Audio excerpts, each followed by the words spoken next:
Hello guys, welcome to Fiction Quest. So in this video, we will see, what if Harry resurrected the founders and reclaimed Hogwarts at age 11? If you enjoy these kinds of stories, don't forget to show us some love by hitting the like button and subscribing to the channel. Your support means the world to us. Now, let's start the story. Chapter 1, The Tablet in the Attic. The cupboard door rattled on its hinges. Get up. Now. Harry Potter opened his eyes to absolute darkness. For a moment, just a fraction of a heartbeat, he didn't know where he was.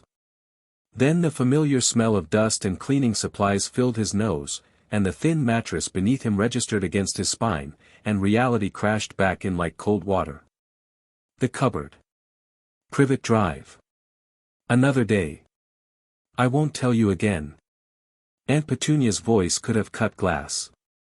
Her fist struck the door once more, and Harry heard the old wood groan in protest. I'm up, he called back, already swinging his legs over the side of the cot. His feet hit the cold floor, and he fumbled in the darkness for his glasses. The wire frames were bent, Dudley had stepped on them last week, and one lens had a crack running through it that split the world into fractured pieces. He didn't bother asking for new ones. He'd learned that lesson years ago. The lock clicked open from outside, and Harry pushed the door, blinking against the sudden assault of morning light streaming through the kitchen windows. Aunt Petunia stood in the hallway, her horsey face pinched with familiar displeasure. She wore a floral apron over her dress, and her bony hands were already pulling him toward the kitchen before he'd fully emerged. Breakfast won't cook itself, she snapped. And don't you dare burn the bacon again. Dudley's had such a hard week. The least you can do is give him a proper meal. Harry didn't point out that Dudley's hard week consisted of receiving 37 birthday presents instead of the 38 he'd wanted. He didn't mention that one of those presents had been a new racing bike that Dudley had already crashed into old Mrs. Fig's fence. He simply nodded and made his way to the stove. The kitchen was a disaster zone. Wrapping paper still littered the corners where it had drifted, and the remains of Dudley's birthday cake sat on the counter, its surface carved up like a battlefield. Empty sweet wrappers formed a trail from the table to the living room, and someone had spilled fizzy drink on the floor without bothering to clean it up. Harry knew who'd be cleaning it. The same person who always cleaned it. He pulled the frying pan from its hook and set it on the burner, then retrieved the bacon from the refrigerator. The familiar motions soothed him somehow. Cracked the eggs, lay the bacon, watched the heat.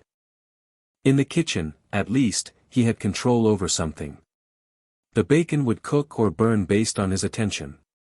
The eggs would scramble or stay runny based on his hand. Small victories, but he'd learned to treasure them. Uncle Vernon's thunderous footsteps announced his descent from the bedroom. The man appeared in the kitchen doorway like a walrus squeezing through an undersized hole, his mustache bristling with the particular irritation he reserved for Harry's existence. You, he grunted, not bothering with a name. After breakfast, you're cleaning the attic. Harry's spatula paused mid-flip. The attic? Did I stutter, boy? Vernon's face was already reddening. Petunia's been after me for months to clear it out. Dudley needs the space for his new computer equipment. You'll sort through everything, throw out what's rubbish, and organize what isn't. Should take you most of the day. Keep you out of trouble. The attic.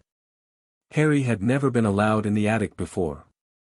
It was one of the few spaces in the house that remained mysterious to him, sealed off behind a pull-down ladder that Vernon had always claimed was too dangerous for Harry to climb. Yes, Uncle Vernon, Harry said automatically, returning his attention to the bacon before it could burn.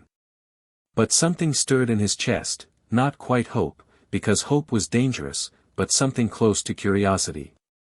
What was in the attic that they'd never wanted him to see? Dudley waddled into the kitchen 20 minutes later, his piggy eyes immediately scanning for food. He'd grown even larger over the past year, to the point where Aunt Petunia had been forced to special order his school uniform from a shop that catered to husky boys. She called it healthy growth. The school nurse had called it something else entirely, and that had resulted in a very loud phone call and a formal complaint. "Where's my breakfast?" Dudley demanded, dropping into his reinforced chair with a grunt. Harry set the plate before him without a word. 4 rashers of bacon, 3 eggs, 2 sausages, a pile of toast with butter, and a glass of orange juice. Dudley's standard. Harry's own breakfast, if he got one, would be whatever scraps remained after Dudley had finished. Usually a single piece of toast, barely buttered. About time. Dudley didn't look at Harry. He never looked at Harry if he could help it. Harry was furniture to him, something that existed to serve a purpose and disappear when not needed. "What's wrong with your face?" "Nothing," Harry said. "You look weird." "Weirder than usual." Dudley shoved half a sausage into his mouth, chewing with his lips open. "Like you're thinking about something." "I'm always thinking about something." "No, you're not. You're too stupid to think." Dudley laughed at his own joke, spraying bits of sausage across the table. "Dad says thinking's for people who matter." "You don't matter." Harry didn't respond. He'd stopped responding to Dudley's provocations years ago. It never helped. If he stayed quiet, Dudley grew bored. If he talked back, Dudley told Vernon, and Vernon's punishments were creative in their cruelty. "Boy!" Vernon's voice echoed from the hallway. "Get the ladder down. I want you started before the post arrives." Harry moved toward the stairs before his uncle could find another reason to shout. The pull-down ladder was at the end of the upstairs hallway, its cord dangling just low enough for Harry to reach if he jumped. He pulled, and the old hinges groaned in protest as the ladder unfolded. A breath of stale air washed over him, carrying the scent of old cardboard and forgotten time. The attic was dark, the single window at its far end covered by decades of grime. Harry climbed carefully, testing each rung before putting his weight on it. His head emerged into the gloom, and he pulled himself fully into the space. The attic was larger than he'd expected. It ran the full length of the house, its ceiling sloped and crossed with exposed beams. Boxes were stacked everywhere, some labeled in Aunt Petunia's precise handwriting, others unmarked and mysterious. Old furniture lurked beneath dust sheets like sleeping ghosts. A broken rocking chair. A mirror with a cracked face. A dress form missing its arm. Harry stood slowly, careful not to bump his head on the low beams. Dust swirled in the dim light filtering through the grimy window, dancing like tiny spirits before settling back into stillness. "Right," he muttered to himself. "Where do I even start?" He started with the boxes nearest the ladder, the ones Petunia had labeled. Christmas decorations, 1985. Dudley's baby clothes, save for grandchildren. Kitchen items, possibly broken. Each box he opened, sorted, and set aside. The work was tedious but not difficult, and it kept his hands busy while his mind wandered. He'd turned 11 tomorrow. Not that anyone cared. Birthdays in the Dursley household were Dudley's domain, celebrated with excess and fanfare. Harry's birthdays passed unremarked, just another day of chores and silence. He'd stopped expecting anything different years ago. But still. 11. It felt significant somehow, though he couldn't say why. Like standing on the edge of something, waiting for a door to open. He shook the thought away and reached for another box. 2 hours passed. 3. Harry worked methodically through the labeled boxes, creating separate piles for trash, donation, and keeping. Aunt Petunia would probably ignore his organization entirely and make him redo it, but at least he was trying. It was nearly noon when he reached the back corner of the attic. Here, the boxes weren't labeled. They were older, too, their cardboard soft and yellowed with age, their tape peeling away. Harry pried one open and found photographs. Old ones, black and white, showing people he didn't recognize. Men in military uniforms. Women in dresses that looked like something from a history book. A baby wrapped in a white blanket, face scrunched in displeasure. Harry held the photo up to the light, squinting at the writing on the back. Vernon, age 3 months. Our little soldier. He put the photo back and moved to the next box. More photographs, more strangers. These weren't his people. His history was missing, erased, reduced to a single sentence Aunt Petunia had once let slip: your parents died in a car crash. That's all you need to know. But there had to be more. There was always more. Harry had learned that from the library books he read when no one was watching, stories of orphans who discovered they were princes, of lost children who found their way home. Fairy tales, his teachers called them. Nonsense for people who couldn't face reality. Harry thought reality was the nonsense. The real world couldn't be this gray, this empty, this crushingly ordinary. There had to be something else. He pushed deeper into the corner, moving boxes aside to reach the ones buried behind them. His elbow knocked against something that didn't feel like cardboard, something hard, something cold, something that shifted when he touched it. Harry froze. Then, slowly, he moved the last box aside. Behind it, wedged into the corner where two sloped walls met, was a stone tablet about the size of a dinner plate. It was roughly rectangular, its edges worn smooth by what looked like centuries of handling. Its surface was covered in symbols Harry didn't recognize, not letters exactly, but something older, something that seemed to twist and shift when he wasn't looking directly at them. Harry's breath caught in his throat. The symbols were glowing. Faintly, barely visible in the attic's gloom, but definitely glowing, a soft silver light that pulsed like a heartbeat. He reached out before he could stop himself. The moment his fingers touched the stone, the glow intensified. The symbols blazed silver white, so bright Harry had to squint, and he felt something, a presence, vast and ancient, pressing against the edges of his mind. Voices, he realized. For voices, speaking in a language he didn't know but somehow understood. Finally. The heir. The heir has come. 1,000 years, and finally, patience. He's not ready yet. But soon. Soon. Harry yanked his hand back, and the glow faded. The voices vanished. The tablet sat innocently in its corner, looking like nothing more than old stone. His heart was hammering against his ribs. His hand was shaking. What had just happened? What had he touched? Boy! Vernon's voice bellowed from below. Lunch! Get down here! Harry jumped, nearly hitting his head on a beam. He looked at the tablet, then at the ladder, then at the tablet again. Every instinct screamed at him to leave it alone, to pretend he'd never found it, to go back to his safe and predictable misery. But the voices had called him heir. No one had ever called him anything but boy, freak, burden. Harry grabbed the tablet, tucked it under his shirt, and climbed down the ladder. Lunch was a single sandwich with thin slices of ham and no cheese. Harry ate it in the kitchen while Dudley demolished 3 sandwiches, a bag of crisps, and 2 chocolate biscuits in the living room. Through the doorway, Harry could see the television playing some cartoon, its colors garish and loud. The tablet pressed against his stomach, hidden beneath his shirt. It was warm, not unpleasantly so, but noticeably, like a living thing. He could feel those symbols even through the fabric, could sense them pulsing with that same slow heartbeat rhythm. What are you? He thought at it, not expecting an answer. The warmth intensified for just a moment.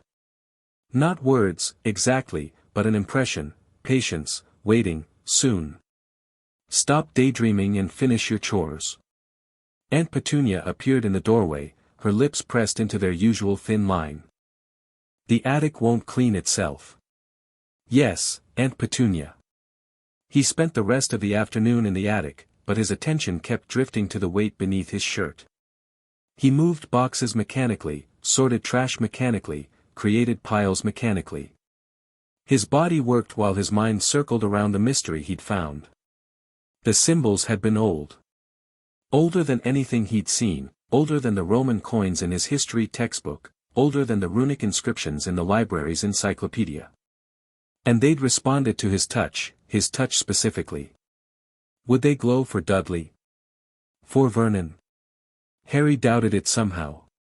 The heir has come. Heir to what? He didn't get answers that day. The tablet remained warm and silent against his skin, and the afternoon passed into evening without revelation.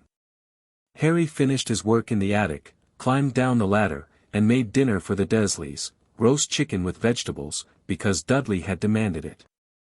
"The attic's done," he reported when Vernon lowered his newspaper. "Already?" Vernon's eyes narrowed with suspicion. "You'd better not have just shoved everything into corners." "I'll check tomorrow. I organized it properly. There are piles for, I don't care about your piles. Just make sure it's done right." Vernon returned to his newspaper, effectively dismissing Harry from existence. Harry retreated to his cupboard without being told. The door locked behind him, it always locked behind him, from the outside, and he was alone in the darkness with his thoughts and the mysterious weight beneath his shirt. He pulled out the tablet and held it in his hands. In the cupboard's absolute blackness, the glow was more visible. The symbols pulsed with that slow heartbeat rhythm, casting strange shadows on the walls. Harry traced one symbol with his finger, a spiraling shape that might have been a serpent, and felt a whisper at the edge of his hearing. "Patience, young one. The time is not yet right." "When?" Harry whispered back. He felt foolish talking to a rock, but something told him the rock was listening. "Tomorrow. When the sun sets on your 11th year and rises on something new. Tomorrow." The warmth faded. The glow dimmed. Harry was left holding cold stone in a dark cupboard, wondering if he'd imagined the entire thing. But he hadn't imagined it. He knew he hadn't. Something was going to happen tomorrow. Something that would change everything. Harry tucked the tablet beneath his thin pillow and laid his head down, staring at the ceiling he couldn't see. For the first time in as long as he could remember, he fell asleep with something other than dread in his heart. He fell asleep with anticipation. July 31st arrived gray and drizzling. Harry woke to the sound of rain against the window, not his window, because cupboards didn't have windows, but the kitchen window at the end of the hall. He could hear it through the thin walls, a steady pattering that matched the rhythm still pulsing from the tablet beneath his pillow. 11. He was 11 years old today. For a moment, he let himself feel it. The significance of another year survived, another year of dodging Dudley's fists and Vernon's rages and Petunia's cold dismissals. 11 years of meals that were never quite enough, of clothes that never quite fit, of a cupboard that was never quite home. But today felt different. Today, the tablet was warm against his palm when he reached for it. Today, the symbols seemed to glow brighter, even in the dim light leaking through the crack beneath his door. Soon, the presence whispered. "Tonight. Harry. Get up." He hid the tablet in his pillowcase and pushed open the cupboard door. Aunt Petunia stood in the hallway, her face arranged in the peculiar expression she wore when she was about to deliver bad news she considered good news. "We're going out," she announced. "Mrs. Fig has agreed to watch you for the day." Harry's heart sank. Mrs. Fig was a batty old woman who smelled like cabbage and cats. Her house was filled with photographs of cats, figurines of cats, cushions embroidered with cats. She made Harry look at every single one while she complained about her various medical ailments. "Can't I stay here?" he asked, already knowing the answer. "Absolutely not." Petunia's tone permitted no argument. "Marge is visiting, and she doesn't need to be reminded of your existence." Aunt Marge. Vernon's sister, a woman who bred bulldogs and looked rather like one herself. She hated Harry with a passion that even exceeded Vernon's, and she never missed an opportunity to tell him exactly how worthless his parents had been. Maybe Mrs. Figgs wasn't so bad after all. "I'll get my shoes," Harry said. He spent the next hour at Mrs. Figgs, nodding politely at cat pictures while his mind circled around the tablet hidden in his cupboard. What if the Dursleys found it while he was gone? What if they threw it away? What if the moment he'd been waiting for happened while he was trapped in a house that smelled like cabbage? Patience, something whispered in the back of his mind. I waited 1,000 years. You can wait a few hours. The voice sounded amused. Harry didn't know how a voice could sound amused without actually laughing, but this one managed it. The hours crawled by. Mrs. Fig served stale biscuits and lukewarm tea. The rain continued to fall. Harry watched the gray sky through grimy windows and counted the minutes until he could return home. It was nearly dark when the Dursleys' car pulled into Mrs. Fig's drive. Harry said a hasty goodbye and practically ran to the vehicle, sliding into the back seat before anyone could object. Dudley was already there, looking green around the edges. Apparently Aunt Marge had pinched his cheeks one too many times. Straight to bed when we get home, Vernon announced, eyeing Harry in the rearview mirror. No dinner. I don't want to hear a peep from you. Yes, Uncle Vernon. No dinner. On his birthday. Harry felt the familiar emptiness in his stomach, the hollow ache that had been his companion for as long as he could remember. But tonight, somehow, it didn't hurt as much. Tonight, something was going to happen. The tablet was still there when he checked. Still warm. Still pulsing. Harry lay on his cot as the house settled into nighttime silence. He heard Vernon's snores beginning, heard Dudley's television finally switch off, heard Petunia's footsteps fade as she retired to bed. The clock in the hallway ticked toward midnight. 11:58, 11:59. The tablet began to glow. Harry sat up, pulling it from beneath his pillow. The symbols blazed silver white, brighter than before, bright enough to illuminate every corner of his cupboard. The voices returned, 4 of them, overlapping and distinct, speaking words he didn't understand but somehow knew. The hour is come. The heir awakens. 1,000 years of waiting, and finally, we can return. Return? Harry whispered. Return from where? The tablet cracked. Not broke, cracked, a single line running through its center that widened as Harry watched. Light poured from the crack, silver white and blazing, filling the cupboard until Harry had to shield his eyes. And then the voices spoke words he understood perfectly. Harry Potter. Heir of the Pact. You have called us, and we have answered. The tablet shattered. Pieces of stone flew outward, but they didn't hit Harry. They hung suspended in the air, orbiting around a central point of blinding light. The light expanded, took shape, became 4 distinct forms that pressed against the cupboard's walls. Harry scrambled backward until his spine hit the door. His heart hammered in his chest. This couldn't be happening. This couldn't be real. But it was happening. It was real. The light faded. The stone fragments fell. And 4 people stood in Harry's cupboard, as solid and present as the cot beneath him. The first was a tall man with wild red hair and a beard to match, broad-shouldered and powerfully built. He wore strange clothes, a tunic of deep crimson crossed with leather straps, boots that looked like they belonged to a medieval soldier, and a cloak that seemed to shimmer between red and gold. His eyes, brown and fierce, swept the cupboard with growing fury. The second was a thinner man, dark-haired and pale, with features sharp enough to cut. His robes were green and silver, elegant and precise, and his grey eyes held a coldness that made Harry shrink back against the door. But that coldness wasn't directed at Harry, it was directed at the cupboard itself, at the tiny space where a child had been forced to live. The third was a woman with flowing black hair and blue eyes that seemed to see through everything.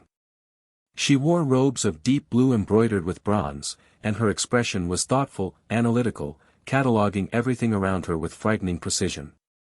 The fourth was another woman, shorter than the others, with kind brown eyes and honey-colored hair pulled back in a practical braid. She wore robes of yellow and black, simpler than the others, and her face held an expression that Harry didn't recognize at first. Warmth. Concern. Compassion. Motherly, his mind supplied, though he had no reference point for the word. For a long moment, no one spoke. The four strangers stared at Harry. Harry stared back, his mouth open, his glasses askew, his heart threatening to burst from his chest. Then the red-haired man spoke. "By Merlin's bloody beard," he said, his voice deep and rich with barely contained rage. "Is this a cupboard?" "Godric," the dark-haired woman said quietly. "Don't Godric me, Rowena. The boy, the heir, is living in a cupboard." The man, Godric, kicked the door behind Harry, and it exploded outward, torn from its hinges. Light from the hallway spilled in, and Harry saw the strangers properly for the first time. They were real. Solid. Present. And they were furious. "Explain," the pale man said, and his voice was like ice. "Explain who has done this to you, child." Harry opened his mouth, but no words came out. "Give him space, Salazar." The honey-haired woman stepped forward, crouching so she was at Harry's eye level. Up close, her face was even kinder, her expression radiating warmth like a hearth fire. "Hello, little one. You have nothing to fear from us. Can you tell us your name?" Harry," he managed. "Harry Potter." The four strangers exchanged glances. The dark-haired woman, Rowena, drew in a sharp breath. The pale man, Salazar, went very still. Godric's fury somehow intensified. And the kind woman's eyes filled with tears. "Potter," Godric repeated. "Then it's true." The line survived. "More than survived," Rowena murmured. She was studying Harry with those piercing blue eyes, seeing things Harry couldn't imagine. The prophecy. "Salazar, do you feel it? He's marked. Marked by something dark and something light." "I feel it." Salazar's voice was neutral, but his eyes had narrowed. "The question is who marked him? And why he's living in a cupboard in a Muggle household instead of being raised as befits his station. Questions can wait." The kind woman reached out, and her hand touched Harry's cheek, the first gentle touch he could remember receiving. Her skin was warm, her fingers calloused from work. "You're hungry. And tired. And you've been alone too long." Her voice cracked on the last word. "Far, far too long." "Who are you?" Harry whispered. "How did you come out of the stone? What's happening?" The four strangers looked at each other again. Some silent communication passed between them, an understanding forged by years, no, centuries, of partnership. Then Godric stepped forward and knelt beside the kind woman, his massive frame somehow fitting in the cupboard's narrow space. His eyes met Harry's, and Harry saw the fury there, but also something else. Recognition. Wonder. Hope. "We're your legacy, lad," Godric said. "We built Hogwarts 1,000 years ago, and we bound ourselves to a pact that would bring us back if the world ever needed us again." He smiled, and it was like the sun breaking through storm clouds. "I'm Godric Gryffindor. This is Helga Hufflepuff, Rowena Ravenclaw, and the grumpy bastard in the corner is Salazar Slytherin." The words should have been meaningless. Godric Gryffindor. Helga Hufflepuff. Rowena Ravenclaw. Salazar Slytherin. Names from a fairy tale, from a story Harry had never heard. But something in Harry's blood recognized them anyway. The founders of Hogwarts, Harry breathed, and he didn't know how he knew the name, didn't know how he knew what it meant, but he knew it was true. "You're the founders of Hogwarts." "We are," Helga said softly. "And you, Harry Potter, are the reason we've returned." "The heir of the pact," Rowena added. "Prophesied before we ever laid the first stone." "Someone destined for great things," Salazar said, and his cold eyes held Harry's gaze without blinking. "Someone who should not be living in a cupboard." Harry's head was spinning. This was too much. Too fast. Too impossible. But Helga's hand was still on his cheek, warm and gentle. Godric's smile was still present, fierce and welcoming. Rowena's eyes saw everything, and Salazar's cold fury was directed at the cupboard, not at Harry. They were real. They were here. And they were angry, not at him, but for him. What happens now? Harry asked. Godric's smile widened into something dangerous. Now, he said, drawing a sword that hadn't been there a moment before, a blade that materialized from pure golden light and solidified into gleaming steel, we find out who did this to you. And we make them regret it. Harry stared at the sword. He stared at the 4 founders of Hogwarts, standing in his broken cupboard like avenging angels. He stared at a world that had suddenly become impossible and wonderful and terrifying all at once. Right, he said, because he couldn't think of anything else to say. Okay. And somewhere in the depths of Hogwarts Castle, far to the north, an ancient presence stirred in its prison. It felt the founders return like a knife in its back. It felt the heirs awakening like a threat to everything it had planned. And it smiled. Because the game had finally begun.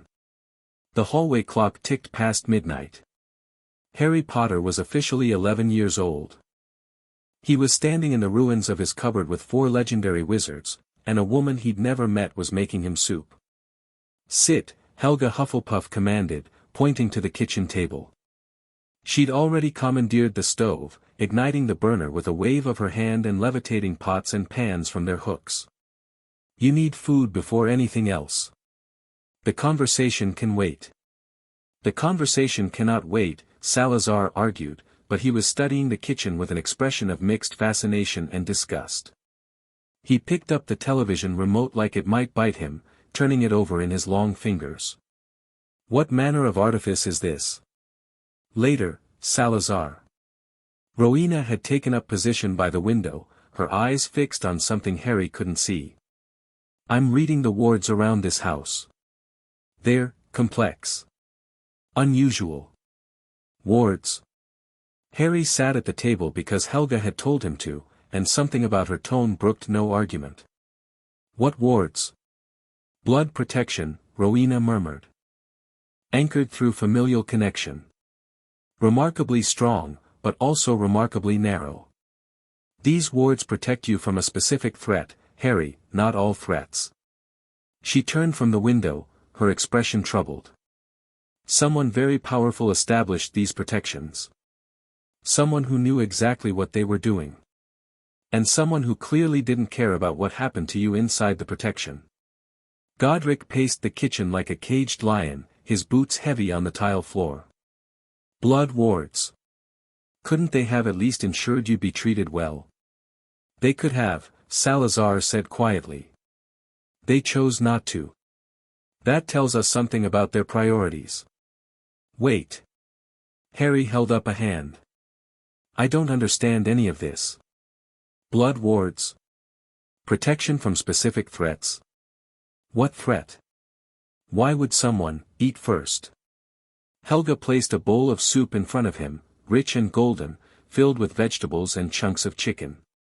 It smelled better than anything Harry had ever encountered. Your body needs nourishment. Your mind needs rest. We've waited 1,000 years, we can wait another hour for answers. Harry looked at the soup, then at Helga's kind face, then at the 3 other founders who had taken up positions around the kitchen like sentinels. Godric by the door, watching for threats. Salazar by the window now, examining the street outside. Rowena tracing invisible patterns in the air, muttering calculations under her breath. None of them seemed inclined to hurt him. None of them looked at him with the disgust he was used to seeing in the Dursleys' eyes. Harry picked up the spoon and took a bite. The soup was perfect. Hot without burning, savory without being heavy, nourishing in a way that seemed to reach past his stomach to warm something deeper. Harry ate without stopping, barely breathing, shoveling food into his mouth like it might disappear at any moment. Slowly, Helga said gently. It's not going anywhere. Harry forced himself to slow down. When was the last time he'd eaten properly? The sandwich at lunch had been hours ago, and he'd been sent to bed without dinner. Before that, he couldn't remember a meal that actually satisfied him. When you've finished, Rowena said, we'll need you to tell us everything. How you came to be here. Who placed you with these people? What you know of your parents and your history. I don't know much, Harry admitted between bites. My aunt, that's Petunia, she's my mother's sister, she never talks about my parents. She just says they died in a car crash and that I'm lucky they took me in.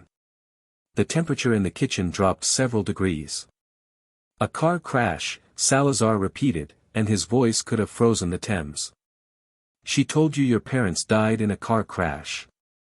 Is that not what happened?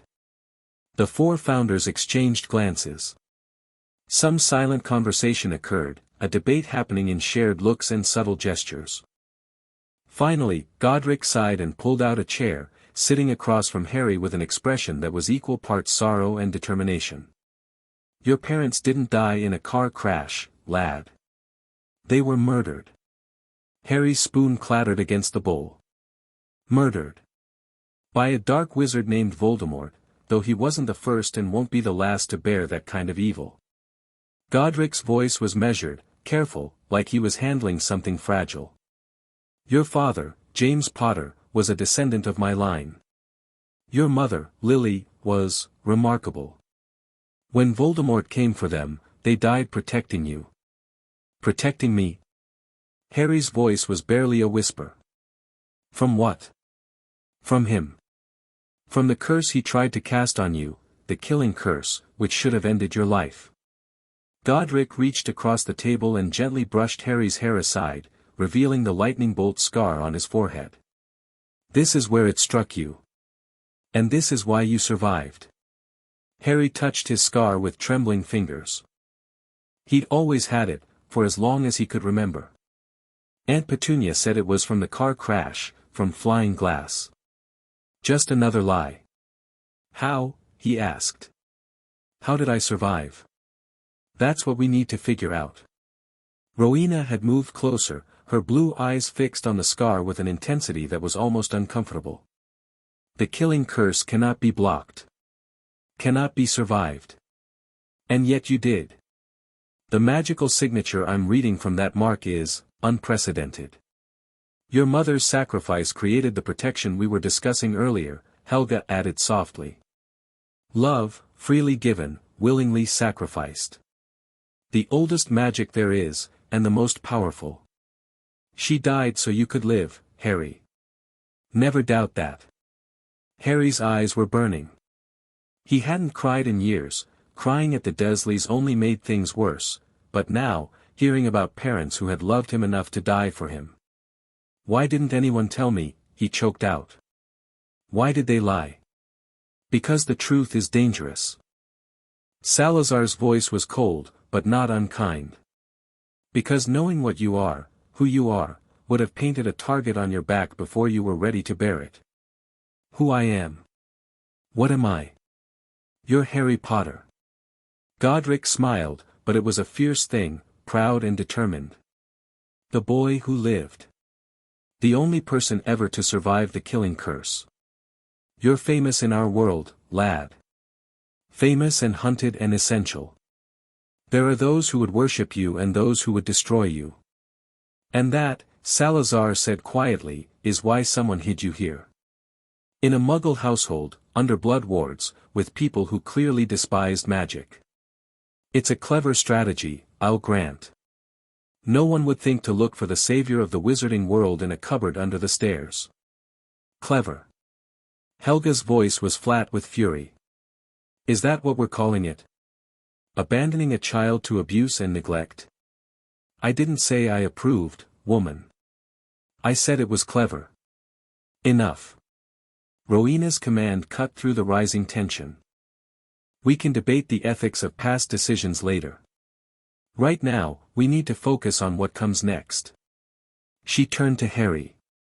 Tomorrow, or rather, today, since it's past midnight, you were supposed to receive a letter. An invitation to attend Hogwarts School of Witchcraft and Wizardry. That invitation is still coming. The question is how we handle it. Hogwarts. Harry tested the word. The school you built. 1,000 years ago, give or take. Godric grinned, some of his earlier fury fading into enthusiasm. Best years of our lives, building that castle. Fought every step of the way, of course. Salazar and I nearly killed each other twice, and Rowena rewrote my ward designs so many times I stopped counting, but we built something that mattered. Something that would last. Something that has apparently decayed in our absence. Salazar's lip curled. I can feel it from here. The magic is corrupted. The foundations are weakening. Whatever has happened in the past millennium, Hogwarts has not been properly maintained. We'll deal with that, Rowena said. But first, we deal with the immediate situation. Harry needs to be removed from this household. Permanently. Agreed. Helga was already moving, opening cupboards and examining their contents with methodical precision. I'll need to gather some supplies. Healing potions won't brew themselves, and this child has been starved and neglected for long enough. I can help with the removal. Godric's hand dropped to his sword. Just point me at whoever made the decision to put him here. Violence later. Rowena held up a hand. First, we learn who we're dealing with. The wards around this house bear a specific magical signature, someone I'd very much like to have a conversation with before any swords are drawn. Harry sat at the table, bowl of soup cooling in front of him, and tried to process everything he was hearing. Murdered parents. A dark wizard. Blood wards. A school of magic. And 4 legendary figures standing in his aunt's kitchen, arguing about how best to rescue him from his own life. Why me? He asked quietly. The founders paused, turning to look at him. Why did you come back for me? You said you waited 1,000 years. What's so special about me? Helga moved first, crossing to the table and sitting beside him. Her hand found his, warm and steady. Because you're the heir, Harry. Not by blood alone, though your bloodline matters, but by circumstance, by prophecy, by fate. When we created the pact that would resurrect us, we bound it to a specific set of conditions. The heir would be an orphan. The heir would be mistreated by those who should have cared for him. The heir would have the potential to either save the magical world or destroy it. That's reassuring, Harry muttered. It's not about what you might destroy. Helga squeezed his hand. It's about what you might build. The magical world is broken, Harry. We've been gone for 1,000 years, and in that time, everything we worked for has been corrupted. The old prejudices we fought against have become entrenched. The unity we tried to create has shattered into factionalism. And dark forces we thought defeated are stirring again. Voldemort wasn't the first, Salazar said, and he won't be the last. There are things in this world far older and far more dangerous than a jumped-up half-blood with delusions of grandeur. Things we imprisoned long ago, things that are waking now that were no longer there to maintain the wards. That's actually reassuring. Harry's voice cracked slightly. No. Godric laughed, a booming sound that seemed to fill the kitchen. No, it's bloody terrifying. But you won't face it alone. That's the whole point, lad. We're back. We're here. And we're not going anywhere. Not until Hogwarts is restored, Rowena added. Not until the old evils are dealt with, Salazar contributed. Not until you're safe and strong and ready to choose your own path. Helga smiled at Harry, and it was like watching the sun rise. That's our promise to you, Harry Potter. We came back for you, and we're not leaving. Harry looked at her. At all of them. These impossible people who had emerged from a stone tablet in his cupboard, who spoke of magic and murder and destiny like they were discussing the weather. I don't understand most of what you're telling me, he admitted. I don't know what any of this means.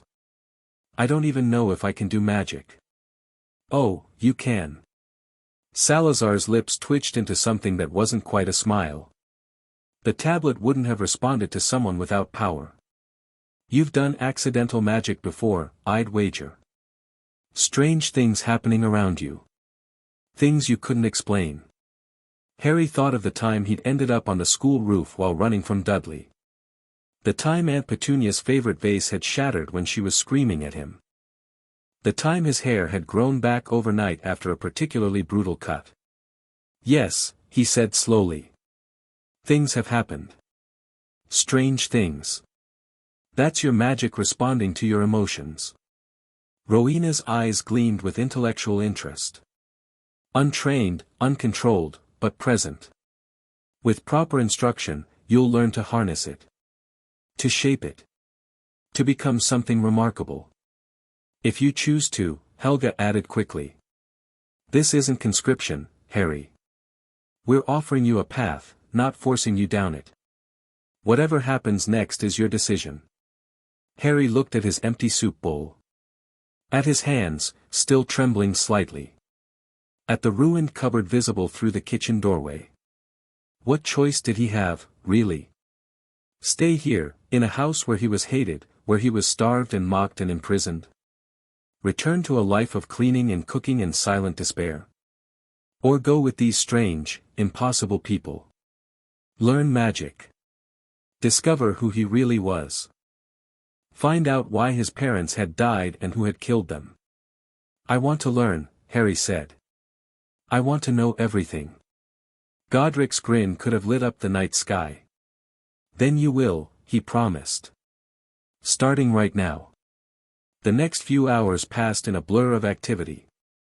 Helga set up a small brewing station on the kitchen counter, producing ingredients from pouches that seemed far too small to contain them. She worked with quiet efficiency, chopping and measuring and stirring, occasionally humming under her breath.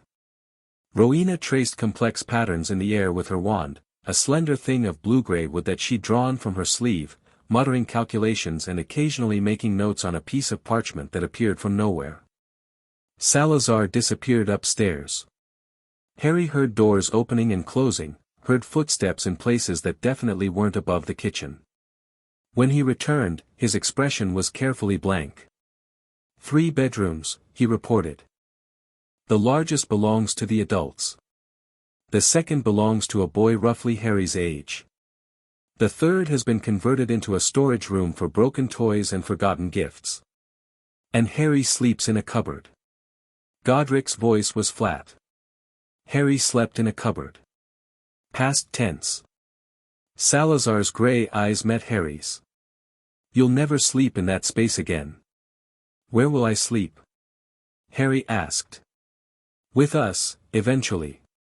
Helga looked up from her brewing. We'll need to establish a proper residence, but that can wait until we've assessed the broader situation. For tonight, you'll use one of the bedrooms here. Dudley's bedroom? I can't, Dudley.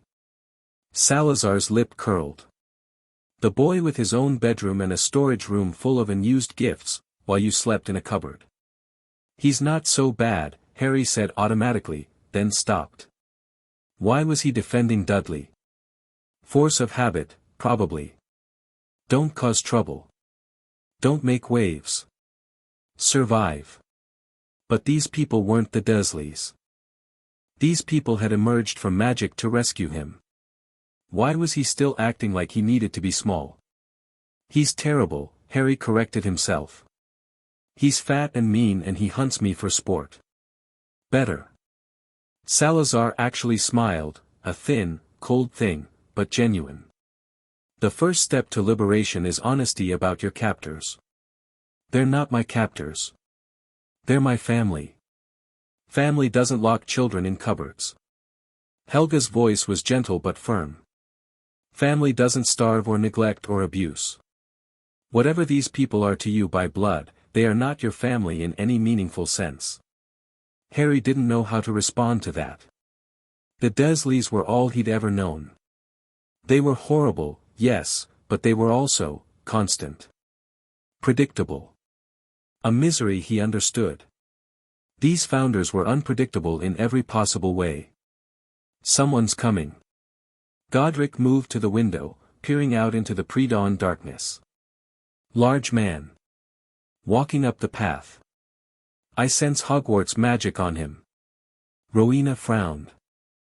He's connected to the school somehow. An employee? At this hour? Delivering what? The doorbell rang, a single, violent chime that probably woke every Dursley in the house. Harry started to move toward the door, automatic response, but Godric held up a hand. Let me. The founder strode to the front door and yanked it open. The man on the other side was massive, twice as tall as Vernon, 3 times as wide, with a wild beard and kind eyes that went very wide when he saw Godric. Blimey, the man breathed. You can't be, Godric Gryffindor, at your service. Godric gave a short bow that somehow managed to be both mocking and genuine. And you are? Hagrid. Rubeus Hagrid. Keeper of keys and grounds at Hogwarts. The giant's eyes swept past Godric to the hallway, where Salazar, Rowena, and Helga had appeared. His face went white. Oh, Merlin's beard. It's true. Dumbledore sent me to check, but I didn't really believe, the founders. All 4 of ye. The same.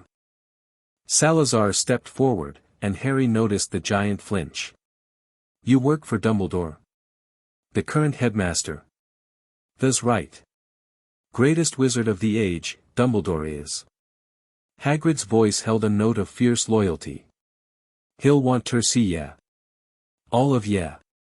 And Harry, too, his eyes found Harry behind the founders, and warmth flooded his face. There ya are. Happy birthday, Harry. I got something for ya. He reached into his enormous coat and produced a slightly squashed box. Baked it myself. Figured ya might not get many cakes, livin' here in Paul. Harry stepped forward, drawn by the unexpected kindness in the giant's voice. Inside the box was a chocolate cake, lopsided and clumsily decorated, with, Happy Birthday Harry, written in green icing. You made me a cake. Harry's voice sounded strange to his own ears. You don't even know me. I knew your parents. Hagrid's eyes went misty. Lily and James. Great people. Great friends. I was the one who, well. He stopped, swallowed. Anyway. Dumbledore wanted me to deliver your Hogwarts letter personally, seein', as the owls kept gettin', turned back. But it seems like things have changed a bit since yesterday. You might say that. Godric clapped Hagrid on the shoulder, nearly staggering the giant. Come in, man. Have some tea. Tell us everything that's happened in the past 1,000 years. I don't really know the past 1,000 years. Just the past few decades, like.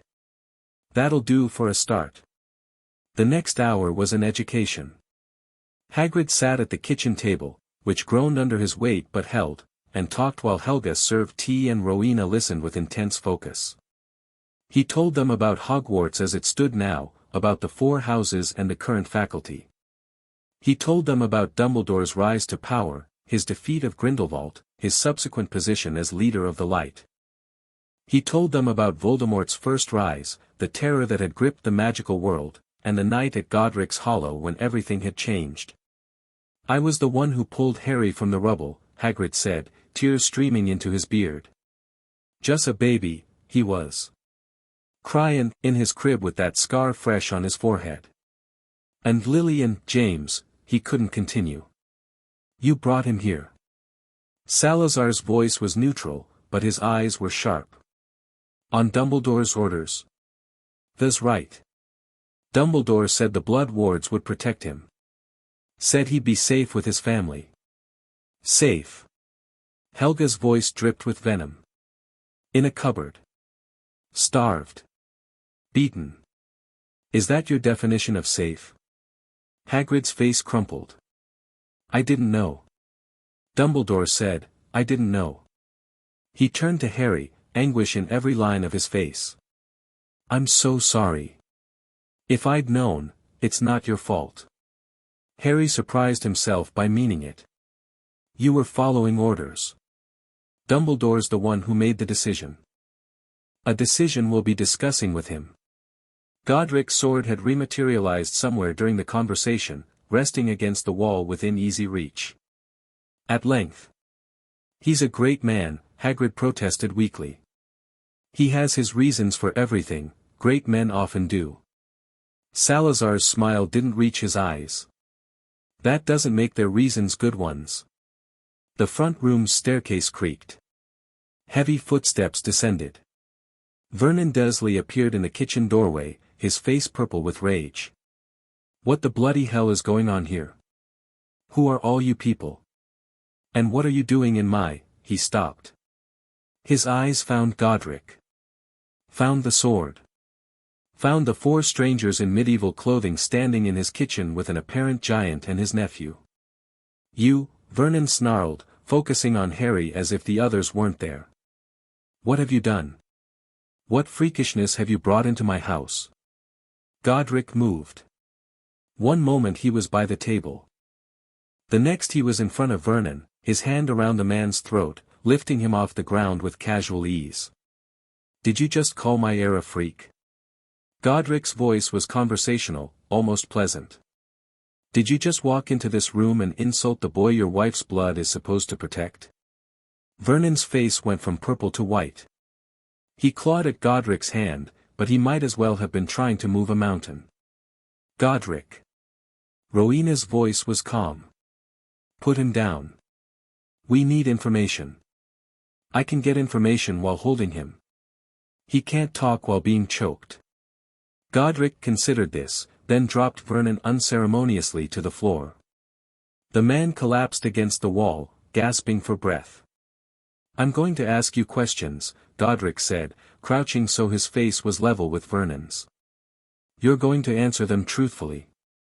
If you lie, Salazar here will know, he's very good at telling when people lie, and I'll break something. We'll start with fingers and work up. Understand? Vernon nodded frantically. Good. First question, who told you to keep Harry in a cupboard? And no one. There wasn't room, lie. Salazar's voice was bored. Try again. Godric's hand closed around Vernon's left pinky finger. All right. All right. There was a letter. When the boy arrived, there was a letter. A letter from whom? D. Dumbledore. The freak headmaster at that freak school. Godric's grip tightened. The word you're looking for is wizard. Try again. The wizard headmaster. The letter said to keep the boy humble, not to let his fame go to his head, to make sure he didn't grow up thinking he was special. Silence filled the kitchen. Dumbledore, Helga breathed. Dumbledore instructed this? The letter said to treat him normally. Vernon's eyes were wild with fear. It said not to tell him about magic, not to let him think he was better than other children. We were just following instructions. You locked him in a cupboard. Rowena's voice was ice. You starved him. You let your son hunt him like prey. Is that normal treatment? He was always doing strange things, we had to discipline. Godric stood abruptly, leaving Vernon slumped against the wall. I've heard enough. His voice was flat, emptied of its earlier warmth. Salazar, can you modify his memories? To what end? They'll remember that Harry left willingly. They'll remember that we came to collect him for school. They won't remember that we threatened them, or that they revealed Dumbledore's instructions. Godric's jaw was tight. I want Dumbledore to think everything is proceeding according to his plan. At least until we're ready to confront him. Wise. Salazar moved toward Vernon, drawing his wand. And the boy upstairs? The wife? Modify them all. Let them wake up thinking Harry's gone off to some special school for gifted children. They'll be thrilled to be rid of him. Wait. Harry stepped forward. You're going to change their memories. Is that right? The founders paused, looking at him. They abused you, Godric said gently. For years. They deserve far worse than a bit of memory alteration. I know they do. But... Harry struggled to articulate what he was feeling. If you change their memories without asking, without giving them a choice, how is that different from what they did to me? They took away my choices. They decided what I should and shouldn't know. Helga's eyes went soft with pride. Salazar looked almost impressed. Rowena's analytical gaze sharpened with interest. And Godric laughed, a short, surprised burst. By Merlin, lad. You've got more moral clarity at 11 than most adults manage in a lifetime. He shook his head. All right. What would you have us do? Harry thought about it. About the cupboard and the hunger and the bruises. About Dudley's fists and Vernon's belt and Petunia's cold silence. About the letter that had instructed them to keep him humble, to break him, to ensure he arrived at Hogwarts damaged and grateful for any kindness. Tell them the truth, he said finally. Tell them that I know what they did, that I know who told them to do it, and that I'm leaving. Let them live with knowing they were tools for someone else's plan. That seems like worse punishment than forgetting. Salazar's smile this time was genuine. Slytherin thinking, he murmured approvingly. Very well. Vernon Dursley, consider yourself informed.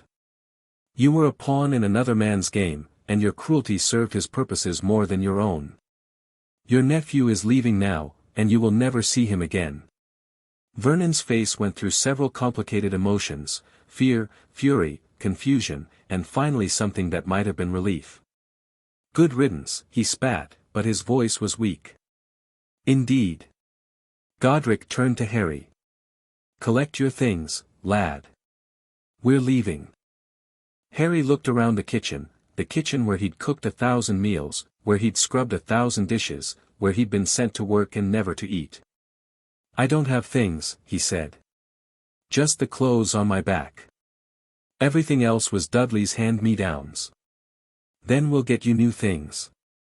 Helga took his hand. Proper things. Things that are yours. Harry looked at her, at all of them, and felt something shift inside him. Something hard and cold that had lived in his chest for as long as he could remember was beginning to crack. Okay, he said. Let's go. He didn't look back at Vernon. He didn't look back at the cupboard or the kitchen or the house that had never been his home. He just walked out the front door, into the grey light of dawn, with 4 founders of Hogwarts at his side. The sun was rising on his 11th birthday. And for the first time in his life, Harry Potter had a future. They operat. One moment Harry was standing on the front lawn of number 4, Privet Drive, with Hagrid blubbering something about staying in touch and making sure to buy a good cauldron. The next, Helga's hand tightened on his, the world compressed into a tube of screaming color, and then, breathe, lad. Godric's voice came from somewhere above him. The first time's always the worst. Harry was on his knees in grass, real grass, not the manicured lawn of the Dursleys, heaving and trying to remember how lungs worked. The air smelled different here. Cleaner. Wilder. Where, he managed to straighten, pushing his glasses back up his nose. Where are we? Scotland. Rowena was already moving, her wand tracing patterns in the air that left trails of silver light. About 10 miles from Hogwarts. Close enough to sense the school's magic, far enough that Dumbledore won't detect our arrival. We need a base of operations. Salazar had produced a small object from his robes, a crystal sphere that glowed faintly in his palm. Somewhere secure. Somewhere we can plan without being observed. The Potter properties, Helga suggested. If the family line survived, surely their estates did as well. Potentially compromised. Dumbledore has been acting as Harry's magical guardian for a decade. He'll have had access to any family holdings. The Gryffindor vault, then. Godric grinned. No one's had access to that since I died. Because no one knew where it was. Exactly. They were talking over Harry's head, literally and figuratively, debating locations and strategies while he stood in an unfamiliar field, the wind cutting through his thin shirt, his life upended in the space of a single night. "Excuse me," he said. They kept talking. "Excuse me," he said again, louder. Still talking.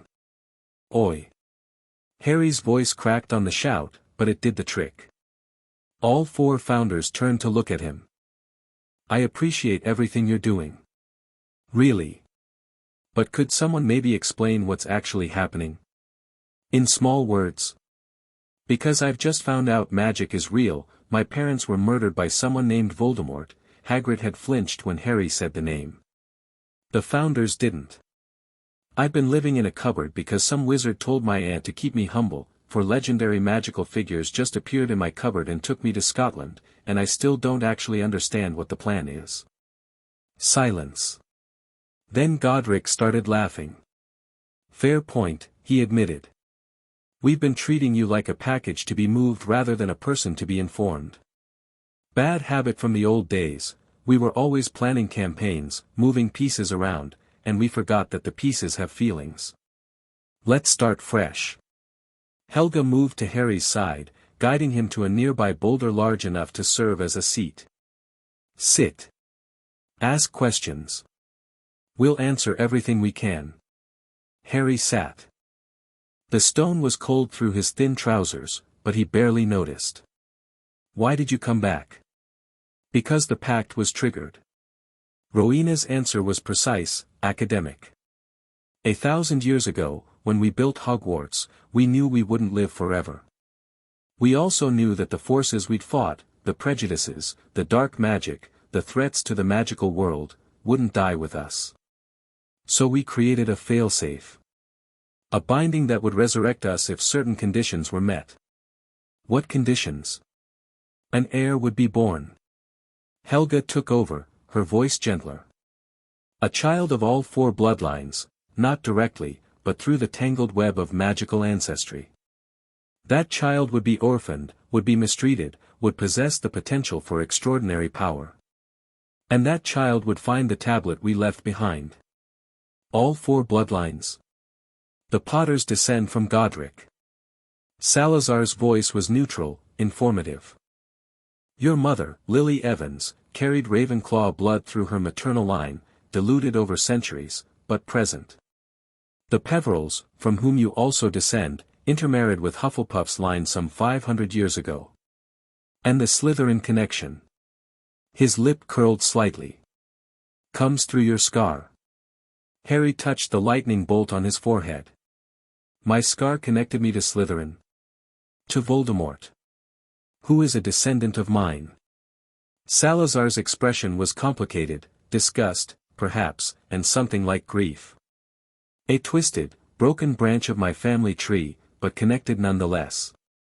When he attacked you and failed, when his curse rebounded, a piece of him lodged itself in your scar. That fragment carries my blood. Harry's stomach turned. There's a piece of Voldemort inside me. A small piece. Dormant, mostly. We'll deal with it eventually.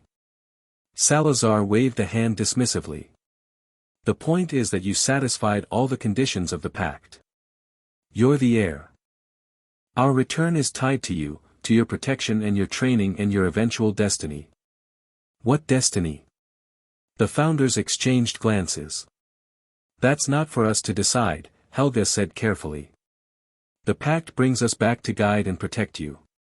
What you do with that guidance and protection is your choice. You could save the magical world. You could destroy it. You could walk away from everything and live a quiet life somewhere remote. Could I actually do that? Walk away? No. Godric's voice was honest, almost brutal. You couldn't. It's not in your nature. I can see it already, the fire in your eyes, the way you squared up when you challenged us to explain ourselves. You're a fighter, Harry Potter. You always will be. But the choice is still yours, Rowena added. Even if we know what you'll choose. The distinction matters. Harry absorbed this. It was a lot to absorb, prophecy and destiny and fragments of dark lords living in his forehead, but somehow, sitting on a cold rock in a Scottish field with 4 ancient wizards, it felt manageable. Possibly because nothing about this situation was normal enough to be frightening. It was all so strange that his brain had simply stopped trying to process it as reality. "What's next?" he asked. "You said you need a base. You were debating where to go." "The Gryffindor vault." Godric nodded firmly. "I had holdings separate from Hogwarts, a manor, a vault of artifacts, libraries. If they're still intact, they'll provide shelter and resources. If they've been discovered and plundered, well, we'll deal with that when we arrive. And then? Then we assess. Hogwarts. The Ministry. The current state of magical Britain." Rowena's eyes were distant, calculating. "We determine who our allies are and who our enemies are. We make plans. And we train you." Helga smiled. "You have 10 years of magical education to catch up on, Harry. It's going to be an intensive summer." "I thought Hogwarts started in September." "It does." Salazar's smile was cold and sharp. "But you won't be attending as a normal first year. The heir of the Founders Pact doesn't sit in classrooms learning to turn matchsticks into needles. You'll have private instruction from the 4 of us, and your public Hogwarts career will be different." "Different how?" "We haven't decided yet." Godric shrugged. "That depends on what we find when we get there. Dumbledore's involvement complicates things. He clearly has plans for you, has had plans for you since the night your parents died. We need to understand those plans before we can counter them. You keep talking about Dumbledore like he's the enemy. He put you in that cupboard." Helga's voice was hard. "He instructed your relatives to break your spirit. Whatever his reasons, whatever his greater good, he made choices that harmed you. That makes him our enemy until proven otherwise." Harry thought about this. About the name he'd only learned tonight, Dumbledore, the greatest wizard of the age, according to Hagrid.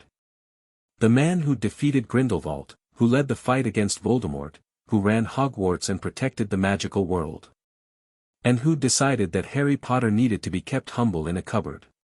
"Yeah," Harry said slowly. "Yeah, I think I'm okay with him being the enemy." Godric grinned. "That's the spirit. Now," he turned to the others.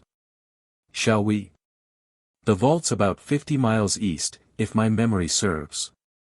"Your memory of 1,000 years ago?" Rowena raised an eyebrow. "I'm excellent with directions.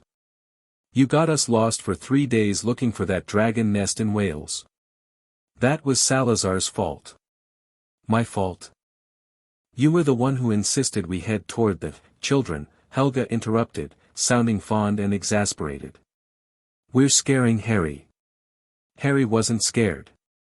He was, impossibly, smiling. These legendary figures, these founders of an ancient magical school, these people who'd emerged from death to protect him, they bickered like siblings. They argued and joked and interrupted each other, and it was the most human thing Harry had witnessed in his entire life. "I'm not scared," he said. "I'm just trying to keep up." "You'll manage." Salazar's voice was gruff, but not unkind. "The Potter line has never lacked for adaptability. Then let's adapt to finding this vault." Helga took Harry's hand again. "Another apparition, I'm afraid. It'll be easier if you close your eyes." Harry closed his eyes. Helga's grip tightened. The world twisted, compressed, screamed. And when Harry opened his eyes again, he was standing before the ruins of a castle, half swallowed by the Scottish hills, with 4 founders of Hogwarts walking toward it like they were coming home. "Welcome," Godric said, his voice thick with something that might have been tears, "to Gryffindor Hold. Let's see what's left." Harry followed him through the broken gates. And somewhere, far to the south, in a castle that had stood for 1,000 years, an old man with a long white beard felt something shift in the magical fabric of Britain. He set down his cup of tea, his eyes going sharp and calculating. Interesting, Albus Dumbledore murmured. Most interesting indeed. The game had changed. And all the players were finally on the board. Chapter 1 and Chapter 2, The Reckoning of Privet Drive. The ruins of Gryffindor Hold stood against the Scottish sky like broken teeth, towers that had once reached toward the clouds now reduced to jagged stumps of stone. Ivy crawled across every surface, thick and ancient, and the wind whistled through gaps in walls that had stood strong for centuries before finally succumbing to time. Harry stood at the threshold of what had once been the main gate, staring up at the devastation. Beside him, Godric Gryffindor was utterly still, his face unreadable. 1,000 years, Godric said quietly. I suppose I shouldn't have expected it to survive intact. The outer structures collapsed, but the foundations are sound. Rowena had already begun her assessment, wand tracing patterns in the air as she walked the perimeter. Silver runes floated around her like attendant spirits. The ward stone is still active. Whatever magic you anchored here, Godric, it held. The vault? Underground. Protected by blood wards keyed to your line. Rowena paused, turning to look at Harry. And since Harry carries your blood, he can open it. Godric's grim expression shifted into something like hope. Come on, lad. Let's see if my paranoid younger self left us anything useful. They picked their way through the rubble, the four founders moving with a surety that spoke of long familiarity with dangerous terrain. Harry stumbled twice, his thin shoes inadequate for the broken stone, but Helga was always there, a steadying hand, a quiet word of encouragement. The entrance to the vault was hidden beneath what had once been the great hall's fireplace. The massive hearth had collapsed inward, but Salazar cleared the debris with a casual wave of his wand, revealing a stone door covered in carved runes. Blood ward, Salazar confirmed. Keyed to the Gryffindor line, with secondary authentication through magical signature. Clever work, Godric. Not elegant, but effective. I wasn't trying for elegant. I was trying for, keeps grave robbers out for a millennium. Godric turned to Harry. Press your hand against the center rune, the one that looks like a lion's head. The ward will read your blood and your magic. If it accepts you, the door opens. If it doesn't. What happens if it doesn't? It probably won't kill you. Probably. Reassuring. Harry stepped forward before he could lose his nerve.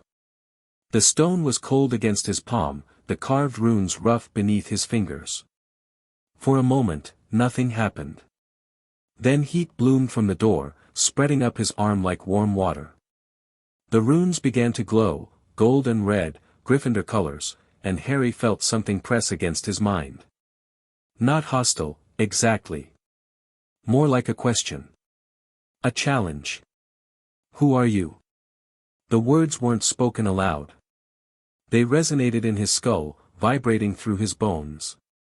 I'm Harry Potter, he thought back, not knowing if it would work but trying anyway. I'm the heir. Heir to what? I don't know yet. That's what I'm trying to find out. A pause. The presence in his mind seemed to consider this answer, weighing it against criteria Harry couldn't understand.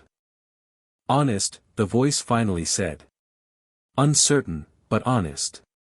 That is acceptable. The door swung open.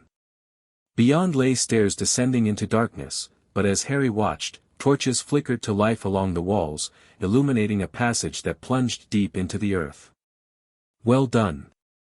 Godric clapped Harry on the shoulder, nearly staggering him. The ward liked you.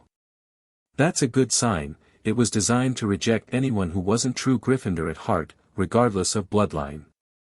What does true Gryffindor mean? Courage, primarily. But also honesty. A willingness to face hard truths rather than hide from them. Godric started down the stairs.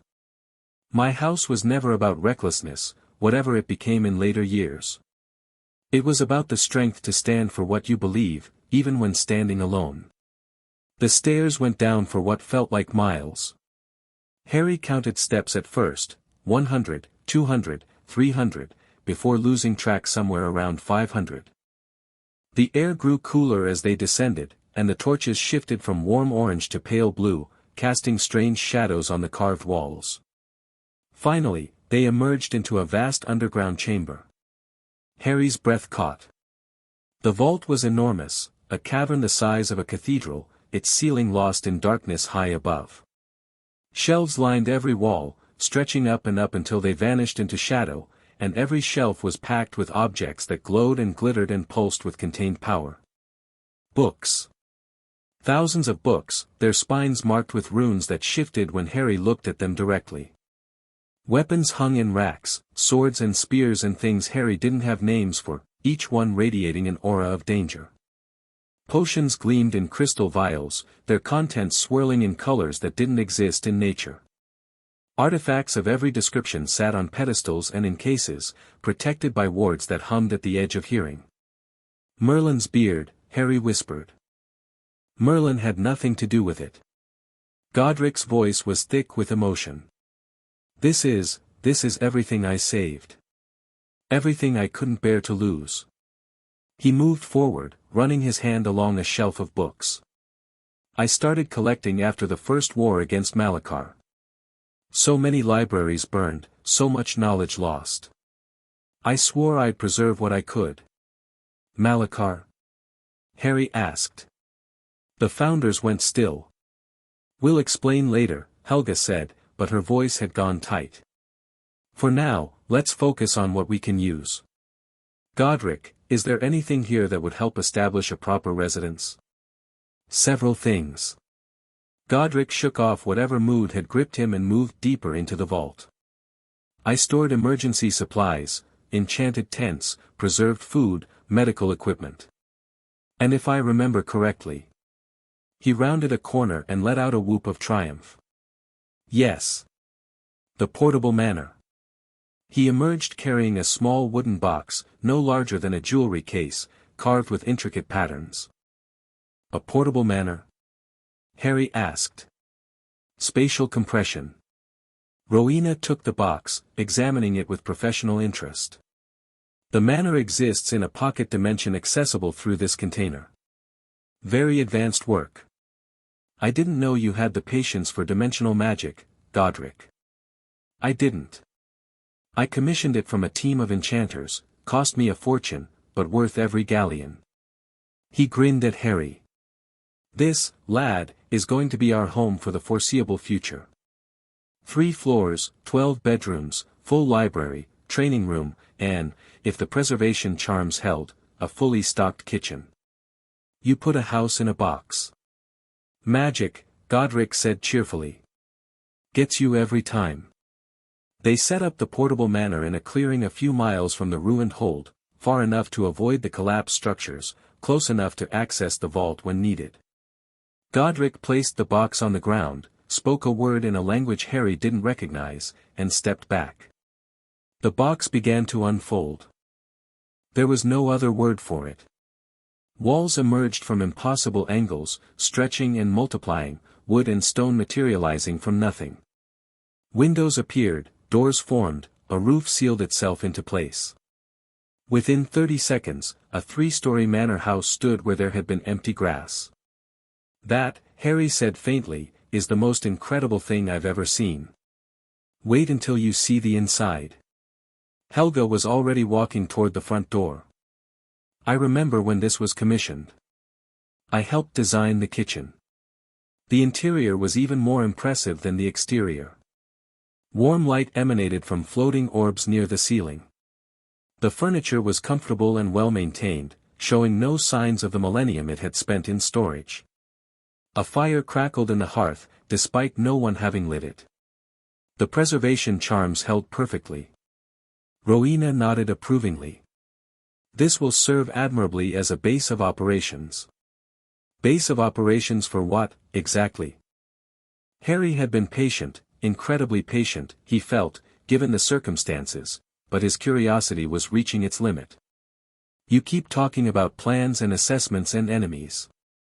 What are we actually going to do? The founders exchanged glances. Some silent communication passed between them, and then Salazar nodded. "Sit down, Harry. It's time we had a proper conversation." They gathered in the manor's study, a room lined with books, dominated by a large desk and several comfortable chairs. Harry took the seat nearest the fire, grateful for its warmth after the chill of the underground vault. The founders arranged themselves around him, their expressions serious. "You asked what we're going to do," Salazar began. "The answer is complicated, because it depends on factors we don't yet fully understand. But the broad strokes are clear. First," Helga said, "we need to assess the current state of the magical world. Institutions, power structures, threats. What's changed since our deaths, and how dangerous is it? Second," Rowena continued, "we need to understand Dumbledore. His plans for you, his intentions for Hogwarts, his role in the wider political landscape. He's positioned himself as the leader of magical Britain, and that makes him either our greatest ally or our most dangerous enemy. Third," Godric said grimly, "we need to investigate whether Malachar is still contained. The vault's ward stone was still active, which is a good sign, but the binding beneath Hogwarts is separate. If it's weakened." "Who is Malachar?" Harry asked. "You mentioned him earlier," and everyone went quiet. Another exchange of glances. This time, Godric answered. "Malachar is, the reason Hogwarts exists. Not the school itself, we built that because we believed in education, but the location. The castle sits on top of a prison. A prison for what? For whom?" Salazar's voice was soft, almost reluctant.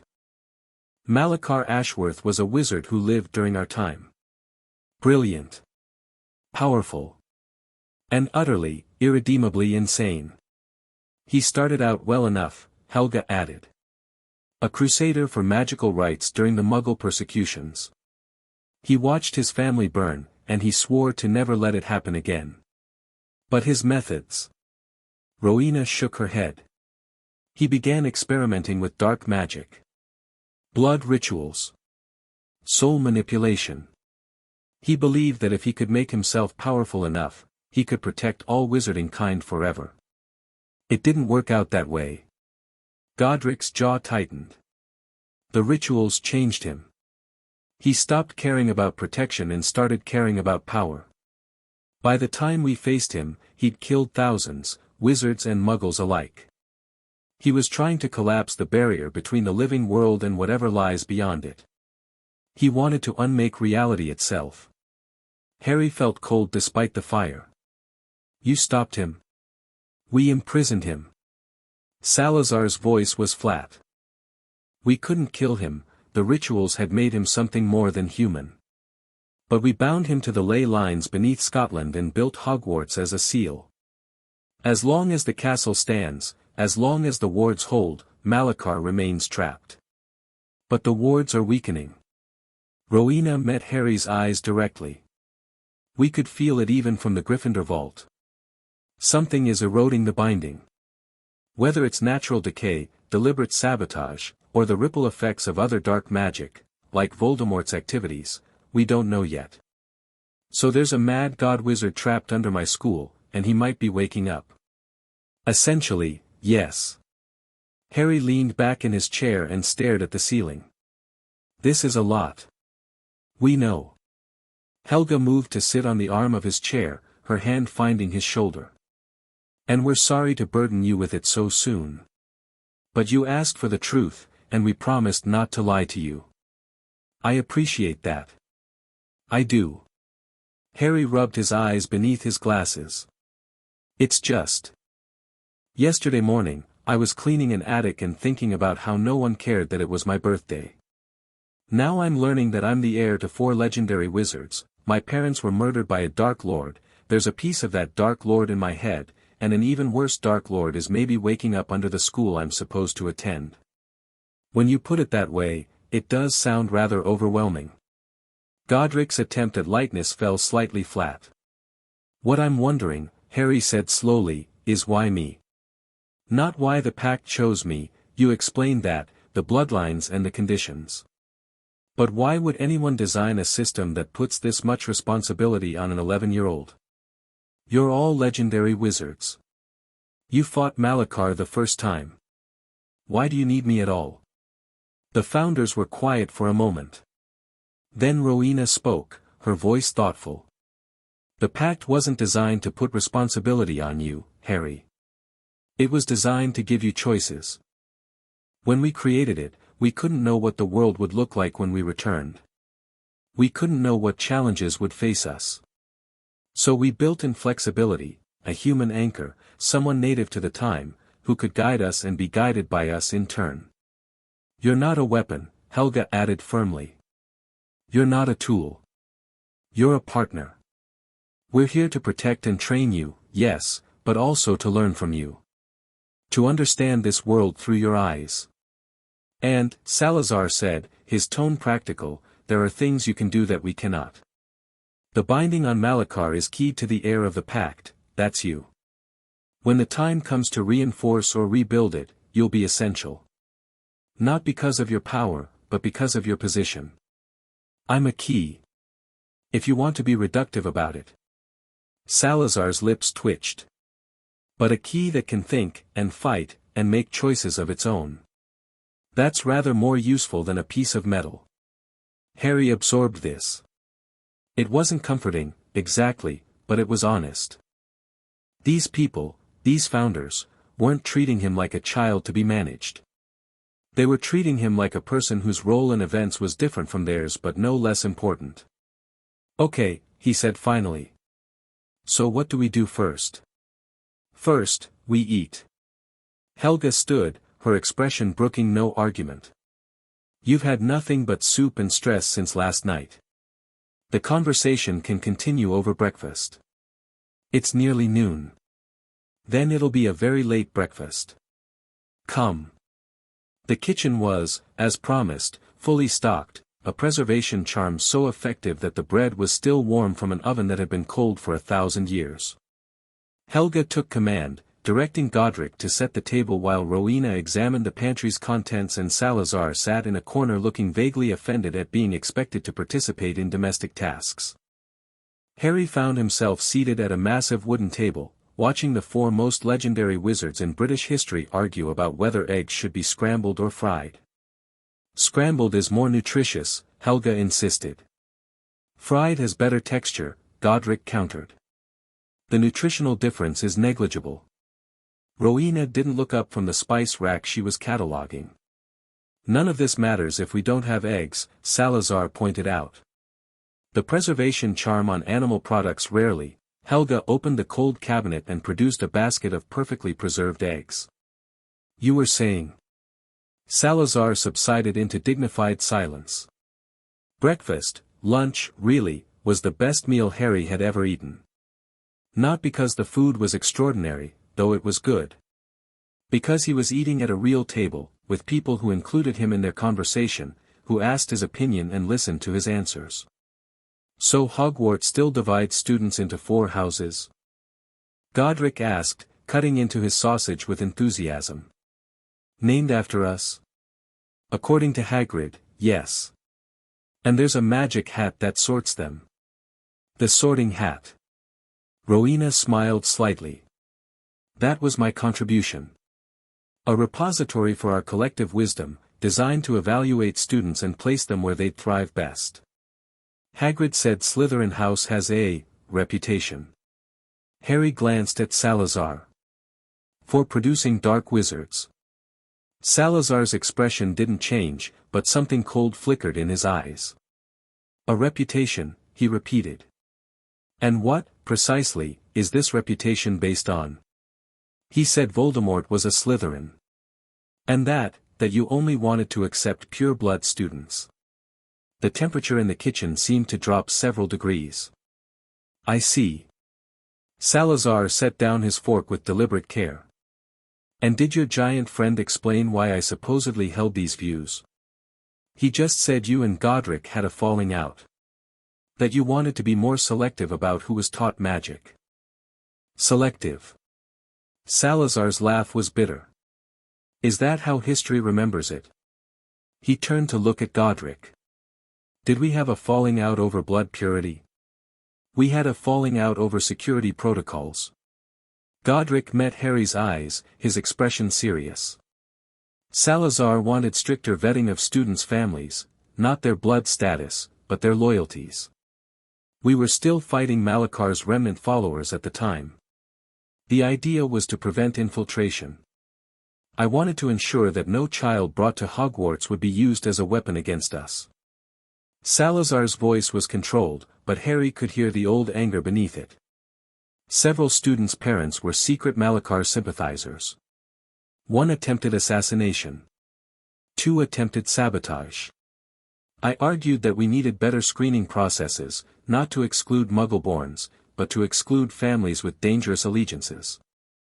We disagreed on methods, Godric said. Sal wanted mind reading, loyalty oaths, background investigations. I thought we were becoming the authoritarians we'd fought against. We argued loudly. He left for a few years to cool off. But I came back. We reconciled. We continued building Hogwarts together for another 2 decades.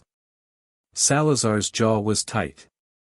And somewhere in the centuries after our deaths, someone decided that my concerns about security made for a better story if they were concerns about blood. The pure-blood supremacy movement co-opted your name, Rowena added quietly. They needed historical legitimacy for their ideology. A founder who shared their views gave them that legitimacy.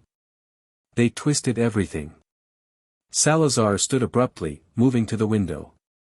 My house was meant to cultivate ambition, cunning, and resourcefulness. Traits that help the marginalized survive. I was a half-blood myself, Harry. My mother was Muggle-born.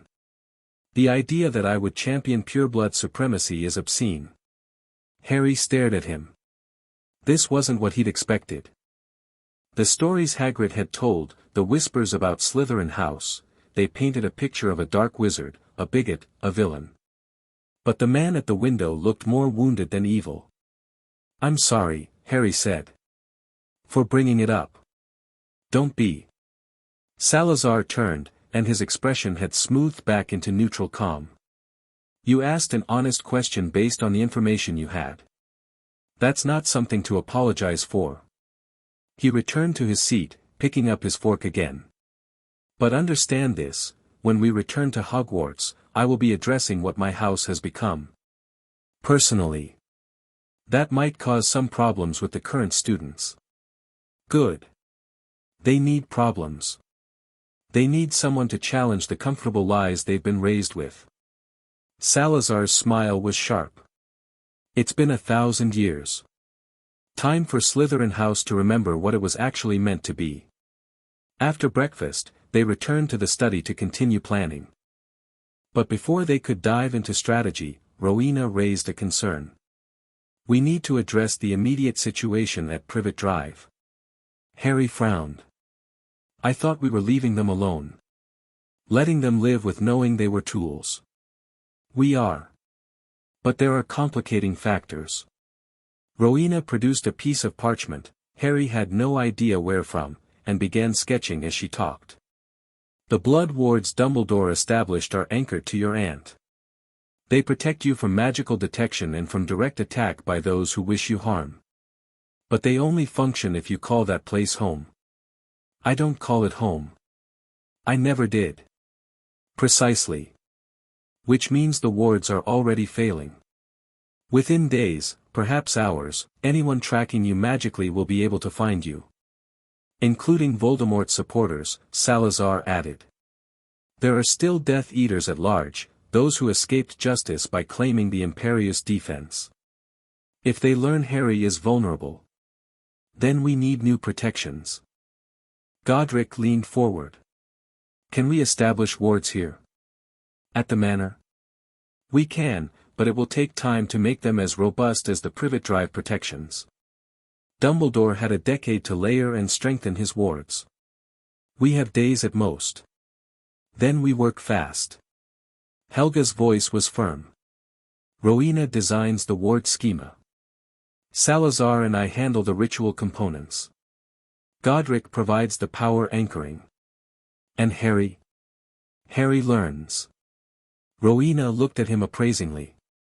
Ward magic is complex, but the principles are essential for any wizard to understand. Consider this your first lesson. The next several hours were an intensive education in magical theory. Rowena explained concepts that made Harry's head spin: ley lines and magical resonance, ward anchors and intention matrices, blood magic and ambient energy conversion. She drew diagrams, conjured illusions, and occasionally threw small objects at Harry to test his reflexes. Why are you throwing things at me? Because you need to learn to react without thinking. Magical combat happens too fast for conscious decision-making. Your instincts need to be trained as thoroughly as your mind. By throwing shoes at my head. It was a book, not a shoe. And yes. By evening, Harry's brain felt like overcooked porridge, but he understood the basics of what they were attempting. The manor would be protected by a layered ward system: outer detection wards to alert them to approaching threats, middle defensive wards to deflect or delay attacks, and inner emergency wards that would transport them to safety if all else failed. It's not as elegant as what Dumbledore built, Rowena admitted, but it's faster to establish and more flexible. We can adjust and strengthen it over time. When do we start? Tomorrow. Tonight, you rest. Helga appeared in the study doorway, and her expression permitted no argument. You've had the longest day of your life, Harry. Your body needs sleep, and your mind needs time to process everything you've learned. I don't feel tired. That's the adrenaline. It'll wear off soon, and when it does, you'll crash hard. Better to be in bed when that happens. She led him to a bedroom on the second floor, a comfortable space with a real bed, real sheets, and windows that looked out over the Scottish hills. The sunset was painting the sky in shades of orange and pink, and for a moment Harry just stood at the window, watching. Is this real? He asked quietly. Any of it? It's real. Helga stood beside him, her reflection visible in the glass. I know it doesn't feel that way. I know everything has changed so fast that your mind can't keep up. But this is your life now, Harry. Magic and founders and dangers you're only beginning to understand.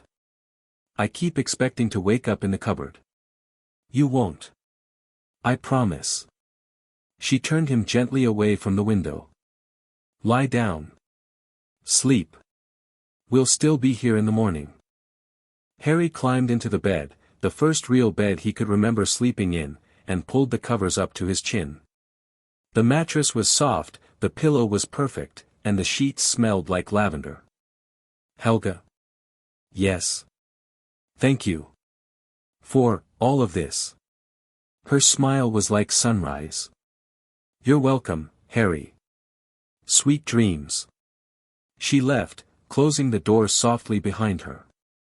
Harry stared at the ceiling, his mind still buzzing despite his body's exhaustion. He had a family now. Strange and impossible and not at all what he'd imagined, but a family nonetheless. People who cared about him. People who were angry on his behalf. People who promised to stay. For the first time in 11 years, Harry Potter fell asleep feeling safe. He dreamed of darkness. Not the comfortable darkness of sleep, but something deeper, a void without stars, without ground, without any reference point at all. Harry stood in nothing, surrounded by nothing, and felt something watching him. You came, a voice said. It wasn't spoken aloud. It resonated through the darkness itself, vibrating in Harry's bones. Where am I? Nowhere. Everywhere. The space between spaces. The voice was calm, almost pleasant. I've been waiting for you, little heir. Waiting so long. Harry tried to move, but his body wouldn't respond. He was frozen, suspended in the void like a fly in amber. Who are you? Don't you know? Your founders told you about me. I'm the monster under their castle. The nightmare they couldn't kill. A shape began to coalesce in the darkness, vaguely humanoid, but wrong somehow, angles that hurt to look at, proportions that didn't match reality. I'm Malachar. Fear flooded through Harry, but underneath it was something else. Something that wouldn't let him scream or cower. You're supposed to be imprisoned. I am. For now. The shape moved closer, and Harry felt cold radiating from it like winter wind. But prisons decay. Seals weaken. And the ones who bound me are dust and memory. They're not. They're back. Yes, I felt their return. A pleasant surprise, actually. It means the game is worth playing again. Malachar's laugh echoed through the void. Tell them I said hello, little heir. Tell them I'm looking forward to our reunion. The shape lunged. Harry screamed. He woke gasping, tangled in sheets that felt like chains. Dawn light was streaming through the windows, and for a moment he couldn't remember where he was. The manor. The portable manor. Scotland. Real. It was real. Harry sat up slowly, pressing his palm against his forehead. His scar was burning, not painfully, but noticeably, a heat that pulsed in time with his heartbeat. The dream came back in fragments. The void. The voice. The shape that shouldn't exist. Tell them I said hello. Harry threw off the covers and ran for the door. He found the founders in the study, already awake, already working. Rowena was drawing word patterns on a large sheet of parchment. Salazar was reading a book whose title was in a language Harry didn't recognize. Godric was oiling his sword. Helga was brewing something in a small cauldron that smelled like honey. They all looked up when Harry burst in. Something's wrong. The words tumbled out before he could organize them. I had a dream, not a normal dream, there was darkness and a voice and he said to tell you, slow down. Helga was at his side in an instant, guiding him to a chair. Breathe. Start from the beginning. Harry breathed. And then, as calmly as he could manage, he described the dream. By the time he finished, the founder's expressions had shifted from concern to something colder. Something that looked almost like fear. He reached you. Rowena's voice was barely a whisper. The binding is weaker than we thought. It's the scar. Salazar stood abruptly, moving toward Harry. May I? Without waiting for an answer, his fingers pressed against Harry's forehead, against the lightning bolt mark. His eyes closed, and Harry felt something probing at the edges of his mind, not invasive exactly, but present. There's a channel, Salazar said after a long moment. The Horcrux fragment, it creates a bridge. Not just to Voldemort, but to anything connected to the dark magical substrate. Malachar used that bridge to reach Harry's dreams. Can you close it? Not without removing the Horcrux. And we can't do that safely without extensive preparation. Salazar opened his eyes, meeting Harry's gaze. For now, we teach you occlumency. Mental defenses. It won't close the channel, but it will let you guard the door. How long will that take? Months, normally. We don't have months. Salazar's jaw tightened. We'll accelerate the timeline.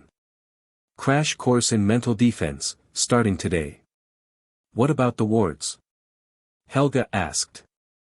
If Malachar can reach Harry through dreams, the wards won't help. This isn't a physical intrusion, it's psychic. The only defense is Harry's own mind. Then we train his mind. Godric set aside his sword. And we accelerate our timeline for everything else, too. We can't afford to spend weeks establishing ourselves while Malachar is already making moves. What are you suggesting? I'm suggesting we stop playing defense. Godric's eyes were hard. We go to Hogwarts. We confront Dumbledore. We assess the binding directly. If it's failing, we fix it. If someone's sabotaging it, we find them and stop them. That's reckless, Rowena said. We don't have enough information, we're not going to get enough information hiding in Scotland. The only way to learn what's happening at Hogwarts is to be at Hogwarts. Godric turned to Harry. What do you think, lad? You're part of this too. Harry thought about the voice in the darkness. The cold. The shape that hurt to see. Tell them I said hello. I think we need to move fast, he said. Malachar knew you were back. He's already planning something. If we wait, we give him time to prepare. Salazar nodded slowly. The boy has a point. Defensive positions favor the patient. If we want to disrupt Malachar's plans, we need to be unpredictable. Then it's decided. Godric stood, and his presence seemed to fill the room. We go to Hogwarts. Not as students, as the founders returning to reclaim our legacy. We force Dumbledore to deal with us openly, we investigate the binding, and we show Malachar that his old enemies are back and not afraid. And Harry? Helga's voice was sharp with concern. He's 11. We can't drag him into a confrontation with Dumbledore and an investigation of an ancient evil. I'm already involved. Harry met her eyes steadily. Malachar reached out to me specifically. That means he sees me as important, either as a threat or as an opportunity. Hiding won't change that. He's right. Salazar's voice was soft, almost approving. And his presence legitimizes ours. We return because of the heir of the pact. If we leave him behind, we undermine our own authority. Helga still looked unhappy, but she didn't argue further. Then we have preparations to make. Rowena was already rolling up her parchment, her mind clearly shifting to logistics. We'll need to establish credentials, craft our approach to Dumbledore, decide how much to reveal and to whom. This isn't something we can rush. How long? Godric asked. 3 days. Perhaps 4. Long enough to do it properly, short enough to maintain momentum. And during those days, Harry learns occlumency. Salazar's gaze was evaluating. Starting now. Learning occlumency was, Harry decided after 3 hours, the worst thing that had ever happened to him. And given his childhood, that was saying something. The concept was simple enough: build walls in your mind, protect your thoughts from intrusion, maintain control even when something was trying to crack you open. The execution was excruciating. Again, Salazar said, his wand pointed at Harry's forehead. Clear your mind. Push everything down. And this time, try not to scream. I didn't scream. You whimpered. It's close enough. Legilimens. The invasion was like ice water flooding his skull. Harry felt Salazar's presence rifling through his thoughts, memories of the Dursleys surfacing unbidden, fears and hopes and embarrassments parading past like exhibits in a museum. Push back, Salazar's mental voice commanded. Don't just endure. Fight. Harry tried. He visualized walls, barriers, anything to stop the flood. But the memories kept coming: Dudley's fists, Vernon's belt, Petunia's cold eyes, and underneath them, the voice from his dream. Tell them I said hello. Salazar withdrew abruptly. Harry gasped, his hands flying to his temples. You're letting your emotions control you, Salazar said, his tone clinical rather than critical. When I push, your fear surfaces first. You need to separate your feelings from your defenses. How? Practice. Meditation. Learning to observe your emotions rather than be consumed by them. Salazar sat back, studying Harry. You've spent your entire life suppressing your feelings to survive. That actually helps. You have experience with emotional control, even if you don't think of it that way. We need to redirect that skill. At the Dursleys, I just went somewhere else in my head. When things got bad. That's dissociation. It's a defense mechanism, but not a useful one for our purposes. We need you present and protected, not absent and vulnerable. Salazar paused. Show me. Show me where you went. Harry didn't understand, but he tried to obey. He let his mind drift the way it used to when Vernon was shouting or Dudley was hitting, that grey place where nothing quite touched him, where he floated above the pain like a leaf on water. There. Salazar's voice was suddenly sharp. I see it. That's not dissociation, that's an instinctive mental shield. You created it yourself, without training. I did. It's rudimentary, but the foundation is solid. We can build on this. Salazar actually smiled, a thin expression, but genuine. You have natural talent, Harry. Most people take months to develop what you created by accident as a child. Years of abuse will do that to you. Apparently so. The smile faded. Let's try again. This time, instead of going to that grey place, try to expand it. Make it larger. Make it encompass all of your mind. Harry closed his eyes and reached for the grey. By evening, Harry could maintain his mental shields for almost 30 seconds against Salazar's probing. It wasn't much, but Salazar called it remarkably fast progress, and Helga forced them to stop for dinner. The meal was quiet, everyone lost in their own thoughts. Harry ate mechanically, his head aching from the constant mental assault, his thoughts still feeling raw and exposed. Tomorrow, we practice something different, Salazar said eventually. False memories. If someone does breach your shields, you need to be able to mislead them. Lie with my mind. Essentially. Show them what you want them to see, not what's actually there. Harry thought about all the lies he'd told the Dursleys over the years. The excuses, the deflections, the careful management of their expectations. I think I can do that. I suspect you can. Salazar's voice held a note of dark amusement. You've had practice. After dinner, Harry retreated to his room to rest his battered mind. But sleep wouldn't come, his thoughts kept circling back to the dream, the void, the voice that had known his name. A knock at the door startled him upright. Come in. Godric entered, looking slightly uncomfortable. The founder was a man of action, Harry had learned, and emotional conversations clearly weren't his strength. Can't sleep. My head hurts too much. Sal pushes hard. It's his way. Godric settled into the chair by the window. He's not trying to be cruel. He just doesn't always remember that other people have limits. I know. I'm not complaining. I know you're not. That's part of why I'm here. Godric ran a hand through his wild red hair. You've been handling all this remarkably well. Too well, maybe. It's been less than 2 days, and you've accepted everything we've told you without really questioning it. Should I be questioning it? You should be doing whatever helps you process. And for most people, that includes some denial, some disbelief, some pushback. Godric's eyes were kind. You haven't pushed back at all. I'm wondering why. Harry was quiet for a moment, trying to find words for something he hadn't consciously considered. I think. I've always known something was wrong.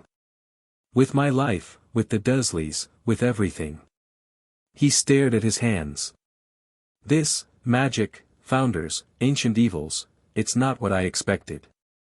But it feels more real than what I had before.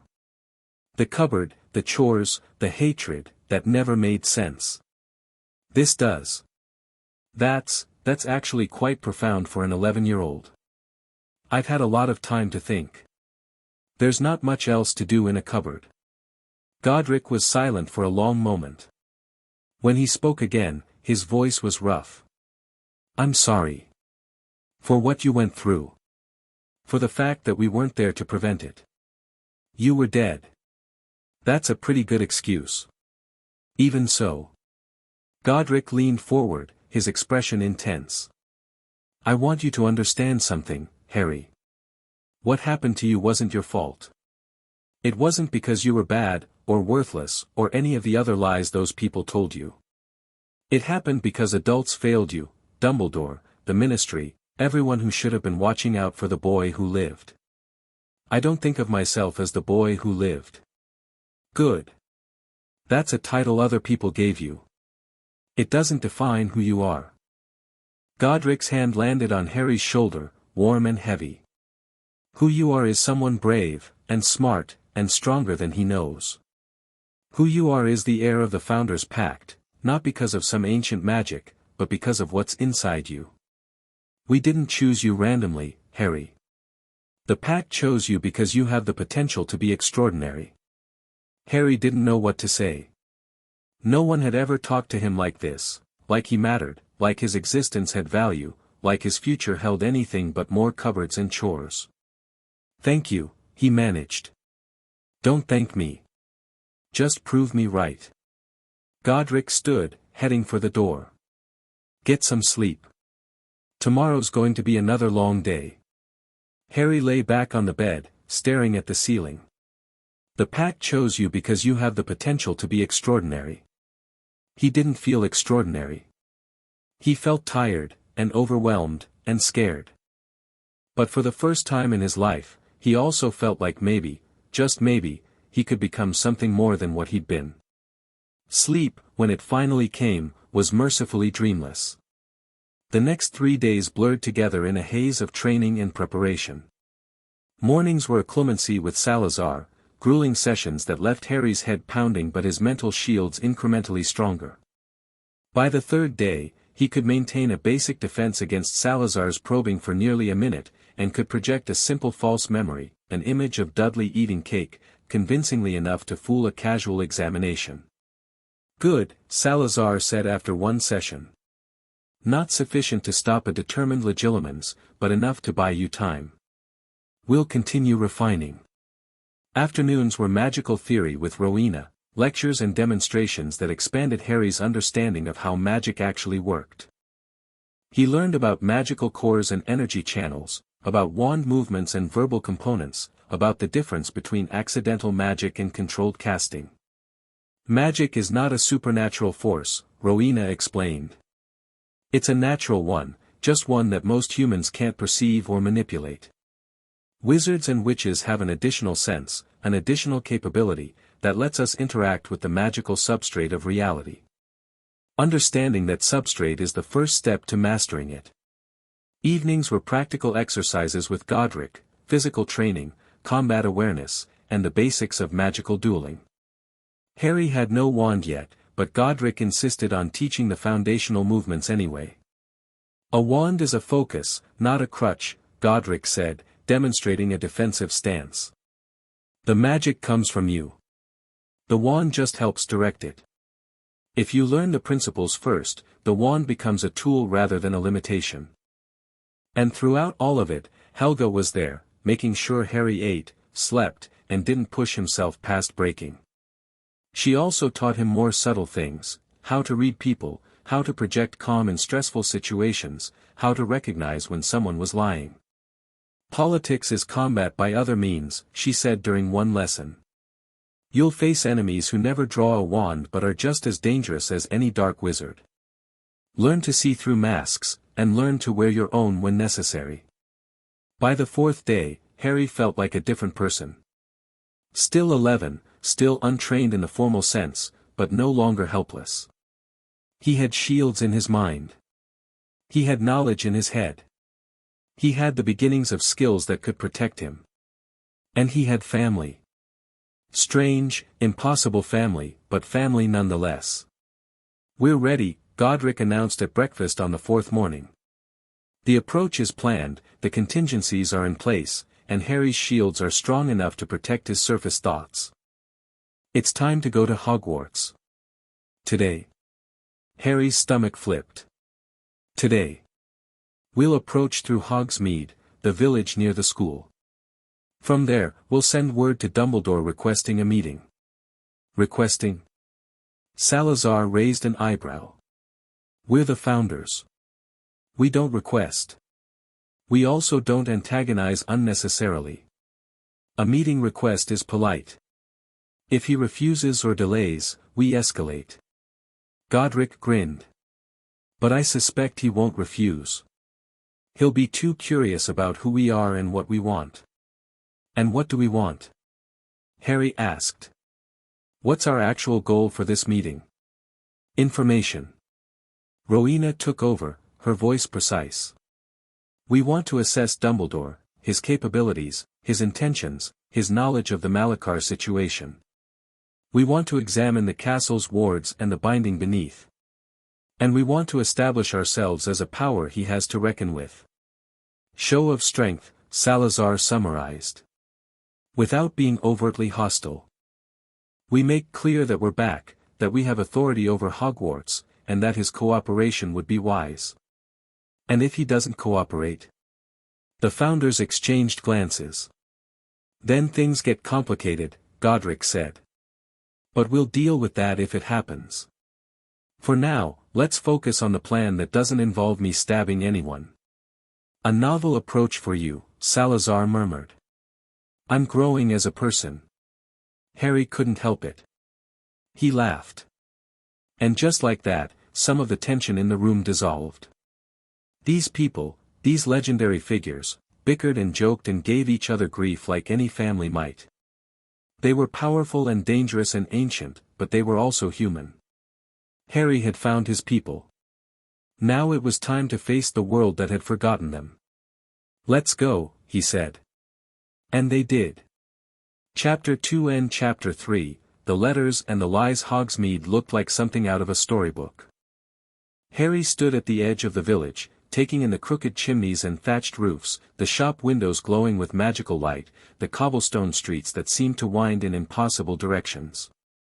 Witches and wizards wandered past in robes of every color, talking and laughing and paying no attention to the group of newcomers watching from the shadows. It's grown, Rowena murmured, her eyes tracking the buildings. When we founded Hogwarts, this was barely a hamlet. A few houses for staff who didn't want to live in the castle. 1,000 years is a long time. Godric adjusted his cloak, a mundane brown thing that hid his distinctive crimson robes. They'd all adopted glamours for the approach, appearing as unremarkable travelers rather than legendary figures. People build. Communities expand. It's the nature of things. The magical signature is strong here. Salazar's eyes were half closed, his senses extended in ways Harry didn't fully understand. The proximity to Hogwarts saturates the area. Even the muggles who wander too close probably feel something, even if they can't name it. Can we focus on the plan? Helga's voice was patient but firm. We're not here for tourism. The plan was straightforward: send a formal message to Dumbledore requesting a meeting, then wait for his response. If he agreed, they'd proceed to the castle openly.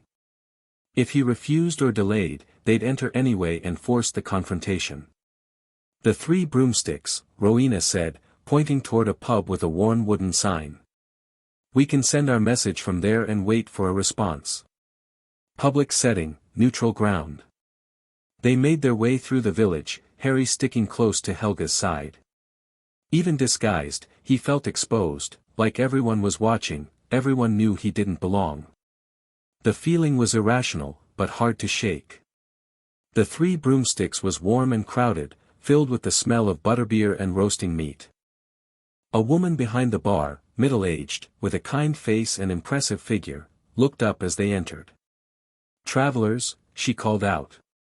Find a seat anywhere. I'll be with you in a moment. They claimed a table in the corner, positioning themselves with clear sightlines to both doors. Old habits, Harry realized. These were people who'd spent decades watching for threats. I'll send the message. Rowena produced a small piece of parchment from her sleeve, along with a quill that seemed to write by itself as she spoke quietly. Formal tone, clear purpose, no threats implied. What are you telling him? Harry asked. That the founders of Hogwarts have returned.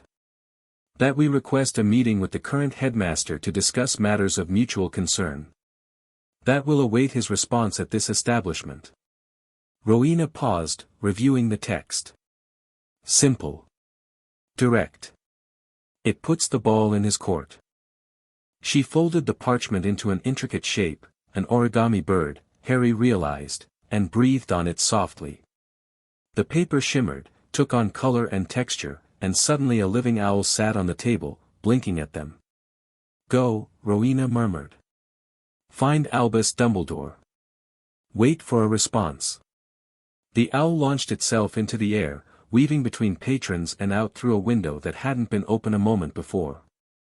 Several people glanced up, then returned to their drinks. Apparently, magical owls were common enough not to merit attention. "Now we wait." Godric flagged down the barmaid. "Might as well eat while we're here. For butterbeers and whatever you'd recommend for lunch."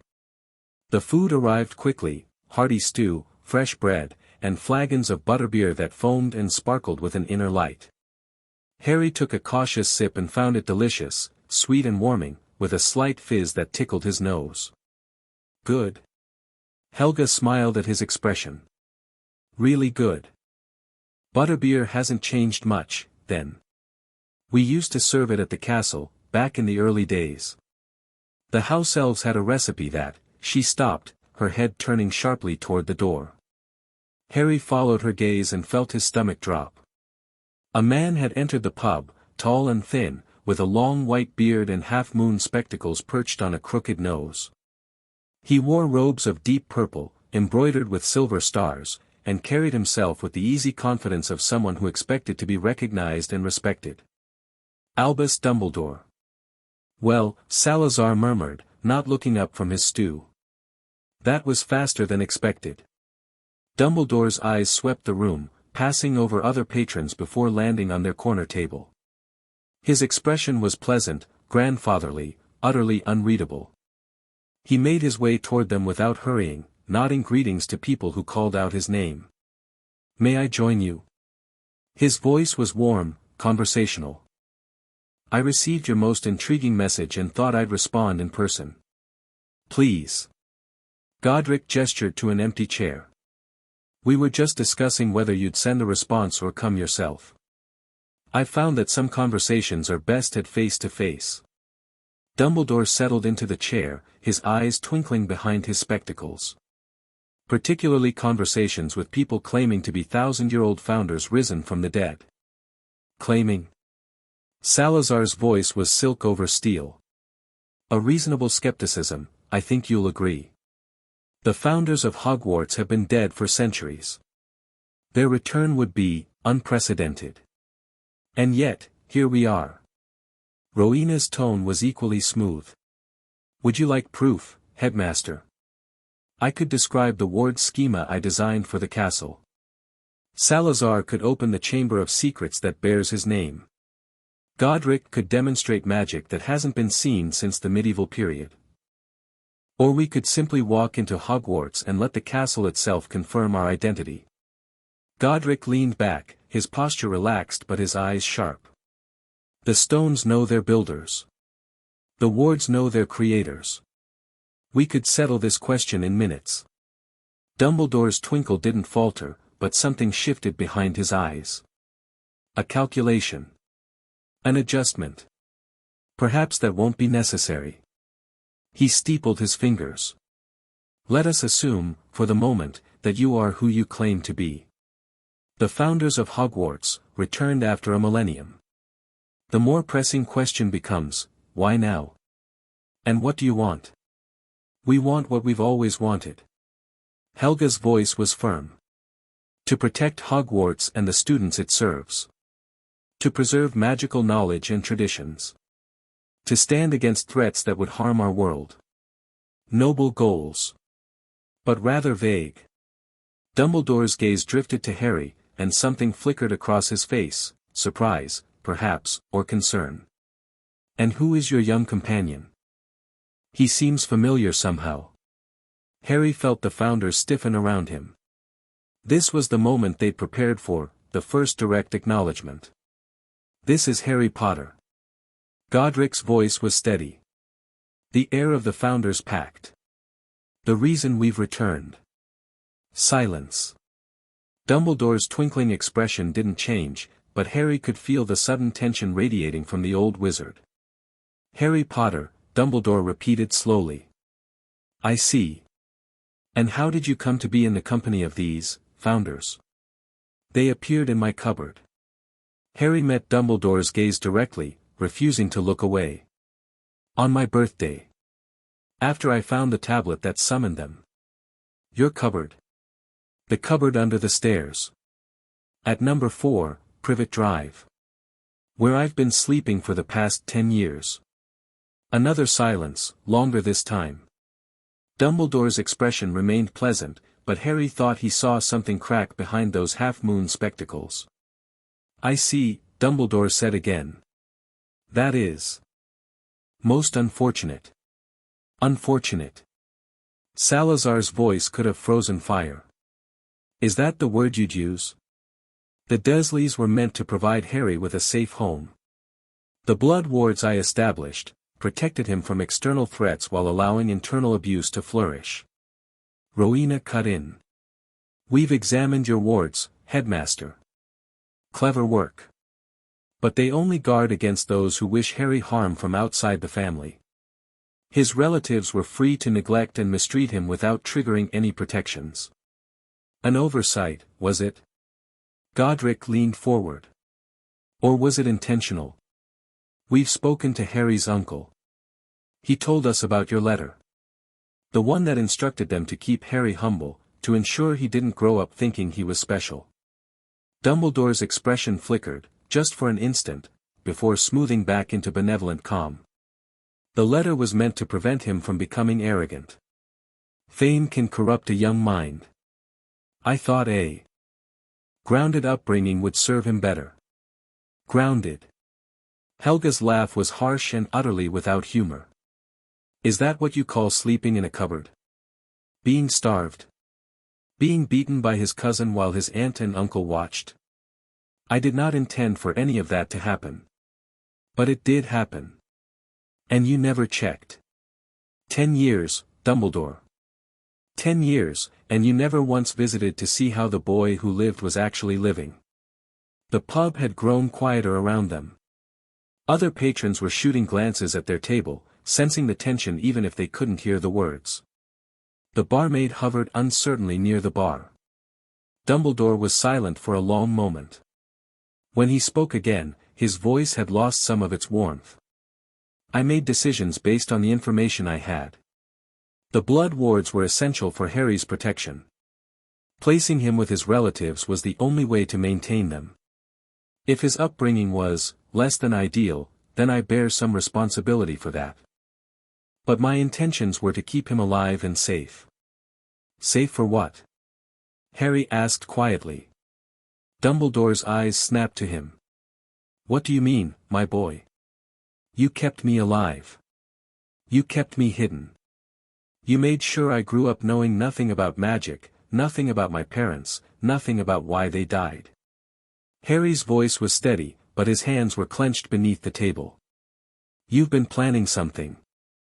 Something you needed me alive and ignorant for. What is it? For the first time, Dumbledore looked genuinely surprised. His eyes searched Harry's face, looking for something, the scared, grateful child he'd expected to find, perhaps. You're remarkably perceptive for your age. I've had good teachers this week. Dumbledore glanced at the founders, then back to Harry. The twinkle had gone from his eyes entirely now, replaced by something harder to read. Very well. You want honesty. I'll give you what I can. He folded his hands on the table. Voldemort is not dead. The night he attacked your parents, the curse that rebounded destroyed his body but not his spirit. He survives as a wraith, somewhere in the world, waiting for an opportunity to return. We know this, Salazar said. We can feel his presence on Harry's scar. Then you know why Harry needed protection. Why he needed to be hidden. When Voldemort returns, and he will return, Harry will be his primary target. The prophecy, Dumbledore stopped. What prophecy? Harry asked. Dumbledore was silent. What prophecy? Harry repeated. There is a prophecy, Dumbledore said finally, reluctantly. Made before your birth. It speaks of a child born at the end of July, born to those who thrice defied Voldemort. A child with the power to vanquish the Dark Lord. And that child is Harry. Rowena's voice was flat. The prophecy could have referred to another child as well. But Voldemort chose to interpret it as meaning Harry. His attack on your family, Harry, was an attempt to eliminate the prophesied threat before it could grow. Harry felt cold despite the warmth of the pub. So I'm supposed to vanquish Voldemort. The prophecy suggests you have the power to do so. Whether you choose to act on that power is, of course, your decision. Is it? Godric's voice was sharp. Because from where I'm sitting, it looks like you've been shaping Harry's entire life to prepare him for that confrontation. Keeping him ignorant. Keeping him isolated. Making sure he arrives at Hogwarts damaged and grateful for any kindness shown to him. Dumbledore's expression tightened. That is an uncharitable interpretation of my actions. Then give us a more charitable one. The two men stared at each other, ancient wizard and returned founder, each measuring the other. I have made mistakes, Dumbledore said finally. I freely admit that. But every decision I've made has been in service of protecting the wizarding world from Voldemort's return. Harry is central to that protection. I needed him to survive, and I needed him to remain unknown until he was ready to face his destiny. Ready according to whose standards? Helga demanded. Yours. You decided when he would learn about magic, when he would enter our world, when he would understand his own history. You took away his choices in the name of protecting him. I gave him a childhood, you gave him a cupboard and a lie. The silence stretched.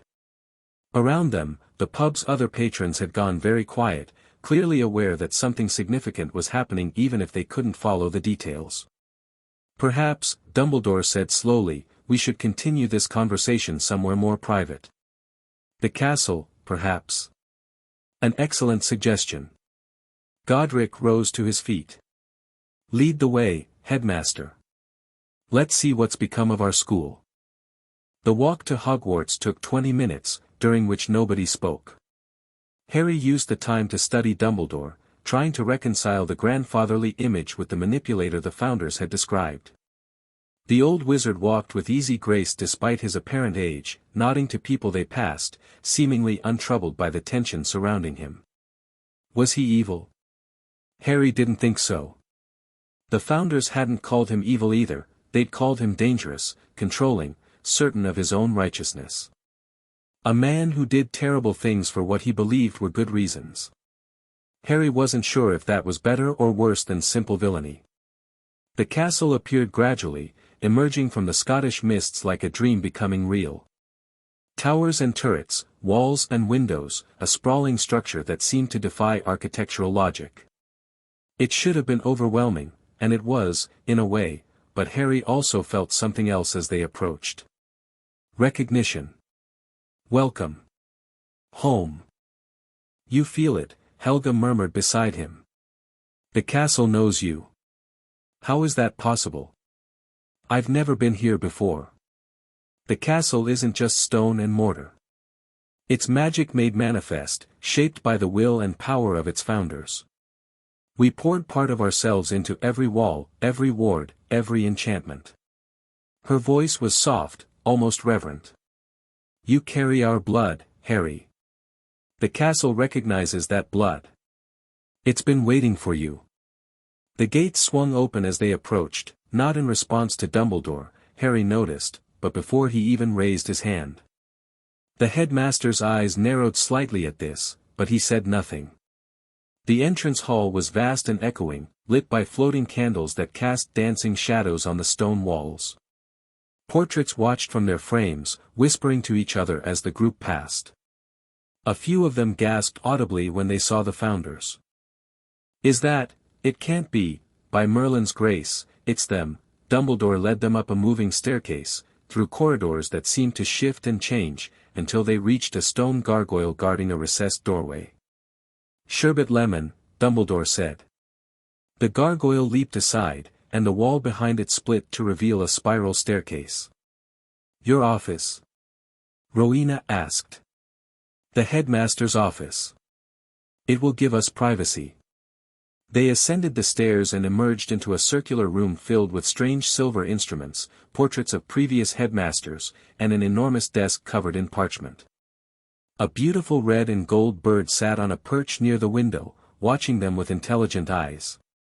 "Fox," Godric said softly. "Is that you?" The phoenix trilled, a sound of pure joy, and launched itself from the perch to land on Godric's shoulder. "You know this bird?" Dumbledore asked, his voice carefully neutral. "Fox was a friend, once. A long time ago." Godric stroked the phoenix's feathers. "I'm glad to see you've survived, old friend." The phoenix trilled again, then fluttered to Harry's shoulder. Harry froze, unsure what to do, but Fox simply nuzzled against his cheek and sang a soft note that made him feel inexplicably calm. "Interesting." Dumbledore's eyes tracked the interaction. "Fox doesn't usually warm to strangers." "Harry isn't a stranger. Not to anyone connected to Hogwarts." Rowena had moved to examine the silver instruments on a nearby table. "These are monitoring devices. Keyed to Harry." She turned sharply. "You've been monitoring him?" "Basic protective enchantments. They alert me if he's in serious danger." "They do more than that. This one tracks his location. This one monitors his magical output. This one," Rowena's voice went cold. "This one records emotional states. You've been spying on an 11-year-old's feelings. I've been ensuring his safety. By invading his privacy in ways he never consented to and never knew about." Rowena waved her wand, and the devices began to shake. "These are coming down. Those instruments have protected Harry they've done nothing of the sort. They've given you information. Information you never used to help him, only to monitor him." The devices shattered, silver components scattering across the floor. "Your surveillance ends now." Dumbledore's expression finally cracked. For a moment, Harry saw something beneath the grandfatherly mask, frustration, perhaps, or fear. "You're making a mistake," the headmaster said quietly. "You don't understand the threats Harry faces." "Then enlighten us." Godric settled into a chair without being invited, Fox still perched on his shoulder. "You mentioned a prophecy. You mentioned Voldemort's survival. What else haven't you told us?" "There's a reason I kept Harry ignorant, there's a reason you kept Harry controllable. Those aren't the same thing." Dumbledore was silent for a long moment. Then he moved to his own chair, lowering himself slowly, suddenly looking every one of his considerable years. "Very well. If you want the full truth, I'll give it to you." He waved his wand, and several bottles of a golden liquid appeared on the desk along with glasses. "But I warn you, the truth is complicated. And not all of it is pleasant. We're not afraid of unpleasant truths." Salazar took a glass but didn't drink. "We've lived through worse than you can imagine." "Perhaps." Dumbledore poured himself a measure of what Harry assumed was some kind of alcohol. "Let me start with what I know about the night Harry's parents died." The story took over an hour to tell. Dumbledore explained about the Order of the Phoenix, the resistance organization he'd founded to fight Voldemort. About the Potters going into hiding after learning they were targeted. About the Fidelius charm that should have kept them safe, and the traitor who betrayed them. "Peter Pettigrew," Dumbledore said. "A friend of your father's. He was their secret keeper, the only one who could reveal their location. He sold them to Voldemort for reasons I still don't fully understand." "Where is he now?" Harry's voice was tight. "Dead. Supposedly. He confronted Sirius Black, another of your father's friends, and was killed in the resulting explosion. Black was sent to Azkaban for the murder." "Supposedly dead." Dumbledore hesitated. "I've had concerns. The evidence was circumstantial. But the Ministry was satisfied, and I had more pressing matters to attend to. More pressing than justice for the man who betrayed Harry's parents." Helga's voice was sharp. Sirius Black was James Potter's best friend, Dumbledore said heavily. Everyone believed he was the secret keeper. When the Potters died, the assumption was that he'd betrayed them. I didn't argue because I wasn't certain it was wrong. But you had doubts. I had questions. Questions I've never been able to answer. Dumbledore took a long drink. There are many things about that night that don't add up. The prophecy's exact wording. The precise nature of the protection Lily's sacrifice created. The fact that Harry survived at all. The Horcrux. Salazar's voice was flat. Dumbledore went very still. You know about that. We felt it the moment we encountered Harry. A fragment of Voldemort's soul, lodged in his scar. Salazar's eyes were cold. Did you know? I suspected. I wasn't certain until recently. And were you planning to tell him? Or were you going to let him walk around with a piece of Dark Lord in his head indefinitely? The situation is complex. The situation is that you've been keeping secrets that directly affect Harry's life and safety. Secrets he has a right to know. Salazar stood, his presence suddenly dominating the room. We've heard enough of your justifications. Let me be direct, your guardianship of Harry Potter ends today. Dumbledore's eyes narrowed. I am his magical guardian. The ministry appointed you because there was no one else. Now there is. Salazar gestured to the other founders. We are claiming custody of the heir of our pact. If you wish to contest this, you're welcome to try. But I suggest you consider carefully before making an enemy of the 4 founders of Hogwarts. This isn't about enmity, no. It's about Harry. Salazar's voice softened slightly. We don't want to fight you, Dumbledore. We recognize that you've done good things, that you've fought against darkness, that your intentions, however misguided, were not malicious. But your time as Harry's puppet master is over. He's under our protection now. The room was very quiet. And what of Hogwarts? Dumbledore asked finally. What of the school? We'll evaluate it. Observe. See what's been done in our absence and whether it meets our standards. Rowena's voice was calm but firm. Harry will attend as a student, that much hasn't changed. But we'll be watching. And if we find that our legacy has been corrupted, we'll take steps to correct it. You would remove me as headmaster? If necessary. We founded this school, Dumbledore. We have authority over it that supersedes any appointment by the Ministry or the Board of Governors. Rowena paused. But that's not our preference. We'd rather work with you than against you. The question is whether you're willing to do the same. Dumbledore looked at each of them in turn, Salazar with his cold certainty, Rowena with her analytical calm, Godric with his barely contained energy, Helga with her fierce protectiveness. And then he looked at Harry, sitting quietly in his chair, watching everything with eyes far too old for his young face. What do you want, Harry? Dumbledore asked. Not what they want. What do you want? Harry considered the question carefully. He thought about the cupboard. The lies. The prophecy that had shaped his entire life without his knowledge or consent. I want the truth, he said.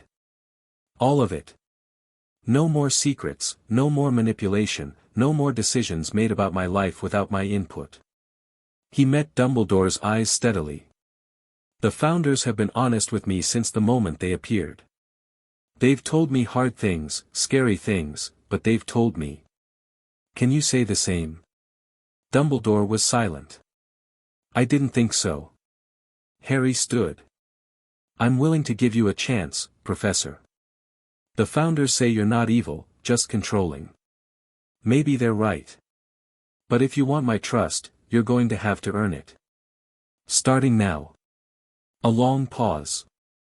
Then, slowly, Dumbledore nodded. Very well. Ask your questions. I'll answer what I can. The interrogation lasted another 2 hours. Harry asked about his parents, their personalities, their lives, their relationship. Dumbledore answered with what seemed like genuine warmth, painting a picture of two people who had been brave and loving and deeply committed to each other and to the fight against darkness. Rowena asked about the castle's wards, their current state, their maintenance, any anomalies that had been detected.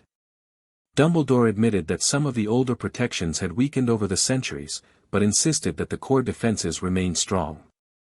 Salazar asked about the Chamber of Secrets, whether it had been found, whether anything had been disturbed. Dumbledore's answer was careful: the chamber had been opened once, 50 years ago, resulting in a student's death.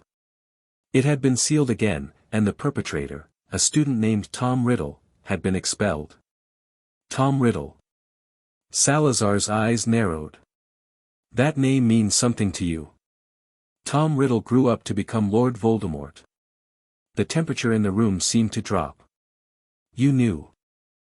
You knew who he was, what he was becoming, and you let him walk out of this school. I suspected. I didn't know. And by the time I was certain, it was too late. Dumbledore's voice was heavy with old regret.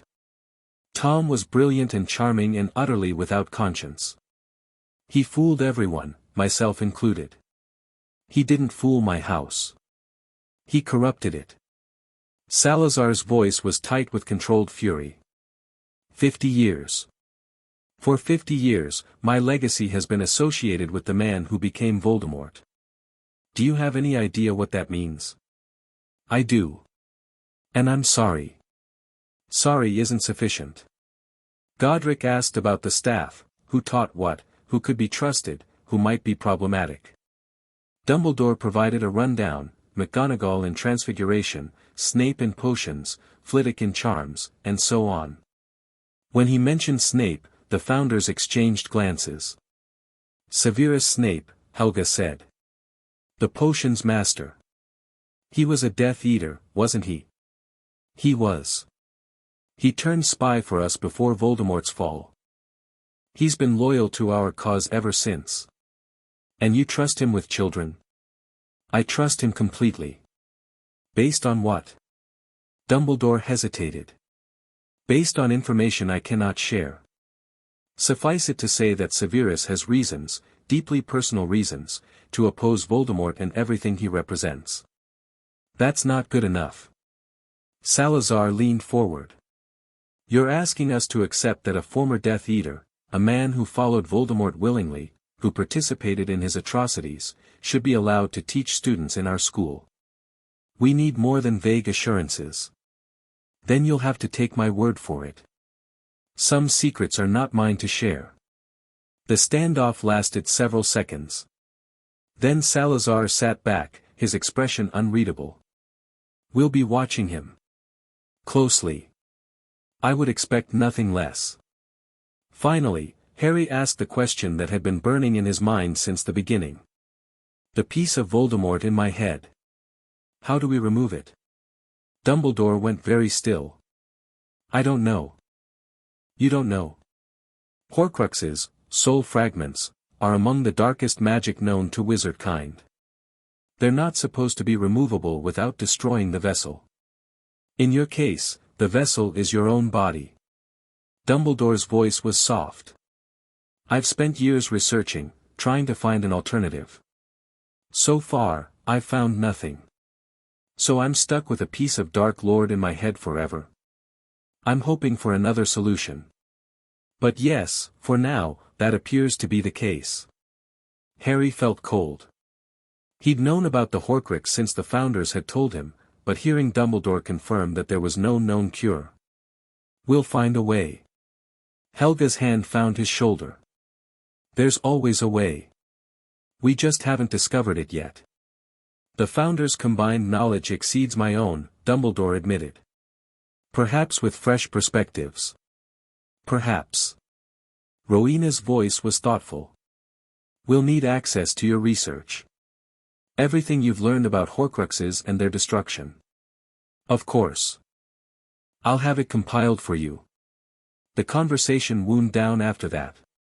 Arrangements were made. Harry would stay with the founders in the portable manor for the rest of the summer, receiving private instruction in addition to preparing for his first year at Hogwarts.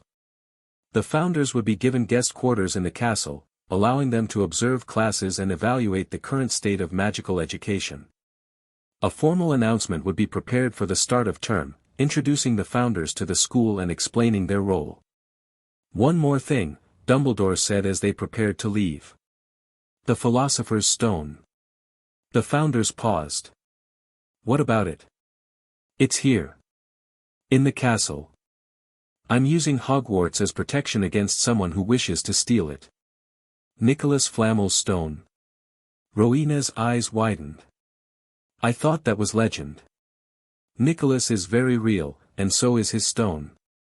He's asked me to protect it until alternative arrangements can be made." "Protect it how?" "A series of challenges and traps, designed to stop anyone who tries to reach it." "And you've placed this in a school full of children?" Dumbledore's expression flickered. "The protections are extensive. No student could possibly, no student should have to." Godric's voice was flat. "You've turned our school into a vault. A target. If someone is after the stone, they'll come here, and they'll endanger every child in this castle. The wards are not impenetrable. Nothing is." Godric shook his head. "We'll discuss this further. But I want it on record that we object to this arrangement in the strongest possible terms." "Noted." They left the headmaster's office in silence, the weight of everything they'd learned pressing down on them. Harry walked between Helga and Godric, Fawkes still perched on his shoulder, the phoenix's warmth a small comfort against the chill in his heart. "That went about as well as could be expected," Salazar murmured once they were clear of Dumbledore's quarters. "He's hiding things," Rowena said. "More than what he told us." "Of course he is. The question is whether those secrets will become problems." "They will. They always do." The Great Hall was empty when they passed through it, but Harry felt the castle's attention on them, a presence watching, evaluating, welcoming. Portraits tracked their movement. Suits of armor seemed to stand a little straighter as they passed. "The castle recognizes you," Godric said, not to Harry but to his fellow founders. "It knows we're back. It feels different than it did." Helga ran her hand along a stone wall. "Tired, somehow. Like it's been carrying weight for too long. 1,000 years of students and teachers and magic, all layered on top of each other." Rowena's voice was thoughtful. "The castle absorbs everything. It remembers everything. That's a lot of memory." They exited through a side door, emerging into the grounds. The sun was setting behind the mountains, painting the sky in shades of orange and purple. The lake glittered in the fading light. "It's beautiful," Harry said quietly. "It is." Helga smiled at him. "And it's yours, Harry. Your legacy. Your heritage. Whatever else happens, remember that. This place was built for students like you, students who needed somewhere to learn and grow and become who they were meant to be. I still don't know who that is. You will. That's what Hogwarts is for." They walked back to Hogsmeade in the gathering dark, and from there, Opera to the portable manor. Home, for now. Harry lay in his bed that night, staring at the ceiling, processing everything he'd learned. His parents, murdered by a Dark Lord. A prophecy marking him for either glory or death. A piece of that same Dark Lord lodged in his skull. And underneath all of it, the ancient evil he'd sensed in his dream. Malachar, waiting in the darkness beneath the castle. It was too much. It should have been too much. But somehow, Harry found he wasn't afraid. Anxious, yes. Overwhelmed, certainly. But not afraid. Because he wasn't alone anymore. He had the founders. He had Fawkes, who had refused to leave his shoulder all day. He had the beginning of a plan and the start of real training. And somewhere in the back of his mind, a fierce determination was growing. Voldemort had killed his parents. Dumbledore had left him to rot. The wizarding world had celebrated his survival while ignoring his suffering. They'd all underestimated him. They'd all assumed he'd be grateful, malleable, easy to control. They were wrong. Harry Potter was going to be extraordinary. Not because of a prophecy. Not because of some ancient pact. But because he'd chosen to be. The darkness could come. Let it come. He'd be ready. Chapter 3 and Chapter 4, The Train and the Choices. August passed in a blur of training, lessons, and preparation. Harry's days fell into a rhythm that would have seemed insane a month ago but now felt almost normal. Mornings began with physical conditioning, Godric's insistence, followed by a clemency practice with Salazar. Afternoons were devoted to magical theory with Rowena and practical spellwork once Harry finally received his wand. Evenings belonged to Helga, who taught him everything from basic healing magic to the subtle art of reading people. The wand had been an adventure in itself. Ollivander's shop in Diagon Alley was narrow and dusty, packed floor to ceiling with boxes that seemed to watch visitors with hostile intent. The wand maker himself was ancient and unsettling, with pale eyes that saw too much. "Ah," he'd breathed when Harry entered, flanked by 4 glamoured founders. "I wondered when I'd be seeing you, Mr. Potter. It seems only yesterday your mother was in here, buying her first wand. Willow. 10¼ inches. Excellent for charm work." He'd produced wand after wand, each one failing spectacularly when Harry tried it. Sparks flew. Boxes tumbled. At one point, a small fire broke out. "Tricky customer," Ollivander had murmured, clearly delighted. "Not to worry, the wand chooses the wizard, Mr. Potter. We'll find your match." The match, when it came, had made Ollivander go very still. "Curious," he'd whispered. "Very curious." "What's curious?" Harry had asked, feeling the warmth of the holly wand spreading through his fingers like coming home. "The phoenix whose tail feather resides in your wand gave another feather. Just one other. It is curious that you should be destined for this wand, when its brother gave you that scar." Harry had looked at the wand in his hand, 11 inches, holly, with a core of phoenix feather, and felt something complicated settle in his chest. "The wand that killed my parents. The wand that failed to kill you." Ollivander's eyes had glittered. "I think we must expect great things from you, Mr. Potter. After all, he who must not be named did great things." "Terrible, yes, but great." The founders had bundled Harry out of the shop before he could respond to that particular observation. "Brother wands," Salazar had muttered later, examining Harry's new wand with professional interest. "That's going to complicate things if you ever face Voldemort directly." "Why?" "Brother wands can't be used against each other effectively. They'll recognize each other, create a kind of magical feedback loop." Salazar had handed the wand back. "We'll have to find workarounds. Wandless magic, perhaps. Or a secondary wand." Learning to actually use the wand had been another challenge. Harry's magic was strong, stronger than any of the founders had expected, but wild. Unpredictable. It wanted to surge and crash like a storm rather than flow in controlled channels. "You've been suppressing yourself for years," Rowena had explained after one particularly explosive practice session.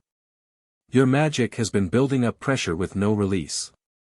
Now that you're finally using it, it's all trying to come out at once. How do I control it?" "Practice. Meditation. Time." She'd smiled slightly. "And the occasional explosion, until you find your equilibrium."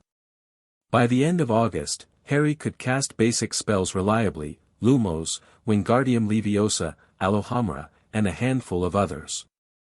More importantly, he could feel his magic now, could sense its currents and eddies, could sometimes predict when it was about to spike beyond his control. "You're making remarkable progress," Helga told him one evening, watching him successfully levitate a feather for the 20th consecutive time. "Most students take months to reach this level of consistency. I have good teachers. You have good instincts. The teachers just help you trust them. The occlumency had progressed too, though more slowly. Harry could maintain his shields against Salazar's probing for several minutes now, and could project false memories convincingly enough to fool a casual examination. The deeper techniques, hiding specific memories, creating layered defenses, detecting intrusion attempts, would take longer. Your mind is naturally resilient, Salazar had observed. The years of abuse taught you to compartmentalize, to hide your true feelings behind masks. We're just formalizing what you already knew. Turning trauma into technique. If you want to be cynical about it. Salazar's lip had twitched. I prefer to think of it as reclaiming your pain. Making it serve you rather than define you. The nights were harder. Malachar came to Harry in dreams at least twice a week, despite the occlumency training. The ancient entity couldn't break through Harry's conscious defenses, but sleep lowered those barriers, leaving him vulnerable to whispered conversations in the void. You're growing stronger, Malachar had said in one dream. I can feel it. The founders are training you well. Stay out of my head. I'm not in your head, little heir. I'm beneath it. Beneath everything. The castle, the wards, the whole rotting edifice your founders built on my prison. A laugh, cold and echoing. You think walls can hold me forever? They've held you for 1,000 years. And they're crumbling. Every dark ritual, every horcrux, every tear in the fabric of magical reality, they all weaken my chains. Your precious Voldemort has done more to free me than any intentional saboteur could have. Harry had woken from that dream shaking, and hadn't been able to sleep again until dawn. The founders took the dream communication seriously. Rowena spent hours analyzing the connection, trying to find ways to sever or block it. Salazar doubled down on occlumency training, focusing specifically on defenses that could function during sleep. Godric taught Harry to fight through exhaustion, recognizing that enemies didn't wait for convenient moments. And Helga just listened, letting Harry talk about the fear and frustration and bone-deep weariness that came from having an ancient evil whispering in his ear every few nights. It's trying to destabilize you, she said one night, after a particularly vivid nightmare. Malachar can't reach your body yet, so it's attacking your mind. Trying to wear you down, make you doubt yourself, make you afraid. It's working. Is it? Helga met his eyes steadily. You're still here. Still training. Still fighting. If Malachar's goal was to break you, I'd say you're doing a remarkable job of refusing to be broken. I don't feel remarkable. I feel tired. Those aren't mutually exclusive. She'd pulled him into a hug, something she did often, as if making up for all the physical affection he'd never received. Rest when you can. Fight when you must. And remember that you're not facing this alone. September 1st arrived cool and bright. Harry stood in his bedroom at the Portable Manor, staring at his reflection in the mirror. New robes, properly fitted, high quality, nothing like Dudley's cast-offs. New glasses, Rowena had enchanted them to be unbreakable and self-adjusting. New trunk, new books, new everything. He looked like a different person.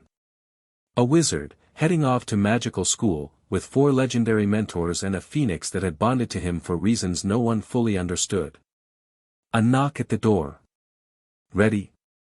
Godric's voice. As I'll ever be. The founders were waiting in the common room, all 4 of them wearing their glamours. They'd be accompanying Harry to King's Cross but maintaining their disguises until the appropriate moment. The grand reveal was planned for the sorting ceremony, maximum impact, minimum warning for Dumbledore to prepare a counter-narrative. Remember the plan, Salazar said as they prepared to apparate. You're Harry Potter, a normal first-year student, traveling with your guardians. You don't know who we really are. You have no special abilities, no advanced training, no inside knowledge of Hogwarts politics. I play dumb. You play normal. There's a difference. Salazar's lips twitched. Though given your background, you might find normal more challenging than dumb. Thanks for the vote of confidence. The side-along apparition deposited them in a secluded alley near King's Cross Station. Harry had gotten better at handling the sensation, though it still felt like being squeezed through a tube too small for his body. Platform 9 3/4, Helga said, consulting a small piece of parchment. Between platforms 9 and 10.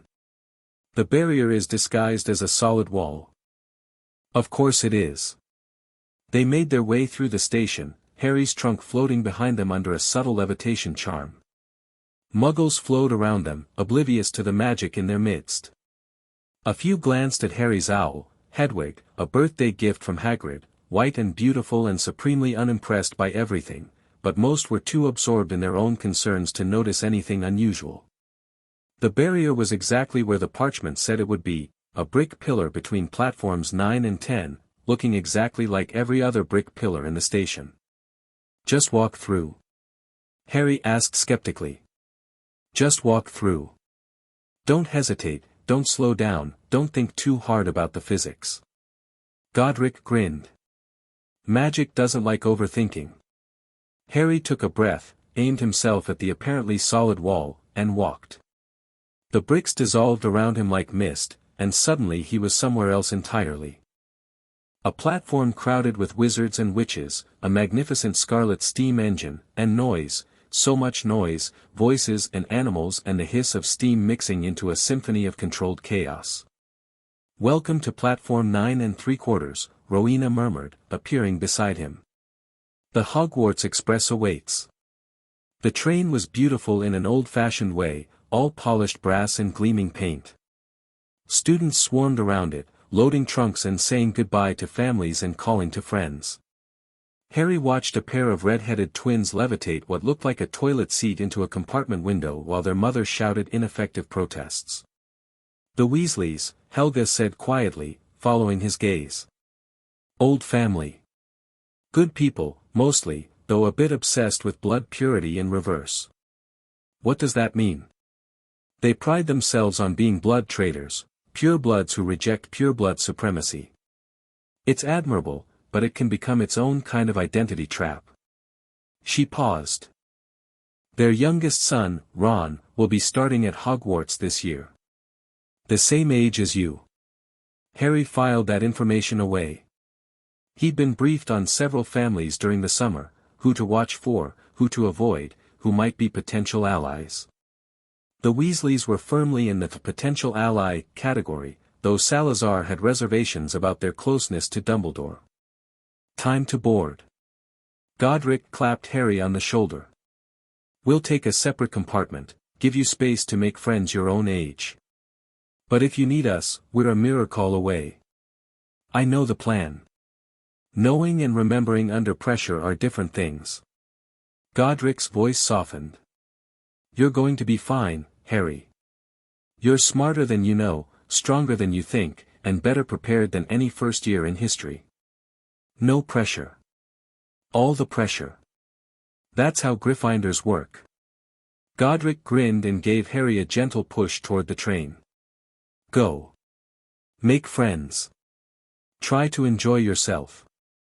Being 11 only happens once. Harry boarded the train, found an empty compartment toward the back, and settled in to watch the platform through the window. The founders boarded separately, taking a compartment several cars away. Hedwig hooted softly from her cage, already drowsing. The platform grew more crowded as 11 o'clock approached. Harry observed the families saying goodbye, the hugs, the last-minute instructions, the tears that parents tried to hide. He'd never had anyone to say goodbye to before the Dursleys. You have people now, he reminded himself. Different, but real. A commotion near the barrier caught his attention. A family with unmistakable red hair was pouring through, a harried-looking mother, the twins he'd seen earlier, a taller boy with a prefect badge, a younger girl who looked too young for Hogwarts, and a boy about Harry's age who seemed to be arguing about something. Don't see why I can't have an owl too. Every year Percy gets new things, Ronald, we've discussed this. Hand-me-downs are perfectly acceptable, everything I own is hand-me-downs. Harry looked away, feeling oddly uncomfortable. The boy's complaint was legitimate, but Harry couldn't help comparing it to his own childhood. Hand-me-downs from a sibling who cared about you seemed like a luxury compared to hand-me-downs from a cousin who hated you. The whistle blew. Last-minute boarders scrambled onto the train. The engine huffed and began to move, pulling away from the platform as families waved and shouted final farewells. Harry was on his way to Hogwarts. He'd been alone in the compartment for about 20 minutes when the door slid open. "Mind if I sit here? Everywhere else is full." It was the red-haired boy from the platform, Ron Weasley, if Helga's information was correct. Up close, he was tall and thin, with freckles scattered across his nose and an expression that mixed nervousness with determined friendliness. "Go ahead." Harry gestured to the empty seats. Ron dropped into the opposite bench, relief evident on his face. "Thanks. I'm Ron, by the way. Ron Weasley. Harry Potter." Ron's eyes went wide. His gaze flicked to Harry's forehead, obviously looking for the scar, then jerked away when he realized he'd been caught. "Sorry, I didn't mean to. I mean, I've heard of you, obviously, everyone has, but I wasn't trying to. It's fine." Harry had been prepared for this reaction. Everyone stares at the scar eventually. Might as well get it over with. He pushed his hair back, revealing the lightning bolt mark. Ron looked, swallowed, and then forcibly relaxed. "Does it hurt?" "Sometimes. Not usually." Harry let his hair fall back into place. "So you're a Weasley? I saw your family on the platform." "Yeah, there's loads of us. I've got 5 brothers and a sister." Ron's expression turned rueful. "I'm the 6th boy. Everything I own used to belong to someone else." "That sounds familiar." "Really?" Ron looked surprised. I mean, you're Harry Potter. Famous. I figured you'd have, piles of gold and stuff. I grew up with my Muggle relatives. They weren't exactly generous." Harry kept his tone light, but something in his expression must have communicated more than he intended. "Oh." Ron's face fell. "Sorry. I didn't know. Most people don't." "That's probably the point." An awkward silence fell. Harry considered how to redirect the conversation. He was supposed to be making friends, not creating uncomfortable atmospheres, when Ron spoke again. "So what house do you think you'll be in?" "My whole family's been in Gryffindor. Mum and Dad will probably disown me if I end up in Slytherin." "Would they really?" "Well, no. But they'd be disappointed." Ron shrugged. "Slytherin's where all the dark wizards come from, isn't it? You know who was a Slytherin?" "My mum's always saying that, not all Slytherins are dark wizards." The words came out sharper than Harry intended. Salazar's face flashed through his mind, cold, yes, and sometimes harsh, but not evil. Never evil. That's like saying all Gryffindors are brave or all Ravenclaws are smart. The houses are about tendencies, not destiny. Ron blinked at him. "You sound like you've thought about this a lot." "I've had good teachers this summer." Harry forced himself to relax. "Sorry. I just don't like it when people get judged for things they haven't actually done." "No, that's fair, actually." Ron looked thoughtful. "My dad always says not to judge a book by its cover." "Guess that applies to houses too." The tension eased. They talked about Quidditch. Ron was passionate about the Chudley Cannons, a team that apparently hadn't won a championship in decades, and about classes and teachers and all the things that normal 11-year-olds discussed on their way to boarding school. Harry found himself liking Ron. The other boy was straightforward, unpretentious, and genuinely friendly without any apparent agenda. He complained about his hand-me-downs but didn't wallow in self-pity. He was clearly intimidated by Harry's fame but pushed through it rather than either fawning or retreating. Around noon, a witch with a trolley appeared, selling sweets and snacks. Harry, who'd never been allowed treats at the Dursleys, bought some of everything. Ron produced smashed sandwiches that his mother had packed and tried to pretend he wasn't hungry. Here. Harry pushed half his pile toward Ron. I can't eat all this. I couldn't, you'd be doing me a favor. I don't even know what most of this stuff is. Ron hesitated, then grinned and grabbed a pumpkin pasty. Well, if you're sure. They were comparing chocolate frog cards when the compartment door slid open again. Has anyone seen a toad? A boy named Neville's lost one. The speaker was a girl about their age, with bushy brown hair and front teeth slightly too large for her face. She spoke with the rapid-fire confidence of someone who'd read all the textbooks and wanted everyone to know it. No toad here, Ron said. Sorry. Oh well. I'm Hermione Granger, by the way. First year. And you are? Ron Weasley. Harry Potter. Hermione's eyes lit up with recognition, but not the odd, scar-staring recognition Harry was used to. This was something different. Academic. Cataloging. Harry Potter. I've read about you, of course. You're in modern magical history and the rise and fall of the dark arts and great wizarding events of the 20th century, am I?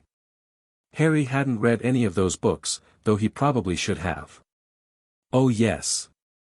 I memorized all the course books before term, of course. I was so excited when I got my letter, you see, because no one in my family is magical, so it was quite a surprise, but what a wonderful surprise. Anyway, I know everything about you. Well, everything that's in the books. Harry wasn't sure how to respond to being told that a stranger knew everything about him. The books don't always get things right. Really?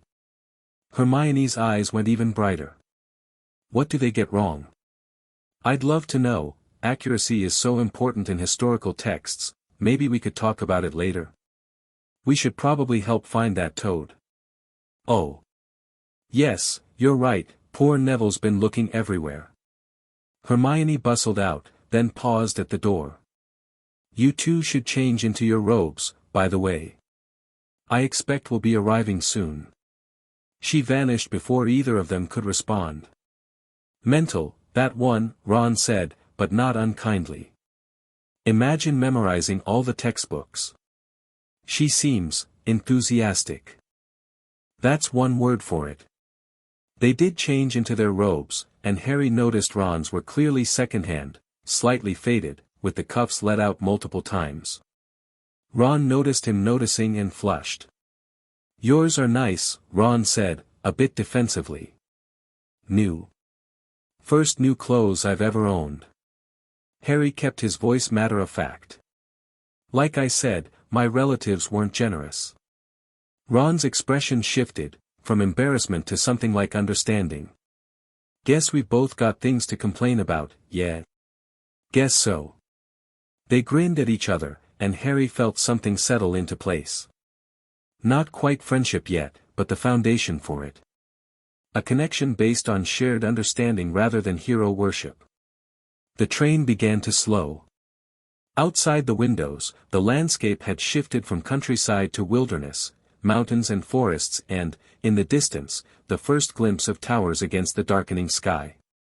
Hogwarts. The station at Hogsmeade was chaos. Students poured off the train into the cold evening air, upper years heading toward carriages that seemed to pull themselves. Harry caught a glimpse of skeletal horses that no one else seemed to see and filed that observation away for later, while a familiar voice boomed over the crowd. Furs years. Furs years over here. Come on, don't be shy. Hagrid stood at the platform's edge, holding a lantern that did little to illuminate his massive form. Harry felt a surge of warmth at the sight of him. Hagrid had been the first person to treat him with genuine kindness, even if that kindness had been compromised by loyalty to Dumbledore. All right there, Harry. Hagrid called out, spotting him in the crowd. Fine, Hagrid. Good lad. Come on, then, Furs years, follow me. They followed a narrow path through the darkness, Hagrid's lantern bobbing ahead like a will-o-wisp. Harry found himself walking beside Hermione, who was alternating between excited commentary about the forest, the forbidden forest. "I read that it's home to dozens of magical species, some of them quite dangerous, and nervous questions about the sorting. I do hope I'm in Gryffindor. It sounds by far the best, though Ravenclaw wouldn't be bad either." "You'll be fine," Harry said, not sure why he felt compelled to reassure her. "The sorting isn't about where you want to be. It's about where you fit." "How do you know that?" "I read about it." The lie came easily, though he felt a twinge of guilt. "The sorting hat looks at who you are, not who you're pretending to be. Just be yourself." Hermione went quiet for a moment. When she spoke again, her voice was smaller, less confident. "What if myself isn't good enough?" Harry stopped walking. Hermione stopped too, looking up at him with an expression that reminded him painfully of himself, the uncertainty, the fear of not measuring up, the desperate hope that magic would somehow fix everything that was wrong. "I spent 10 years thinking I was worthless," Harry said quietly. "My relatives told me I was a burden, a freak, a waste of space. It took me a long time to realize they were wrong." He met her eyes. "You got a letter, Hermione. Magic chose you. That means you're already good enough. The rest is just details." Hermione stared at him for a long moment. Then she smiled, a real smile, not the nervous, performative expression she'd been wearing. "Thank you, Harry. Y'all get your first sight Hogwarts in a sec," Hagrid called from ahead. Just round this bend here, the path opened onto the shore of a vast black lake. And there, perched on a cliff on the far side, was Hogwarts. Harry had seen the castle before, from a distance, but seeing it now, towers illuminated against the night sky, windows glowing with warm light, the whole impossible structure reflected in the still water, took his breath away. "Wow," Ron whispered beside him. "Indeed," Hermione agreed, for once at a loss for additional words. "No more than 4 to a boat." Hagrid gestured to a fleet of small vessels lined up at the water's edge. Harry climbed into a boat with Ron, Hermione, and a round-faced boy who introduced himself as Neville Longbottom, the toad owner. His toad, Trevor, was clutched firmly in his hands, apparently having been found under someone's seat on the train. "Forward!" Hagrid commanded, and the boats began to move on their own, gliding smoothly across the glassy water. As they approached the cliff, Harry felt something else, a pressure in his chest, a vibration in his bones. The castle was reaching out to him, just as it had during his earlier visit. Welcoming him home. "We know you," the stones seemed to whisper. "We've been waiting." Harry closed his eyes and let the feeling wash over him. Whatever happened next, the sorting, the confrontation with Dumbledore, the long game against Malachar, he was ready. He was home. The entrance hall was even more impressive from ground level than it had been during Harry's previous visit. High ceilings, marble staircases, and doors large enough to accommodate Hagrid with room to spare. Professor McGonagall met them at the top of the stairs, a tall, stern-looking witch with her hair pulled back in a tight bun and an expression that suggested she tolerated no nonsense. "Welcome to Hogwarts. The start-of-term banquet will begin shortly, but before you take your seats, you must be sorted into your houses."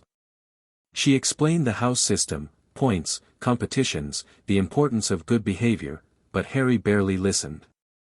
He was watching the other first years, cataloging reactions.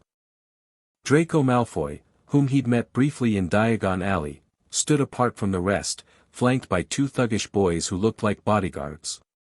His expression was a mixture of boredom and anticipation. Hermione was mouthing what looked like memorized facts under her breath.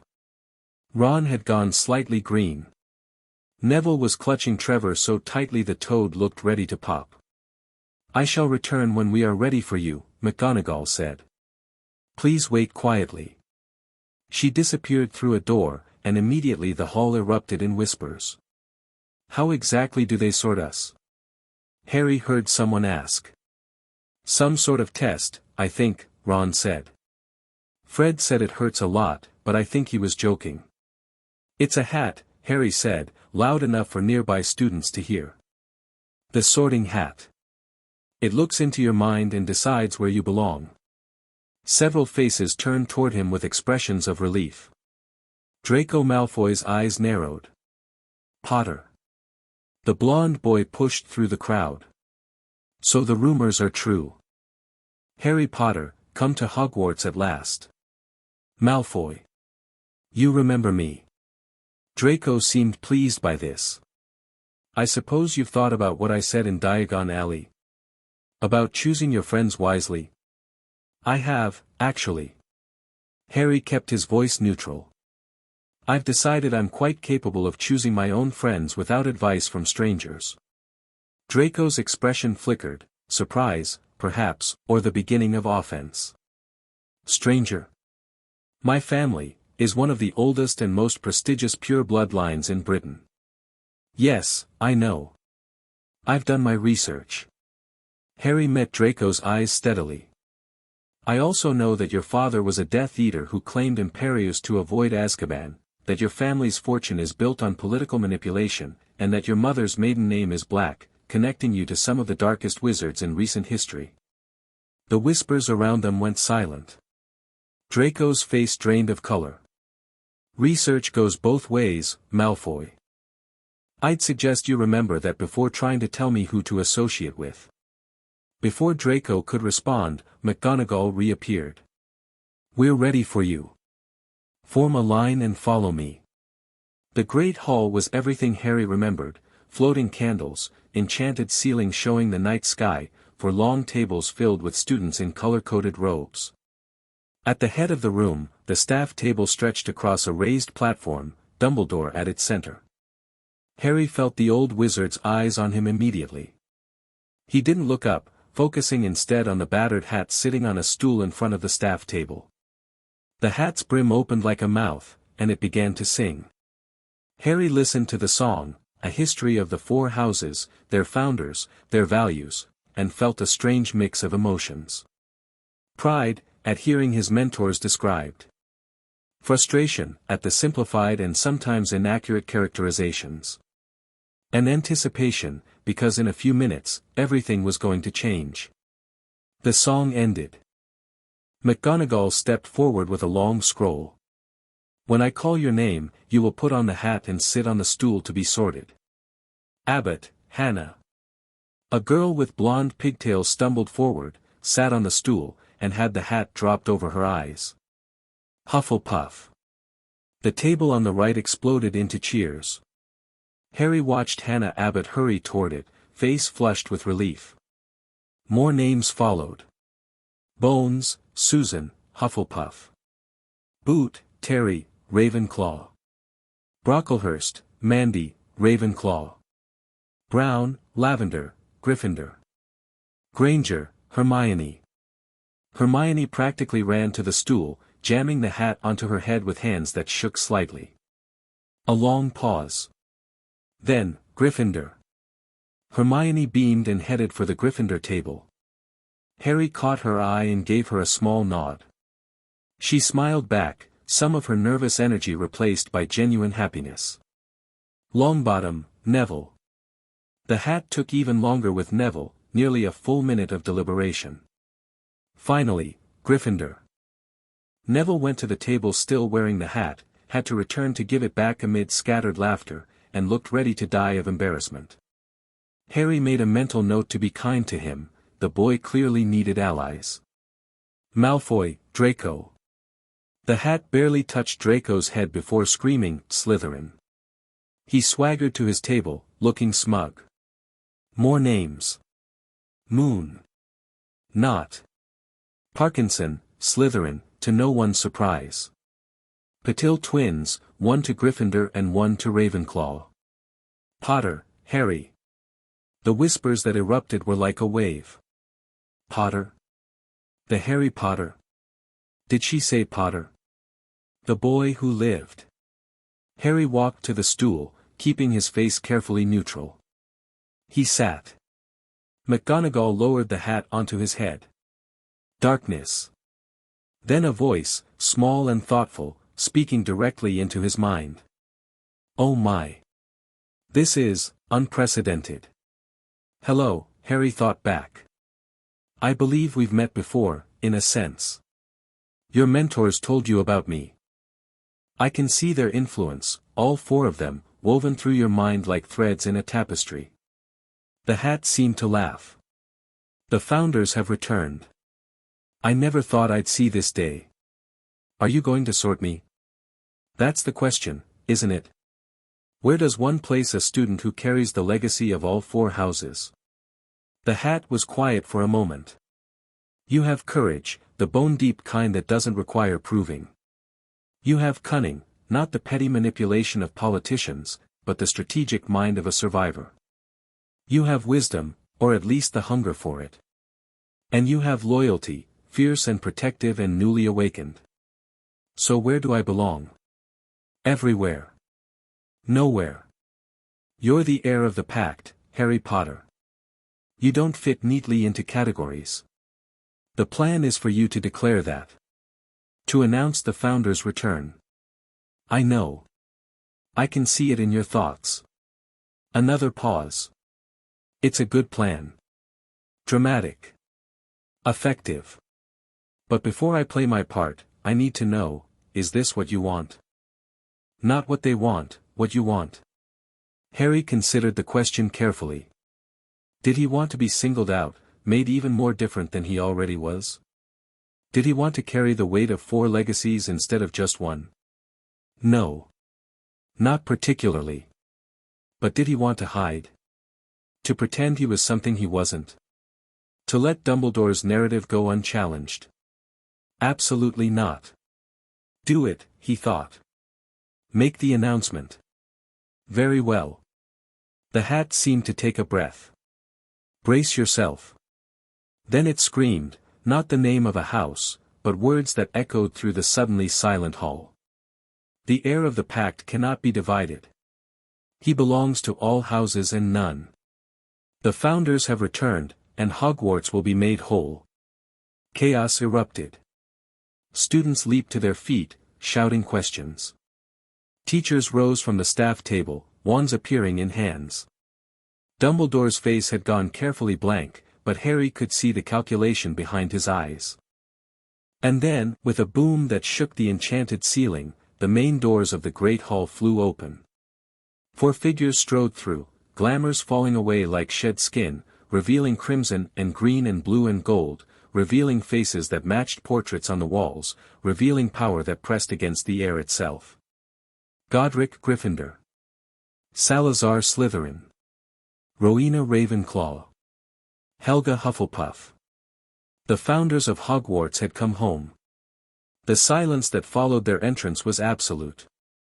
Harry watched from his seat on the stool, the sorting hat still perched on his head, as the founders walked up the center aisle. Students pressed back against their tables, eyes wide with a mixture of awe and terror. Godric led the way, his stride confident and his expression fierce. Salazar followed at his shoulder, cold gaze sweeping the Slytherin table with something that might have been disappointment. Rowena walked with analytical calm, examining the hall as if cataloging every detail. And Helga brought up the rear, her face warm but firm, clearly assessing the children who would be her responsibility. They reached the front of the hall and stopped, facing the staff table. Albus Dumbledore, Godric's voice rang out, carrying to every corner of the room without magical amplification. Headmaster of Hogwarts. We've come to discuss the state of our school. Dumbledore rose slowly, his expression betraying nothing. I believe we've already had that discussion. We discussed the surface. Now we discuss the depths. Godric's hand swept across the room. This castle was built on a promise, that magic would be taught freely, that students of every background would be welcome, that the prejudices of the outer world would have no place within these walls. I see that promise has been broken. You speak in generalities, I speak in observation. Salazar stepped forward, and the Slytherin table seemed to collectively shrink back. My house has become a haven for blood supremacists. Students who should exemplify ambition and resourcefulness have been taught to value nothing but ancestry. The name Slytherin has become synonymous with darkness. His voice dropped to something cold and dangerous. Do you know how that feels, headmaster? To have your legacy twisted into everything you fought against. Dumbledore opened his mouth to respond, but Rowena cut in. The castle's wards are failing. Not catastrophically, not yet, but the decline is measurable. Protective enchantments that were meant to last millennia are fraying at the edges. The library's restricted section has been expanded beyond reason, placing valuable knowledge behind barriers that prevent students from ever accessing it. And the curriculum. She paused, consulting something invisible. The curriculum has been stripped of nearly everything meaningful. Students graduate with the ability to perform parlor tricks and the understanding of toddlers. And the children. Helga's voice was soft but carried clearly. The children you've been entrusted with. I see fear in their faces, fear of each other, fear of the houses, fear of being judged for things beyond their control. You've allowed bullying to become culture, competition to become cruelty, tradition to become tyranny.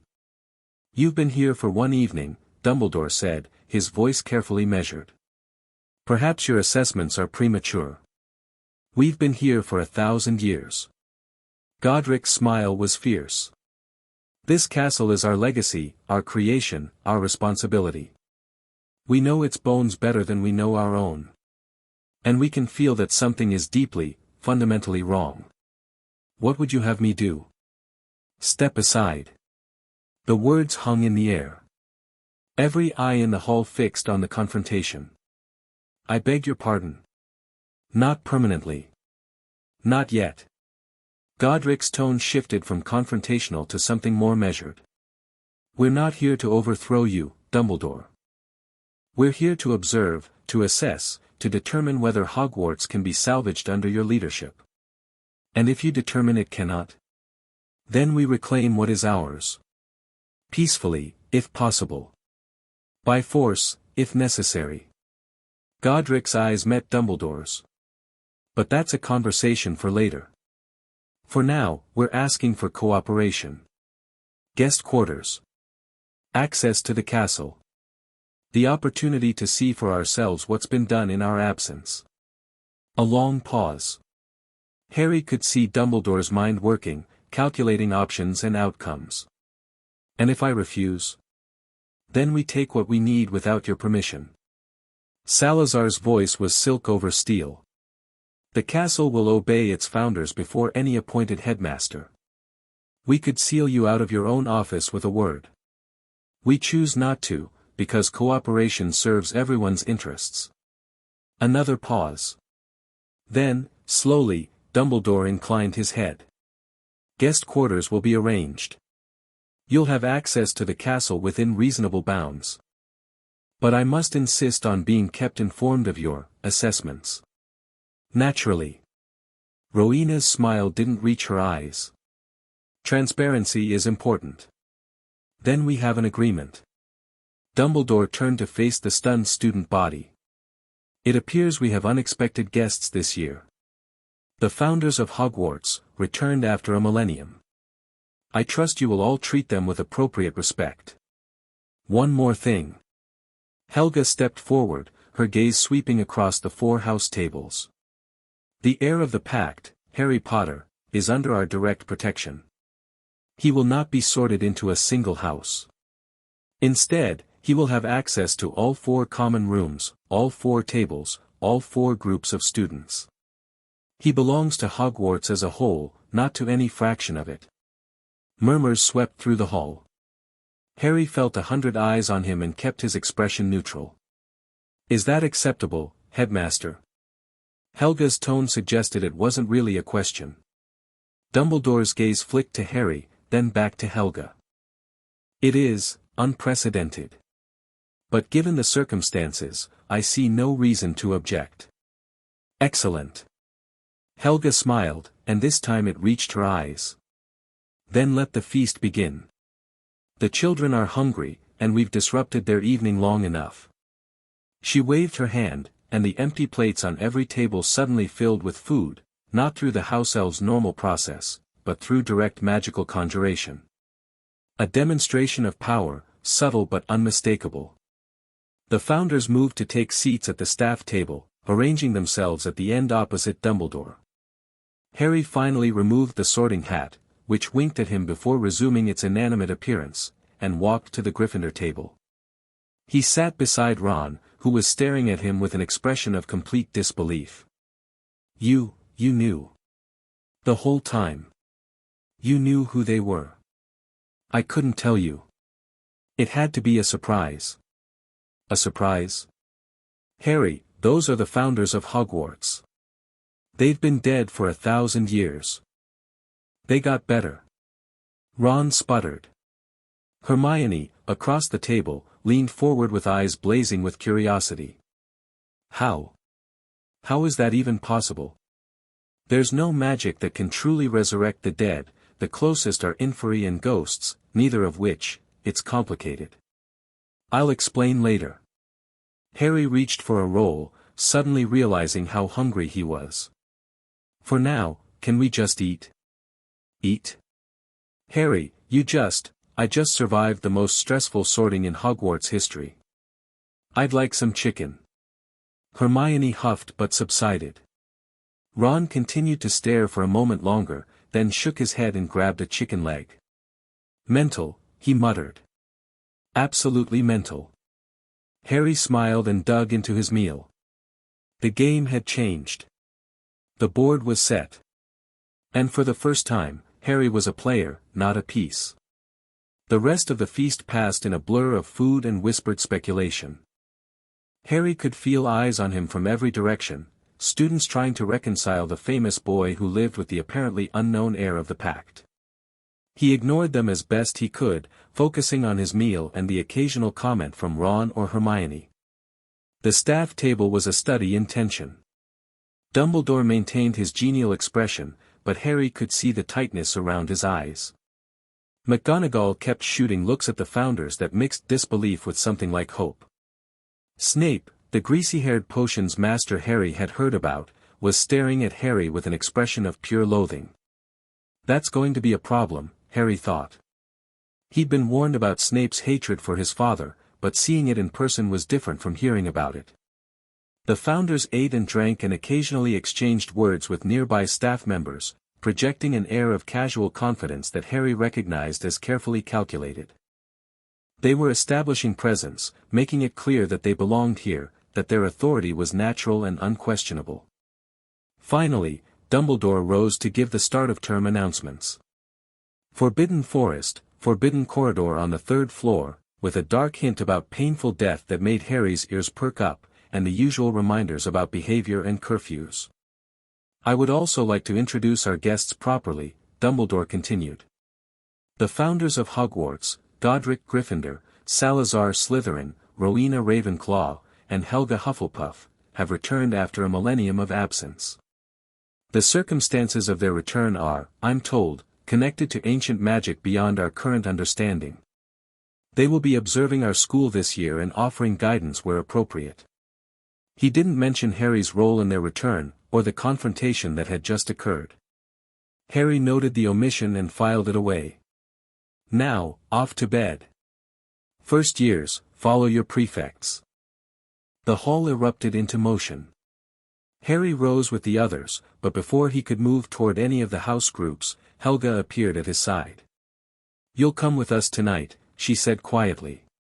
We have your quarters arranged. I thought I was supposed to integrate with the students. Tomorrow. Tonight, we debrief. Her hand found his shoulder. You did well, Harry. Better than well. Now come, we have much to discuss.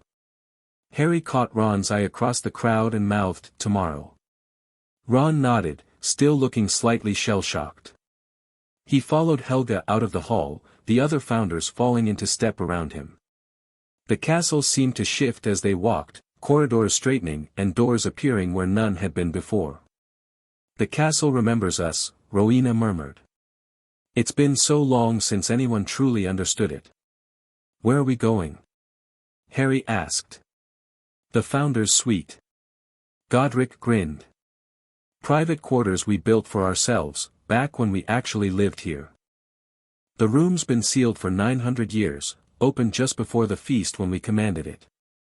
They climbed stairs that twisted in impossible ways, passed through a portrait of all four founders that swung open at their approach, and entered a large circular room that managed to combine elements of all four house common rooms into something greater than any of them.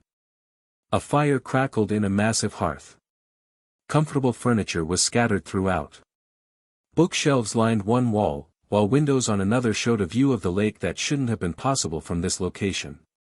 Home, Salazar said quietly. Or as close to it as we're likely to get. Harry sank into a chair, suddenly exhausted. The adrenaline of the evening was fading, leaving bone-deep weariness in its wake. So that's it. We're in. We're in. Rowena settled across from him. Dumbledore can't oppose us openly, not without revealing the extent of his machinations, not without risking a confrontation he'd likely lose. For now, we have access, authority, and the initiative. And Malachar? The founders exchanged glances. We'll investigate the binding tomorrow, Godric said. The entrance to the lower chambers is in the dungeons. We'll need to be discreet, Dumbledore is watching. He's always watching. Salazar's voice was dry. The man has monitoring charms on half the castle. I've been dismantling them all evening. Get some sleep, Harry. Helga moved to his side, guiding him toward a door that led to what was clearly a bedroom. Tomorrow begins the real work. What about classes? The other students? You'll attend classes like any first year. Make friends, learn magic, be normal as much as possible. Helga smiled. The cover of ordinary student serves our purposes as much as Dumbledore's. No one will expect the heir of the pack to sit in potions class learning to brew cough remedies. Snape hates me. I could see it at dinner. Snape hated your father. Whether that hatred transfers to you remains to be seen. Helga's expression turned thoughtful. Severus is complicated. Salazar has history with him, not good history, but perhaps enough to find common ground. Salazar has history with everyone. 1,000 years will do that to you. She pushed him gently toward the bedroom. Sleep. Tomorrow, we begin to reshape Hogwarts. Harry went, too tired to argue. The bedroom was comfortable and warm, with a bed that seemed to mold itself to his body. He was asleep within minutes. And for once, Malachar didn't visit his dreams. Chapter 4 and Chapter 5, The Sorting and the Scandal. Harry woke to sunlight streaming through windows that shouldn't exist.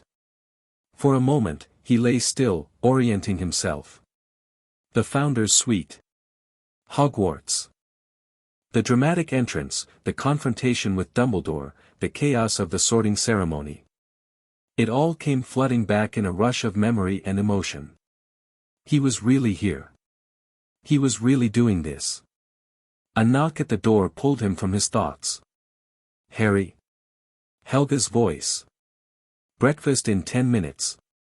We have a full day ahead. He dressed quickly in his Hogwarts robes, plain black, without house colors, marking him as something unique, and made his way to the common area. The other founders were already gathered around a table laden with food, deep in conversation that stopped when he entered. Good morning. Godric gestured to an empty chair.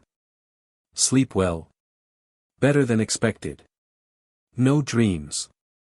I reinforced the suite's wards last night, Rowena said. Malachar's reach is limited by distance and magical interference. Within these walls, you should be protected from his intrusions. Should be. Nothing is certain when dealing with entities like Malachar. But the probability of dream contact here is significantly reduced. Harry sat and reached for toast. What's the plan for today? You attend classes. Salazar's voice was matter-of-fact. Behave like a normal first year. Make friends, make observations, report anything unusual.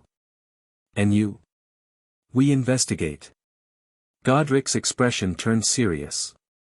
The binding chamber, the castle's ward structure, the staff. Dumbledore agreed to give us access, and we intend to use it. What about the third-floor corridor? The one Dumbledore warned about? The founders exchanged glances. We're aware of what's hidden there, Rowena said carefully. The Philosopher's Stone, protected by a series of traps and challenges. We'll examine it, but it's not our primary concern. Someone's trying to steal it, though. That's why Dumbledore hid it here. Someone is trying to steal a lot of things. Salazar's voice was dry. The stone is valuable, but it's a distraction compared to the deeper threats. Let Dumbledore play his games with it.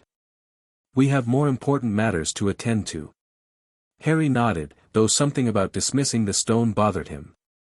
It felt like leaving a loose end, a piece that didn't fit the puzzle they were building.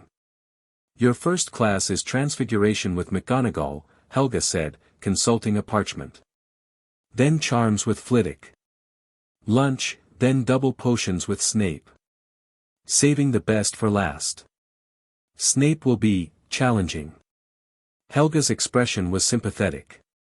He has history with your family that we haven't fully untangled. Be polite, be competent, and don't rise to his provocations.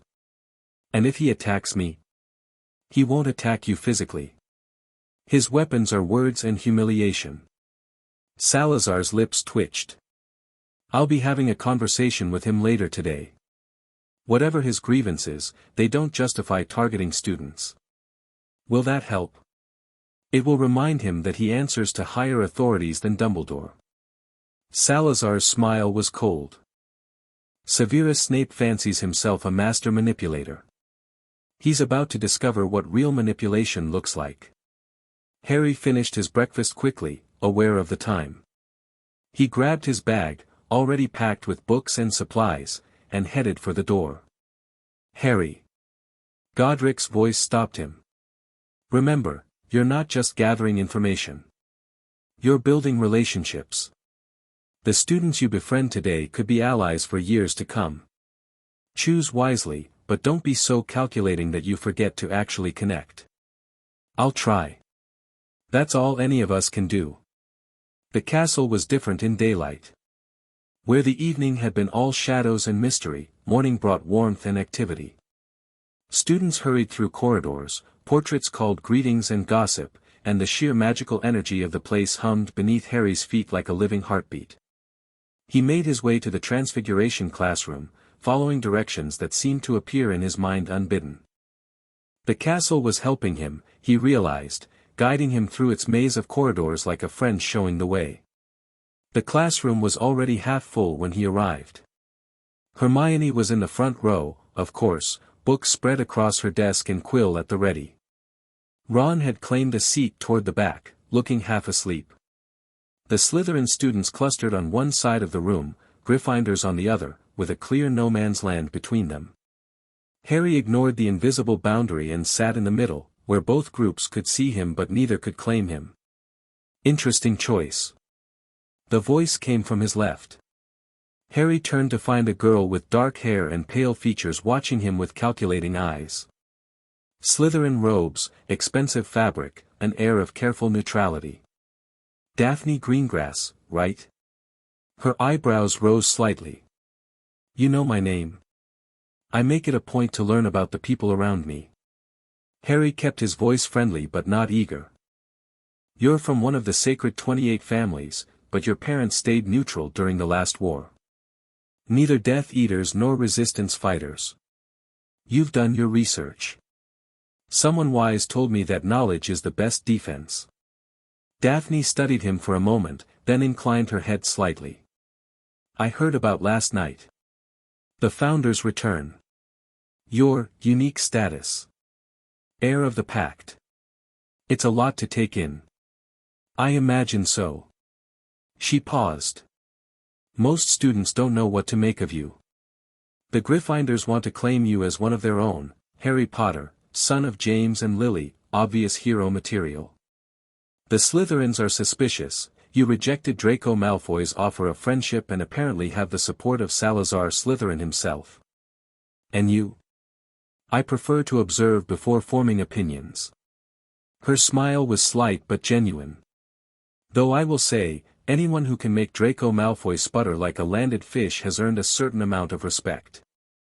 Before Harry could respond, the classroom door opened and Professor McGonagall swept in. The lesson that followed was fascinating. McGonagall demonstrated transforming her desk into a pig and back again, explained the theoretical underpinnings of transfiguration, and set them to work turning matches into needles. Harry concentrated on his match, feeling the shape of its magic in his mind. Rowena had explained the principles during his summer training. Transfiguration was about understanding the fundamental nature of matter and imposing your will on it. The match wanted to be a match. Harry had to convince it that being a needle was equally valid. "Very good, Mr. Potter." McGonagall's voice came from over his shoulder, and Harry looked down to see a perfect silver needle where his match had been. 5 points to, well, I suppose 5 points to Hogwarts as a whole, given your unique situation. A few students snickered. Harry ignored them. "You've had training," McGonagall said quietly, pitched for his ears alone. "Some. The founders believe in preparation." "Indeed." Her expression was unreadable. "I knew your parents, Mr. Potter. They were two of the finest students I ever taught. I'm pleased to see you're following in their footsteps." She moved on before Harry could respond, but something warm settled in his chest. It was the first time anyone had compared him to his parents without an agenda attached. The rest of the class passed quickly. Hermione managed to turn her match into something needle-adjacent, earning effusive praise. Ron's match caught fire. Neville's match disappeared entirely and was eventually found in his pocket. As they filed out, Daphne fell into step beside Harry. "You made that look easy." "It wasn't. I've just practiced the theory." "The theory?" She gave him a sidelong look. "Most first years don't even know there is theory. They just wave their wands and hope. Most first years haven't been trained by the founders of Hogwarts." "Point taken." She paused at the corridor junction. "I go this way for ancient runes, I tested into the advanced track. But I'd like to continue this conversation sometime." "I'd like that too." Daphne nodded and disappeared down the left corridor. Harry watched her go, considering. She was clearly intelligent, clearly ambitious, and clearly keeping her options open. The kind of ally Salazar would approve of. The kind of friend who would never quite let down her guard. Is that what I want? Harry wondered. Strategic relationships built on mutual advantage? He didn't know. But he suspected he'd need both strategic allies and genuine friends before this was over. Charms was taught by Professor Flitwick, a tiny wizard who stood on a stack of books to see over his desk. He was enthusiastic and encouraging, praising every attempt and gently correcting mistakes. The lesson was on the wand-lighting charm, Lumos. Harry had already mastered it during summer training, but he deliberately made his first few attempts imperfect, not wanting to stand out too dramatically. "Excellent progress, Mr. Potter." Flitwick squeaked. "Though I suspect you're not showing us everything you can do." Harry met the professor's eyes and saw sharp intelligence beneath the cheerful exterior. "I'm trying not to make the other students feel bad." A kind impulse, but perhaps misguided. Excellence inspires as often as it intimidates. Flitwick winked. Something to consider. At lunch, Harry sat with Ron and Hermione at the Gryffindor table. The conversation was light, complaints about classes, speculation about Quidditch, gossip about other students, but Harry could feel the weight of unasked questions hovering between them. Finally, Hermione cracked. "Are you going to tell us what's actually going on? The founders, the Sorting Hat, all of it." "I want to. I'm just not sure how much I can say." "Start with the basics." Ron leaned forward, curiosity overcoming his usual reluctance to press. "How did the founders come back? Why did they come back? What's this heir of the pact business?" Harry considered his words carefully. The founders had given him permission to share some information with trusted allies, but there were limits. The short version: my parents left me something. An artifact that was supposed to activate under specific conditions. When those conditions were met, the founders were resurrected. Resurrected how? Hermione's eyes were bright with academic interest. The magical theory alone, I don't fully understand it myself. Something about binding souls to a pact and creating conditions for their return. Harry shrugged. Rowena, Lady Ravenclaw, has tried to explain it, but it involves concepts I haven't learned yet. And they just appeared. Fully formed. In my cupboard, actually. On my birthday. Your cupboard? Ron's brow furrowed. Why would you be in a cupboard? Harry went still. He hadn't meant to say that. Harry. Hermione's voice was soft now, concerned. What cupboard? He could lie. Deflect. Change the subject. But looking at their faces, Ron's confused concern, Hermione's growing understanding, he found he didn't want to.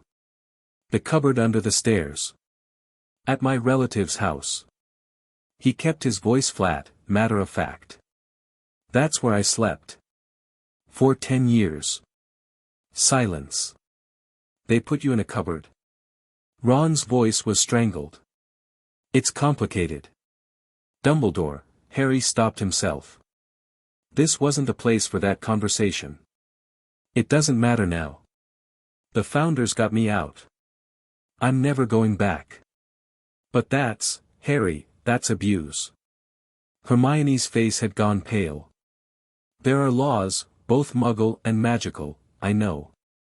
Like I said, it's complicated. And it's being handled. Harry forced a smile. Can we talk about something else? I'd rather focus on the present than the past. They let it drop, but Harry could see the questions still churning behind their eyes. Questions he'd have to answer eventually. One thing at a time, he reminded himself. One thing at a time. Double potions was everything Harry had been warned about and worse. The dungeon classroom was cold and damp, lit by flickering torches that cast more shadows than light. Jars of preserved specimens lined the walls, their contents floating in murky liquid. The smell was a complex mixture of herbs and chemicals that made Harry's eyes water. Professor Snape swept in like a bat, robes billowing behind him, and immediately began calling roll. When he reached Harry's name, he paused. Ah yes. Harry Potter. Our new celebrity. The Slytherins snickered. Harry met Snape's gaze steadily and said nothing. Tell me, Potter, what would I get if I added powdered root of asphodel to an infusion of wormwood? Harry recognized the question from his summer reading. Draught of living death, sir. A powerful sleeping potion. Snape's eyes narrowed. Where would you look if I told you to find me a bezoar? The stomach of a goat. It's a stone that protects against most poisons. And what is the difference between monkshood and wolfsbane? They're the same plant, also called aconite. A long pause. Snape's expression hadn't changed, but something flickered in his eyes, surprise, perhaps, or frustration at not catching Harry out. It seems fame isn't everything, Snape said finally. Though I wonder where you learned your lessons. The boy who lived, actually prepared for class. How unexpected. The class proceeded in tense silence. They brewed a simple boil-curing potion, following instructions Snape had scrawled on the board. Harry worked carefully, aware of the professor's eyes on him more than any other student. When Neville's cauldron melted, a common enough accident, caused by adding porcupine quills before removing the cauldron from the fire, Snape rounded on Harry instead of Neville. You. Potter. Why didn't you tell him not to add the quills? I wasn't watching his cauldron, sir. I was focused on my own. A likely excuse. 5 points from Hogwarts, I suppose, since you don't have a house. Snape's sneer was vicious. Your arrogance is showing, Potter. Just like your father. Harry felt his temper flare but held it in check. This was exactly what Snape wanted, a reaction, an excuse to pile on more criticism. If you say so, sir. Snape's sneer deepened, but before he could respond, the dungeon door opened. Salazar Slytherin stepped through. The temperature in the room seemed to drop several degrees. Snape went very still, his face draining of color as he recognized who had entered. Professor Snape. Salazar's voice was silk and ice. A word, if you please. In private. I'm in the middle of a lesson, the lesson can continue without you. I trust your students are capable of following written instructions for 5 minutes. Salazar's eyes swept the room, lingering on the Slytherin students. Unless you've taught them to rely on handholding. The Slytherins looked away, suddenly fascinated by their cauldrons. Snape's jaw tightened, but he had no choice. He couldn't refuse a founder of his own house, not in front of students, not without losing face entirely. Continue the potion, he snapped at the class. I'll return shortly. He swept out of the dungeon, Salazar following. The door closed behind them, and immediately the room erupted in whispers. Did you see Snape's face? Was that actually Salazar Slytherin? What do you think they're talking about? Harry returned his attention to his potion, hiding a small smile. Salazar had promised to handle Snape. Apparently, he'd meant immediately. 10 minutes passed. 15. The potions were completed, bottled, and labeled. Still no Snape. When he finally returned, his face was white and his expression shuddered. He said nothing about the conversation, nothing about Salazar, nothing about anything. He simply collected the potions, dismissed the class, and retreated to his office.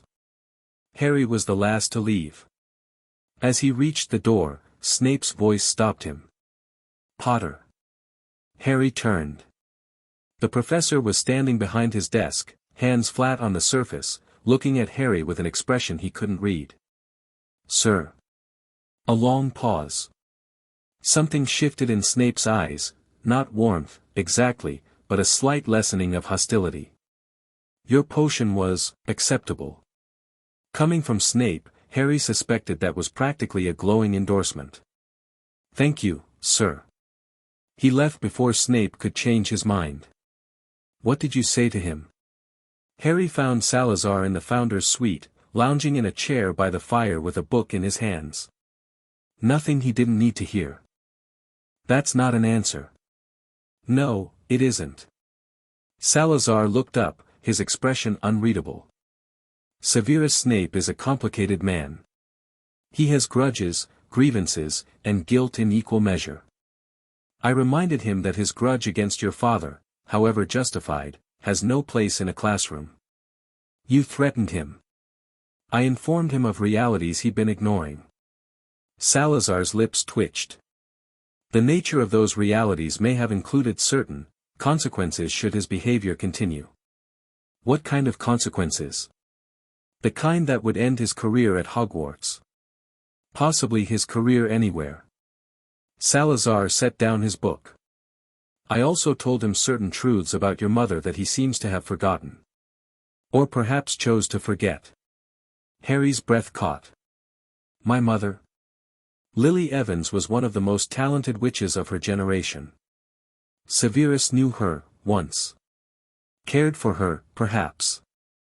Their friendship ended badly, but the foundation was real. Salazar's voice softened slightly. I reminded him that you are Lily's son as much as James's. That punishing you for your father's sins is also punishing her memory. Did it work? We'll see. Severus is stubborn, but he's not stupid. He knows he can't continue his vendetta with the Founders watching. Salazar paused. I also may have implied that further mistreatment of students would result in certain secrets becoming public knowledge. What secrets? That's not for me to share. Suffice it to say that Severus has vulnerabilities he'd prefer to keep hidden. Salazar's smile was sharp. Everyone does. The key is knowing which ones to leverage. Harry wasn't sure how he felt about this. On one hand, Snape's hostility had been unfair and unprofessional. On the other hand, using blackmail, or the threat of blackmail, felt uncomfortably like the manipulation he'd been subjected to by Dumbledore. Is this how you handle everything? Finding weaknesses and exploiting them? Salazar studied him for a moment. You disapprove. I don't know. Maybe. It feels wrong. Wrong. Salazar's expression didn't change. Tell me, Harry, what would you have done? Snape was targeting you, undermining your education, making your life miserable for no reason beyond ancient grudges. Should I have done nothing? No, but, should I have reasoned with him? Appealed to his better nature? Salazar's voice took on an edge of dark amusement. Severus Snape's better nature is buried so deep that excavation would require magical archaeology. The only language he respects is power. There has to be another way. Perhaps. But, another way takes time, builds slowly, may not work at all. We don't have time. Salazar leaned forward. I understand your discomfort. You've been manipulated, controlled, treated as a piece on someone else's board. You don't want to become what you fought against. Exactly. Then here's the distinction, I use leverage to protect people. Dumbledore uses it to control them. Snape was harming students, not just you, but everyone who crossed his path. I stopped him. The method was unsavory, but the outcome is just. The ends justify the means. Sometimes. Not always. That's the difficult part, learning which situations call for what methods. Salazar sat back. I won't pretend my hands are clean. 1,000 years of life teaches you that purity is a luxury most situations don't afford. But I've tried to maintain certain lines, certain boundaries that I won't cross. What lines? I don't harm innocents. I don't manipulate people into acting against their genuine interests. I don't break promises. Salazar's eyes met Harry's. And I never, ever lie to those I've sworn to protect. You are one of those people, Harry. Everything I do with your well-being as a priority. Harry was quiet for a moment, processing. The conversation had given him a lot to think about, not just about Snape, but about power and ethics and the difficult choices that came with both. Thank you, he said finally. For handling Snape. Even if I'm not sure about the methods. That uncertainty is healthy. Question everything, including me. Salazar returned to his book. Now go. I believe Godric has training planned for you this evening, and he gets cranky when students are late. Training with Godric was, as always, exhausting. They practiced in a room the castle had provided, a vast space that could simulate any environment Godric requested.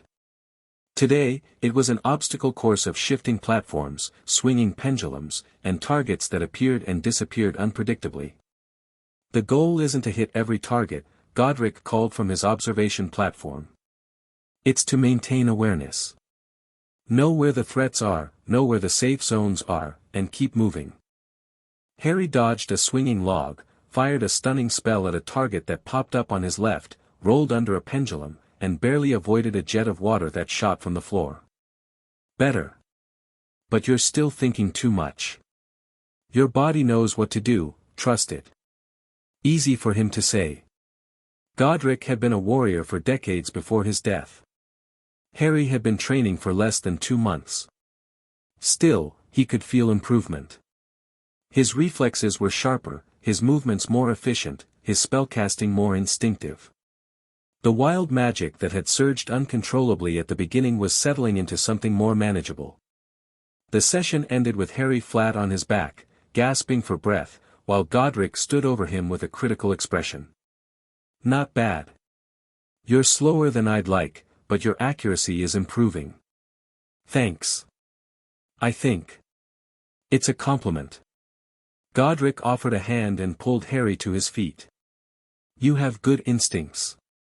The training is just teaching you to access them faster. How long before I can actually fight? Really fight? Against what?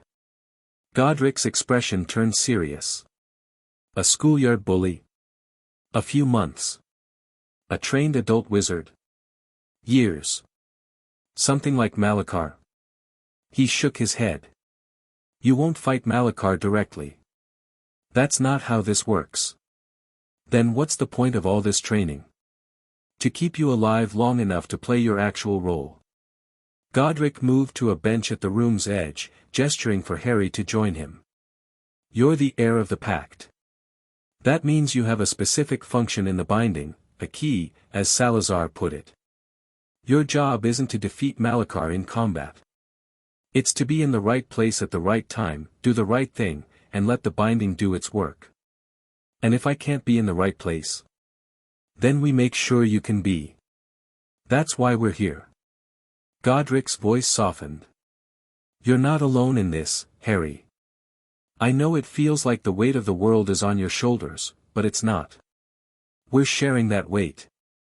All you have to do is your part. What is my part, exactly?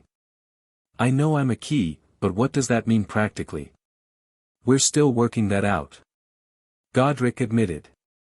The binding was created 1,000 years ago, under different circumstances, against an enemy who was weaker than he is now. The original plan may not work. So we need a new plan. We need to understand the current situation before we can make one. That's what Rowena and Salazar are working on, analyzing the binding, identifying weaknesses, determining what adjustments are possible. Godric paused. The truth is, we don't know exactly what will be required of you. We're preparing you for everything we can think of and hoping it's enough. That's reassuring. Would you rather I lie? No. Harry managed a tired smile. I've had enough of people lying to me. Then here's another truth, you're doing better than we expected. Not just physically, emotionally, mentally, all of it. Most people would have crumbled under what you've been through. You're still standing. I don't have a choice. Everyone has a choice. You could have chosen to give up, to hide, to let someone else handle everything. Godric's voice was gentle. You didn't. That's not nothing. Harry didn't know how to respond to that. He wasn't used to praise, real praise, not the performative encouragement of teachers going through the motions. Get some rest, Godric said, standing. Tomorrow we continue. And Harry? Yeah. You're going to be okay. Whatever happens. I want you to believe that. Harry nodded, not trusting his voice. He didn't believe it. Not really. But for the first time in his life, he wanted to. The evening found Harry in the Gryffindor common room, having decided to take Helga's advice about integrating with his fellow students. The room was warm and crowded, filled with the noise of conversations and the crackle of the fireplace. Ron had saved him a seat near the window. Hermione was already there, surrounded by books as usual. How was potions? Ron asked. I heard Snape got called out by Slytherin himself. It was interesting. Harry settled into the chair. Snape's probably going to leave me alone now. Mostly. What did Slytherin say to him? I don't know the details. But it seems to have worked. Mental. Ron shook his head. Having Salazar Slytherin as your, what, guardian? Mentor? Whatever he is. All of the above, I think. Harry looked around the common room, noting the other students and their reactions to his presence. Most were curious, watching him from a distance. A few seemed hostile. He caught Seamus Finnegan glaring from across the room. What's his problem? Harry asked quietly. Seamus? Ron grimaced. His mum's not sure about you. She's been reading the Daily Prophet, they've been running articles about the Founder's return, and not all of them are positive. What are they saying? The usual. That it might be a trick, that the founders might be dark wizards in disguise, that Dumbledore's being undermined. Ron shrugged. Some people don't like change. Some people are idiots, Hermione muttered without looking up from her book. The Prophet is owned by Lucius Malfoy. Harry remembered that from his briefings. At least partly. He's got influence over what they print. So the bad press is deliberate. Probably. The founders embarrassed him at the ministry hearing last month. He's fighting back the only way he can. Ron looked thoughtful. So there's like, a whole political war happening, and we're just caught in the middle of it? Pretty much. Mental, Ron said again, but this time there was something like understanding in his voice. You know, when I imagined meeting Harry Potter, this isn't what I pictured. Sorry to disappoint. No, Ron struggled for words. It's just more complicated than I expected. In the stories, the hero shows up, defeats the villain, everyone celebrates. No politics, no newspaper wars, no founders returning from the dead. Real life is messier than stories. Yeah. Ron was quiet for a moment. But you know what? I think I like it better this way. The stories always seemed too simple. This feels real. Harry wasn't sure what to say to that. Before he could figure it out, the portrait hole swung open and Neville Longbottom tumbled through, looking flustered. Harry! There you are. Lady Hufflepuff sent me to find you. She says it's urgent. Harry was on his feet immediately. What's wrong? I don't know. She just said to come to the Founder's suite right away. Harry headed for the portrait hole without another word, Ron and Hermione scrambling to follow. Neville fell into step beside them, clearly curious but too polite to demand answers. The castle seemed to guide them, corridors straightening and stairs aligning to create the fastest possible route. Within minutes, they were at the portrait of the four founders, which swung open at Harry's approach. The scene inside was tense. Godric was pacing, his hand on his sword. Salazar stood by the window, his expression cold and calculating. Rowena sat at a table covered in parchment and magical instruments, her face pale. Helga turned as Harry entered, relief washing across her features. Harry. Good. We need to talk. What's happened? Helga glanced at the three students behind Harry, clearly debating whether to send them away. Then she shook her head. They might as well hear this. It affects everyone. Hear what? We examined the binding chamber today. Helga's voice was steady, but Harry could hear the strain beneath it. The seal on Malakar's prison is worse than we thought. Much worse. How much worse? Rowena looked up from her parchments, her blue eyes haunted. At the current rate of decay, the binding will fail completely within the year. Possibly sooner. The room went very quiet. Malakar will be free by summer, Godric said flatly. And when he rises, nothing, not Dumbledore, not the Ministry, not all the wizards in Britain combined, will be able to stop him. Harry stared at them, the weight of their words settling on his shoulders like a physical burden. What do we do? We rebuild the binding. Salazar turned from the window, his expression fierce. We reinforce what's failing, replace what's broken, and add new elements to compensate for the weakening. Can we do that?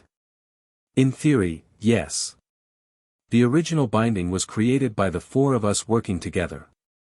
We have the knowledge and the power to create a new one. Salazar paused. But there's a complication. There's always a complication. The new binding requires an anchor. A living connection to channel the magic and hold it in place. Salazar's eyes met Harry's. That anchor has to be you. Harry felt the blood drain from his face. What does that mean? Being an anchor. It means you'll be bound to Malakar's prison the way we were bound to the Resurrection Pact. Helga's voice was gentle but honest. A piece of your magic, a thread of your life force, woven into the seal. As long as you live, the binding holds. If you die, the binding fails, Harry finished. And Malachar goes free. Yes. Silence again. Ron and Hermione stood frozen by the door, faces pale. Neville looked like he might be sick. I don't have a choice, do I? Harry's voice sounded strange to his own ears. This is what the pact was for. What I was born for. You always have a choice. Godric's voice was rough. We would never force this on you. If you refuse, we'll find another way. Is there another way? The Founder's silence was answer enough. Harry closed his eyes. He thought about the cupboard, the darkness, the years of thinking he was worthless. He thought about the Founders, who had given him hope and training and family. He thought about Ron and Hermione and Neville, standing behind him, ordinary students who didn't deserve to live in a world where ancient evils could rise and destroy everything. He thought about his parents, who had died to protect him. Maybe this was what they'd died for. Maybe this was his purpose, not fame, not prophecy, but this moment, this choice, this sacrifice. I'll do it, he said. Harry, Hermione's voice broke. What else am I going to do? Let the world end because I was afraid. Harry opened his eyes and faced the Founders. Tell me what I need to do. Helga was crying, silent tears running down her cheeks. Godric looked like he wanted to punch something. Salazar's expression was unreadable, but Harry thought he saw a flicker of pride. Rowena spoke first, her voice steady despite the emotion in her eyes. We have time. Not much, but some. We need to prepare the ritual, gather materials, and train you for your role. Months of work, compressed into weeks. Then we'd better get started. Not tonight. Helga stepped forward and pulled Harry into a hug, fierce and warm and slightly desperate. Tonight, you rest. Tomorrow, we begin. Harry let himself be held, let the warmth seep into his bones. Behind him, he heard Ron and Hermione and Neville shuffling uncertainly, unsure of their place in this moment. You should probably go, Harry said, pulling back from Helga. This is going to be complicated to explain. We're not going anywhere. Ron's voice was firm. You're our friend. Whatever this is, we're part of it now. Ron's right. Hermione's chin lifted defiantly. You don't get to make decisions like this alone. Not anymore. Neville didn't say anything, but he stepped forward and stood beside the others, his presence a quiet declaration of solidarity. Harry looked at them, these three people who barely knew him, who had every reason to walk away, who were choosing to stay anyway. Found family, he thought. Different from the Founders, but just as real. Okay, he said. We do this together. And somewhere beneath the castle, in the darkness of his crumbling prison, Malachar felt the shift in the magical currents and smiled. The game was changing. The final moves were approaching.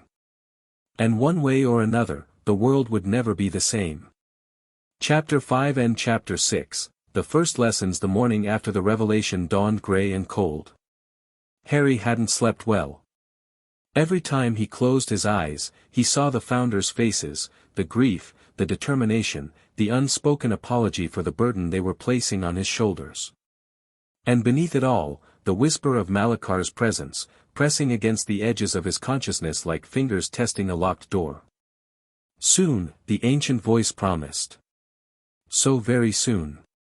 He pushed himself out of bed before dawn, dressing in the dim light of the Founders' suite. The others were already awake, he could hear voices from the common room, low and urgent. Can't ask this of him.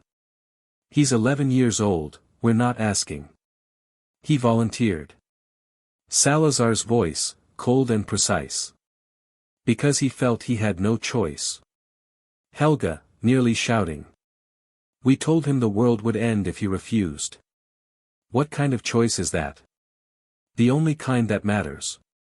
Godric now, sounding tired. I don't like it any more than you do. But Harry made his decision, and we have to respect it. He's a child. He stopped being a child the moment those muggles locked him in a cupboard. Salazar's tone was flat. He stopped being a child when he survived the killing curse, when he carried a piece of Voldemort's soul in his head, when he dreamed of ancient evils and woke up fighting. Harry Potter has never had the luxury of childhood. The best we can do is prepare him for what's coming. Silence.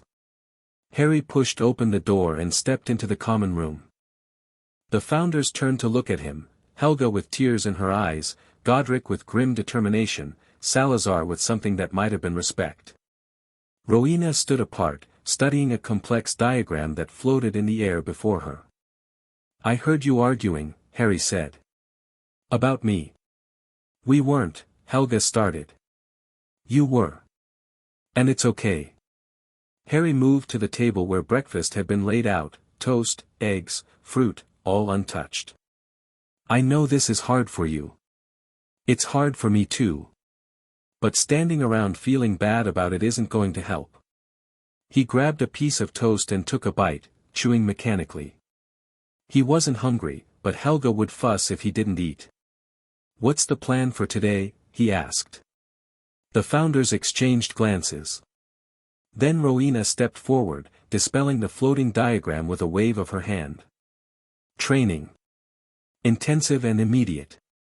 Her voice was brisk, professional. "The binding ritual requires you to channel vast amounts of magical energy while maintaining precise mental control. You need to develop both capabilities far beyond their current levels." "How long do we have?" "The binding's deterioration is accelerating. We originally estimated failure within the year, but our examination yesterday revealed additional damage we hadn't anticipated." Rowena's expression was grim. "We have until the spring equinox. Perhaps sooner if conditions worsen." "That's less than 6 months." "Yes." Harry absorbed this. 6 months to prepare for a ritual that would bind his life force to an ancient evil's prison. 6 months to develop abilities that normally took years to master. 6 months to say goodbye to any hope of a normal existence. "Then we'd better not waste time," he said. "What's first?" What was first, it turned out, was pain. Salazar's occlumency training had been demanding before. Now it was brutal. He attacked Harry's mental defenses with sustained intensity, searching for weaknesses, exploiting every gap.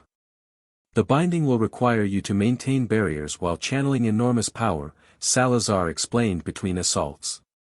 "Malachar will sense the ritual. He'll try to disrupt it, and his primary avenue of attack will be your mind. So I need to multitask.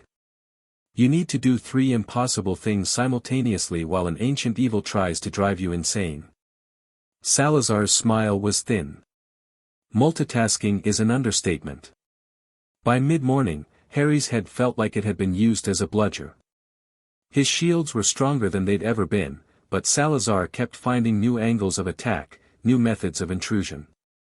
"Better," Salazar said finally, calling a halt. "Your instinctive defenses are solid. We need to work on your active countermeasures." "Active countermeasures?" "When someone invades your mind, you don't just defend. You attack." Salazar's eyes glittered. "Push back. Overwhelm them with your own mental force. Turn their intrusion into a trap." "You want me to attack Malachar's mind?" "I want you to have options. The binding ritual will create a connection between you and Malachar, temporary but intense. If he tries to use that connection against you, you need to be able to respond in kind." Harry thought about the dreams, the whispered conversations in the void. He thought about Malachar's calm certainty, his ancient malice, his patient confidence that victory was inevitable. "Teach me," he said. Lunch was a brief affair, sandwiches eaten while Rowena lectured on magical theory. "The binding ritual operates on principles most modern wizards have forgotten," she explained, diagrams appearing in the air as she spoke. "It draws power from the ley lines that run beneath Britain, channels it through the anchor point, that's you, and uses it to reinforce the prison's structural integrity. What happens if something goes wrong?" Defined wrong. The ritual fails. The binding doesn't hold. Rowena was quiet for a moment. If the ritual fails partially, the binding will continue to deteriorate. We'll have bought time, nothing more. If it fails completely. She paused. The magical backlash would be catastrophic. The ley lines would destabilize. Hogwarts itself might collapse. And you would almost certainly die. Almost certainly. There's a small chance you'd survive as something less than human.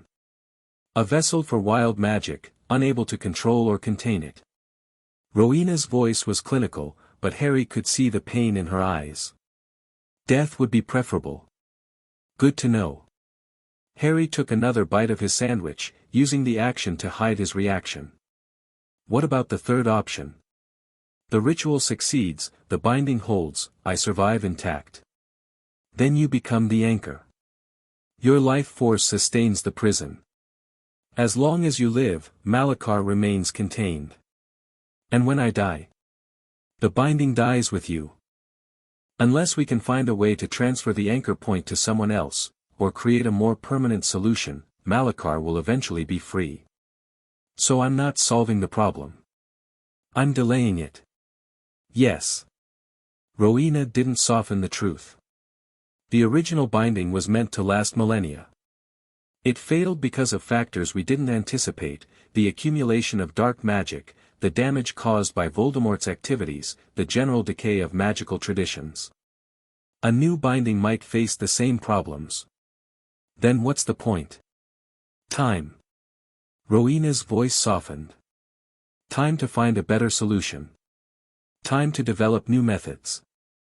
Time for you to live your life, have experiences, maybe even find happiness. She reached out and touched his hand. We're not asking you to sacrifice everything, Harry. We're asking you to buy the world another chance. Harry looked at her, at all of them, the founders who had given him hope and purpose and family. That's worth dying for, he said. If it comes to that. Let's make sure it doesn't. Godric's voice was rough. Enough theory. Time for practical training. The practical training was, impossibly, even more grueling than the mental work. Godric had transformed the training room into something nightmarish, a shifting maze of obstacles, hazards, and opponents. Enchanted dummies that fought with near-human intelligence. Traps that appeared without warning. Environmental hazards that forced constant adaptation. The ritual chamber will be dangerous, Godric explained as Harry dodged a fireball and rolled behind cover. Malachar's influence corrupts everything it touches. You'll need to fight your way in, maintain the ritual while under attack, and fight your way out. I thought the founders would be handling the combat. We will. But you need to be able to protect yourself if something separates us. Godric sent another dummy charging at Harry's position. Fight. Harry fought. He'd improved dramatically since summer, his reflexes sharper, his spellcasting more fluid, his tactical thinking more developed. But Godric pushed him constantly, raising the difficulty every time he started to find a rhythm. You're relying too much on what you know works, Godric called out. Predictability gets you killed. Improvise. Harry dodged another attack and reached for something new, a spell Rowena had mentioned in passing, one he'd never tried. He felt his magic surge, shaped it with desperate intent, and released. A wall of force exploded outward, shattering 3 dummies and creating a momentary safe zone. Better. Godric sounded genuinely pleased. What was that? I don't know.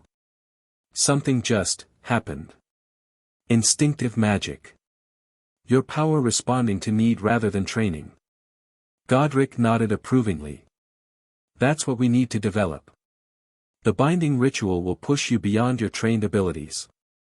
You need to learn to trust your magic to find solutions your mind hasn't imagined. That sounds dangerous. Everything about this is dangerous. We're just trying to make you dangerous too. By evening, Harry could barely stand. He collapsed onto a couch in the founder's suite, every muscle screaming, his magical reserves so depleted he could barely feel them. Helga pressed a restorative potion into his hands, which he drank without tasting. "You need to rest," she said, her voice gentle but firm. "The body can only take so much. We don't have time for rest. We don't have time for you to burn out, either." Helga sat beside him, her presence warm and solid.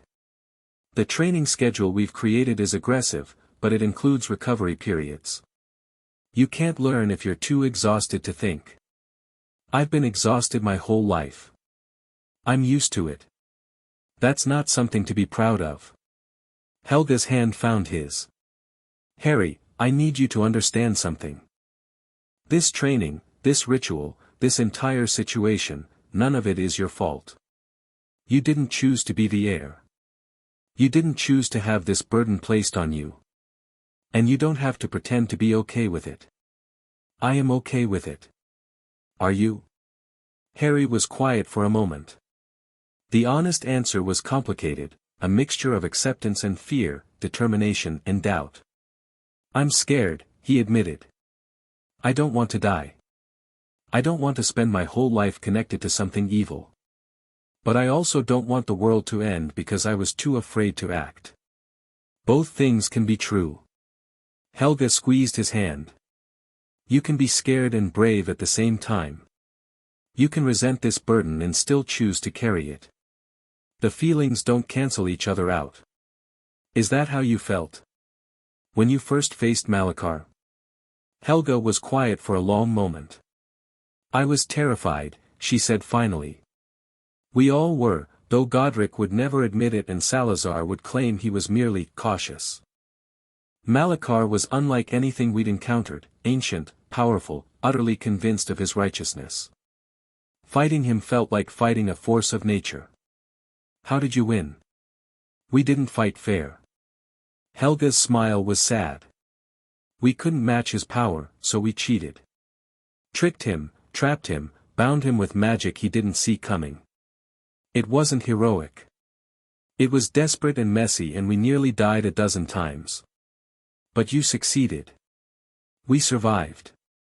The binding held. Hogwarts became a school instead of just a prison." She paused.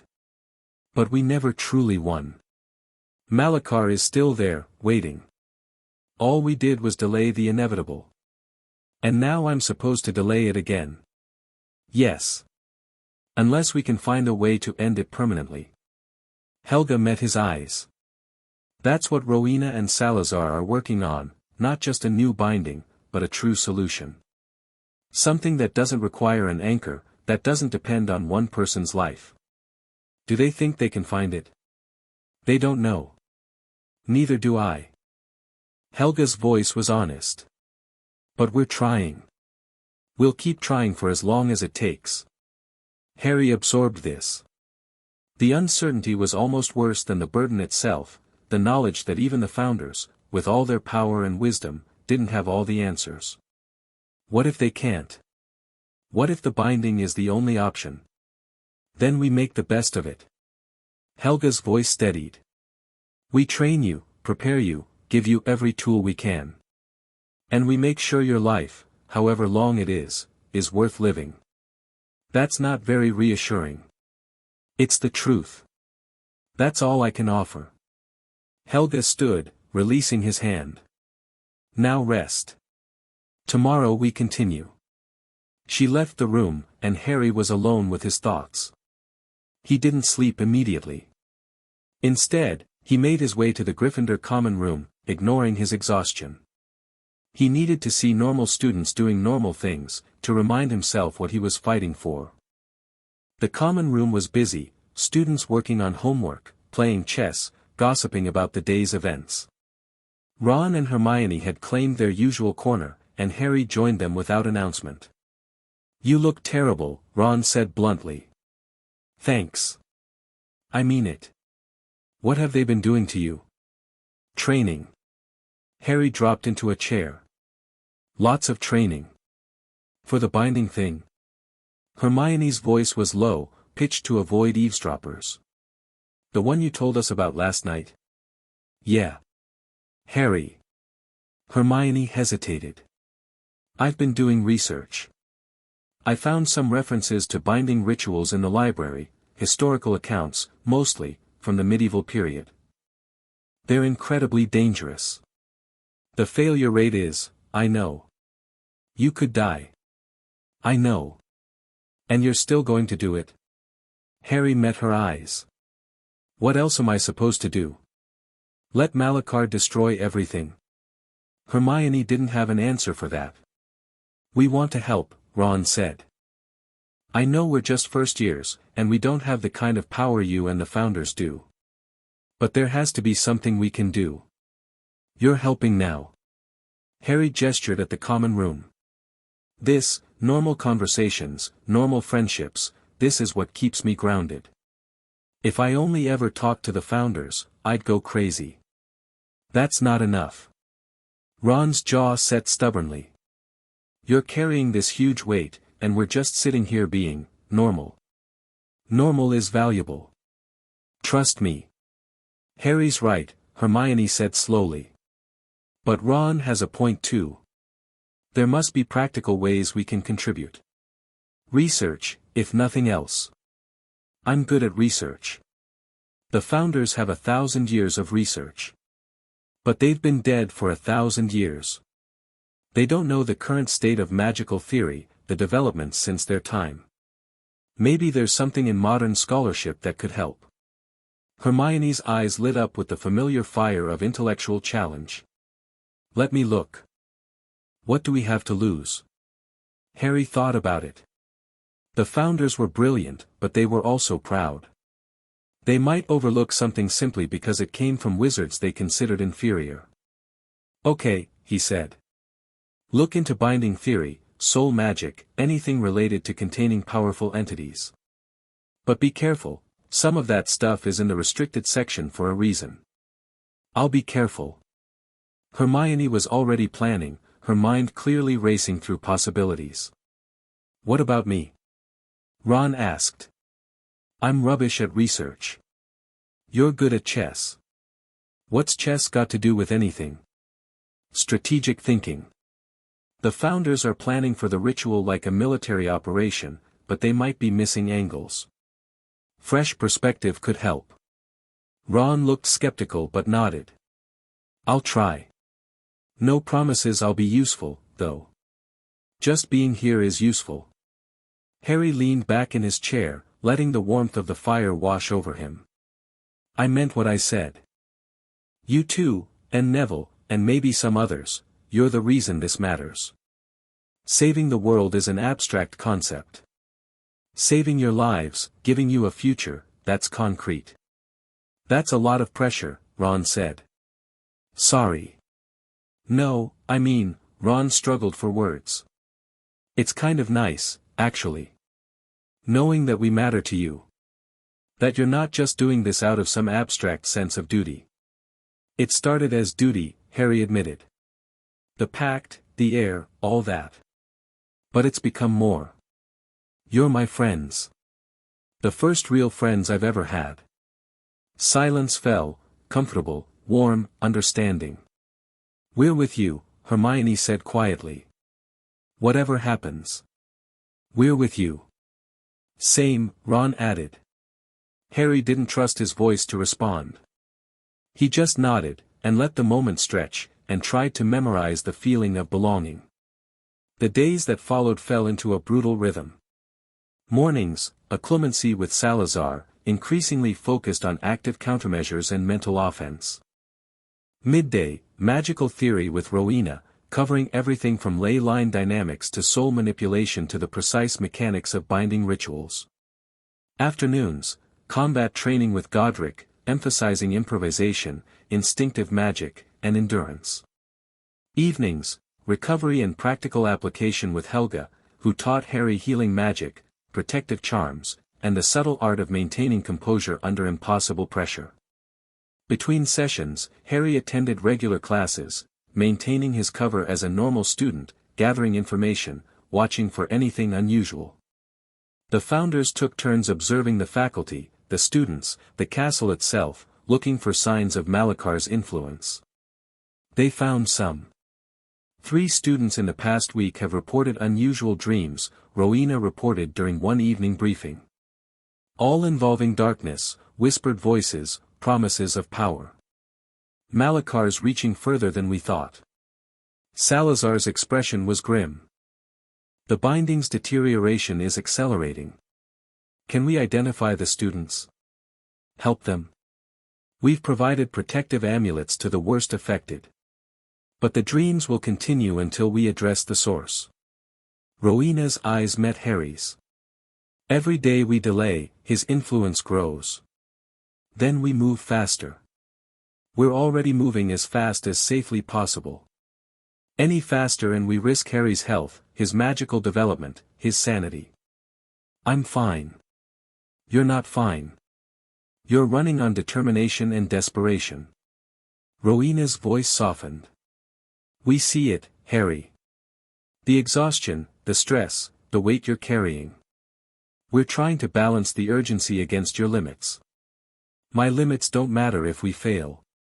Your limits matter because if we push you too hard, you won't be able to perform the ritual at all.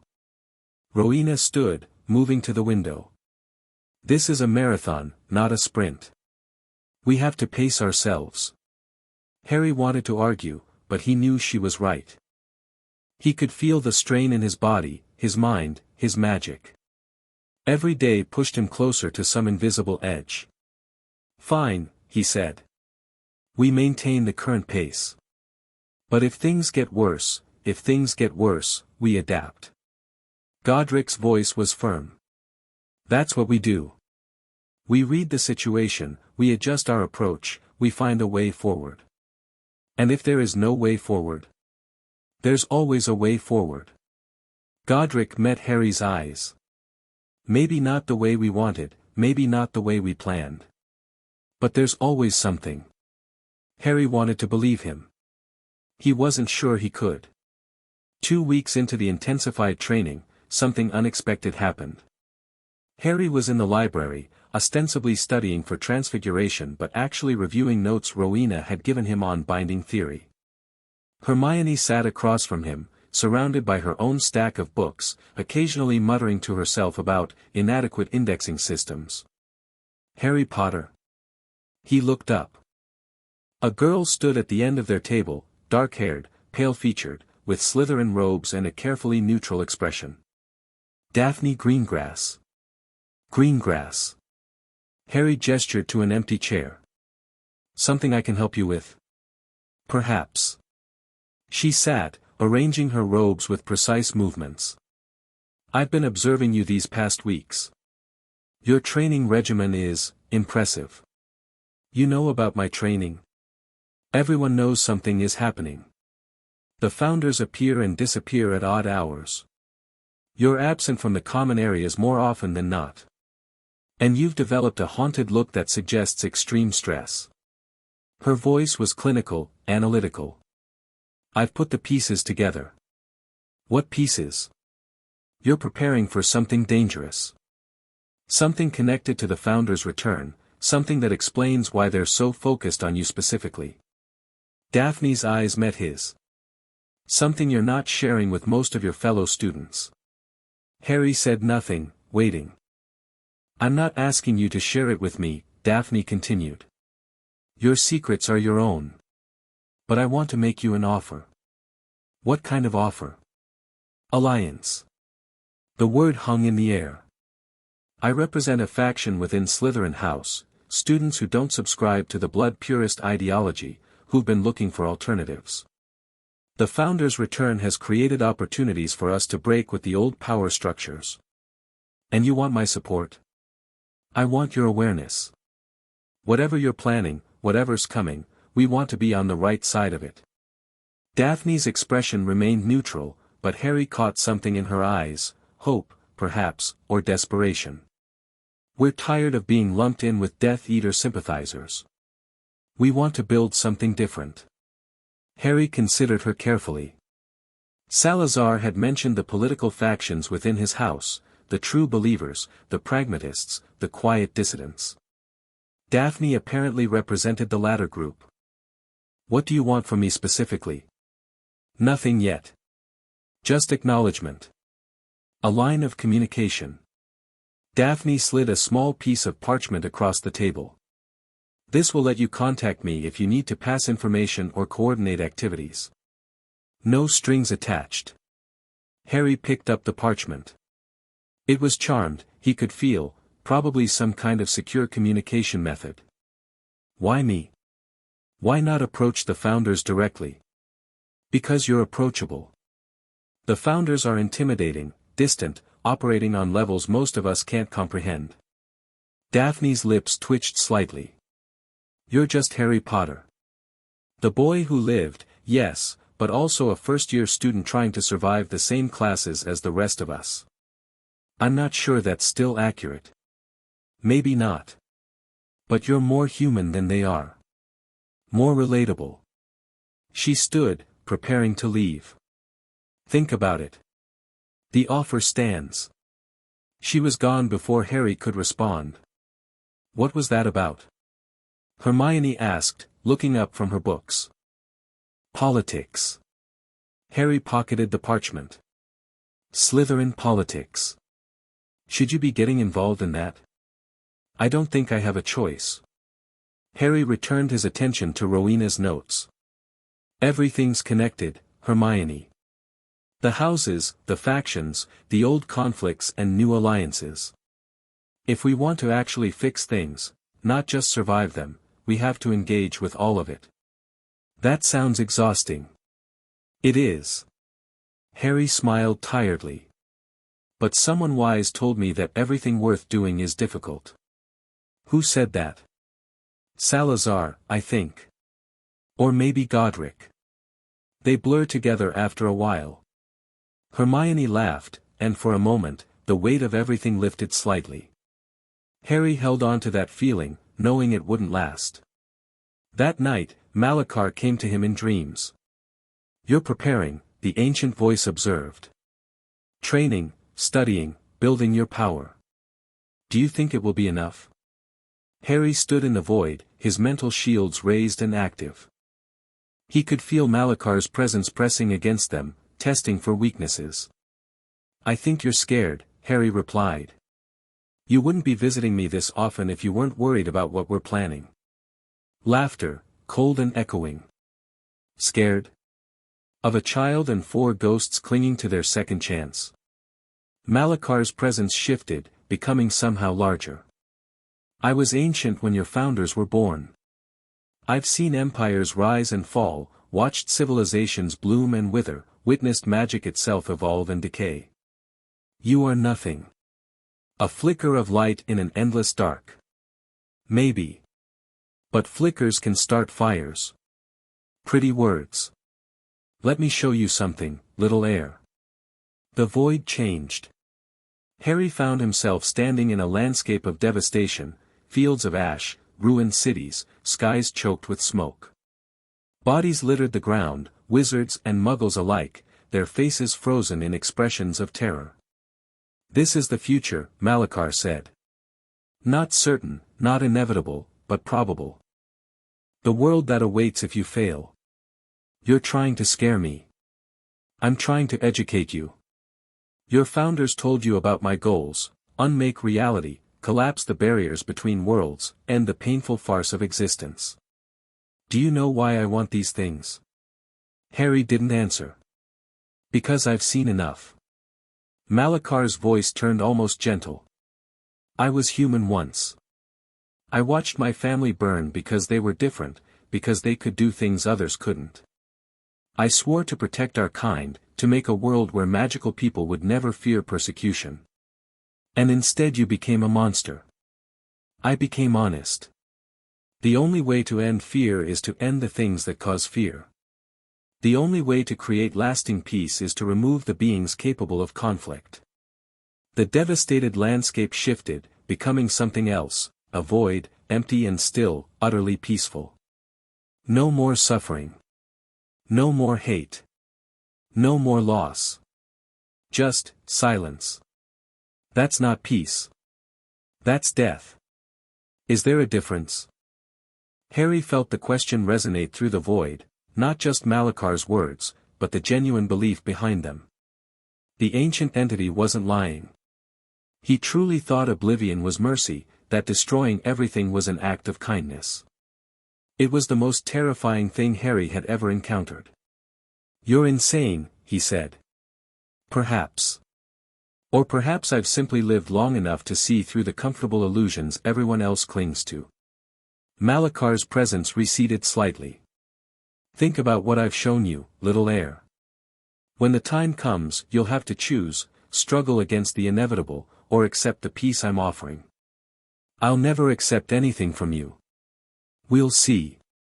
The dream dissolved, and Harry woke gasping in his bed. He lay there for a long time, staring at the ceiling, processing what he'd experienced. Malakar's vision of the future, was it real? Was it a genuine possibility, or just a manipulation designed to break his will? Did it matter? Either way, the message was clear. Failure wasn't an abstract concept.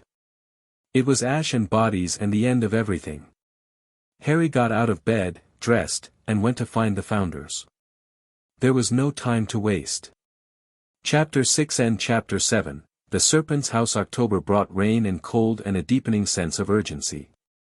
Harry's training had reached a plateau, not because he'd stopped improving, but because the improvements were becoming harder to measure. His occlumency shields were strong enough to resist Salazar's direct assaults for extended periods. His magical reserves had expanded significantly. His combat instincts had sharpened to the point where Godric occasionally had to work to land hits. But none of it felt like enough. "You're too focused on power," Rowena observed during one theory session.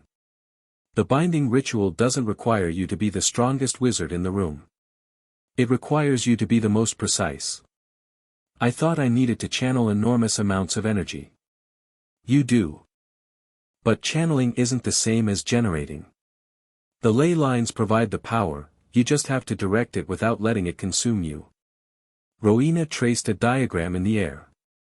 "Think of yourself as a lens, not a battery. You focus what's already there. And if the lens cracks, then the energy disperses chaotically, probably destroying everything in a 50-mile radius." Rowena's expression was matter-of-fact. "Don't crack." Helpful. Despite the pressure, life at Hogwarts continued with something approaching normalcy. Harry attended classes, spent time with Ron and Hermione, navigated the social complexities of being the boy who lived and the heir of the pact simultaneously. The attention had intensified since the Founders' dramatic entrance at the sorting. Some students treated Harry with awe, others with suspicion, still others with resentment. He'd learned to ignore most of it, focusing on the people who mattered. His friendship with Ron had deepened into something solid and reliable. Ron was loyal, straightforward, and refreshingly unimpressed by Harry's various titles. He also had a strategic mind that the Founders were beginning to notice. "Your friend has potential," Salazar mentioned one evening. "His chess game reveals sophisticated tactical thinking. Ron's smart. He just doesn't believe it." A common affliction among those overshadowed by more accomplished siblings. Salazar's expression was thoughtful. "He might be useful, with proper cultivation. He's my friend, not a resource to be cultivated. The two aren't mutually exclusive." Hermione, meanwhile, had thrown herself into research with characteristic intensity. She'd somehow gained access to the restricted section. Harry suspected the Founders had intervened, and was working through texts on binding theory, soul magic, and ancient containment rituals. "Most of what I'm finding is incomplete or contradictory," she reported during one of their library sessions. "But there are patterns. Recurring elements that appear in successful bindings across different traditions." "What kind of elements?" "Anchors, like you. But also focal points, specific locations where magical energy converges. And witnesses, people present during the ritual who somehow contribute to its stability." Hermione's brow furrowed. "I don't understand the mechanism, but the historical accounts are consistent. The more witnesses, the stronger the binding." Harry filed this information away. "It might be useful, or it might be irrelevant. At this point, any piece of knowledge felt potentially critical. The most unexpected development was his growing connection with Slytherin House. It started with Daphne Greengrass, but it didn't end there. 2 weeks after their library conversation, Harry received a message through the charmed parchment she'd given him. A meeting, it said. Discreet location. Students who want to talk. He went, against Salazar's initial objections. It could be a trap, the founder warned. The Malfoy faction might be using the reformist students as bait. It could be. But Daphne's been feeding me accurate information for weeks. If she wanted to betray me, she's had plenty of opportunities. She might be playing a longer game. Maybe. But I need to take some risks if I'm going to build the alliances we'll need after the binding. Harry met Salazar's eyes. You taught me that politics is about relationships.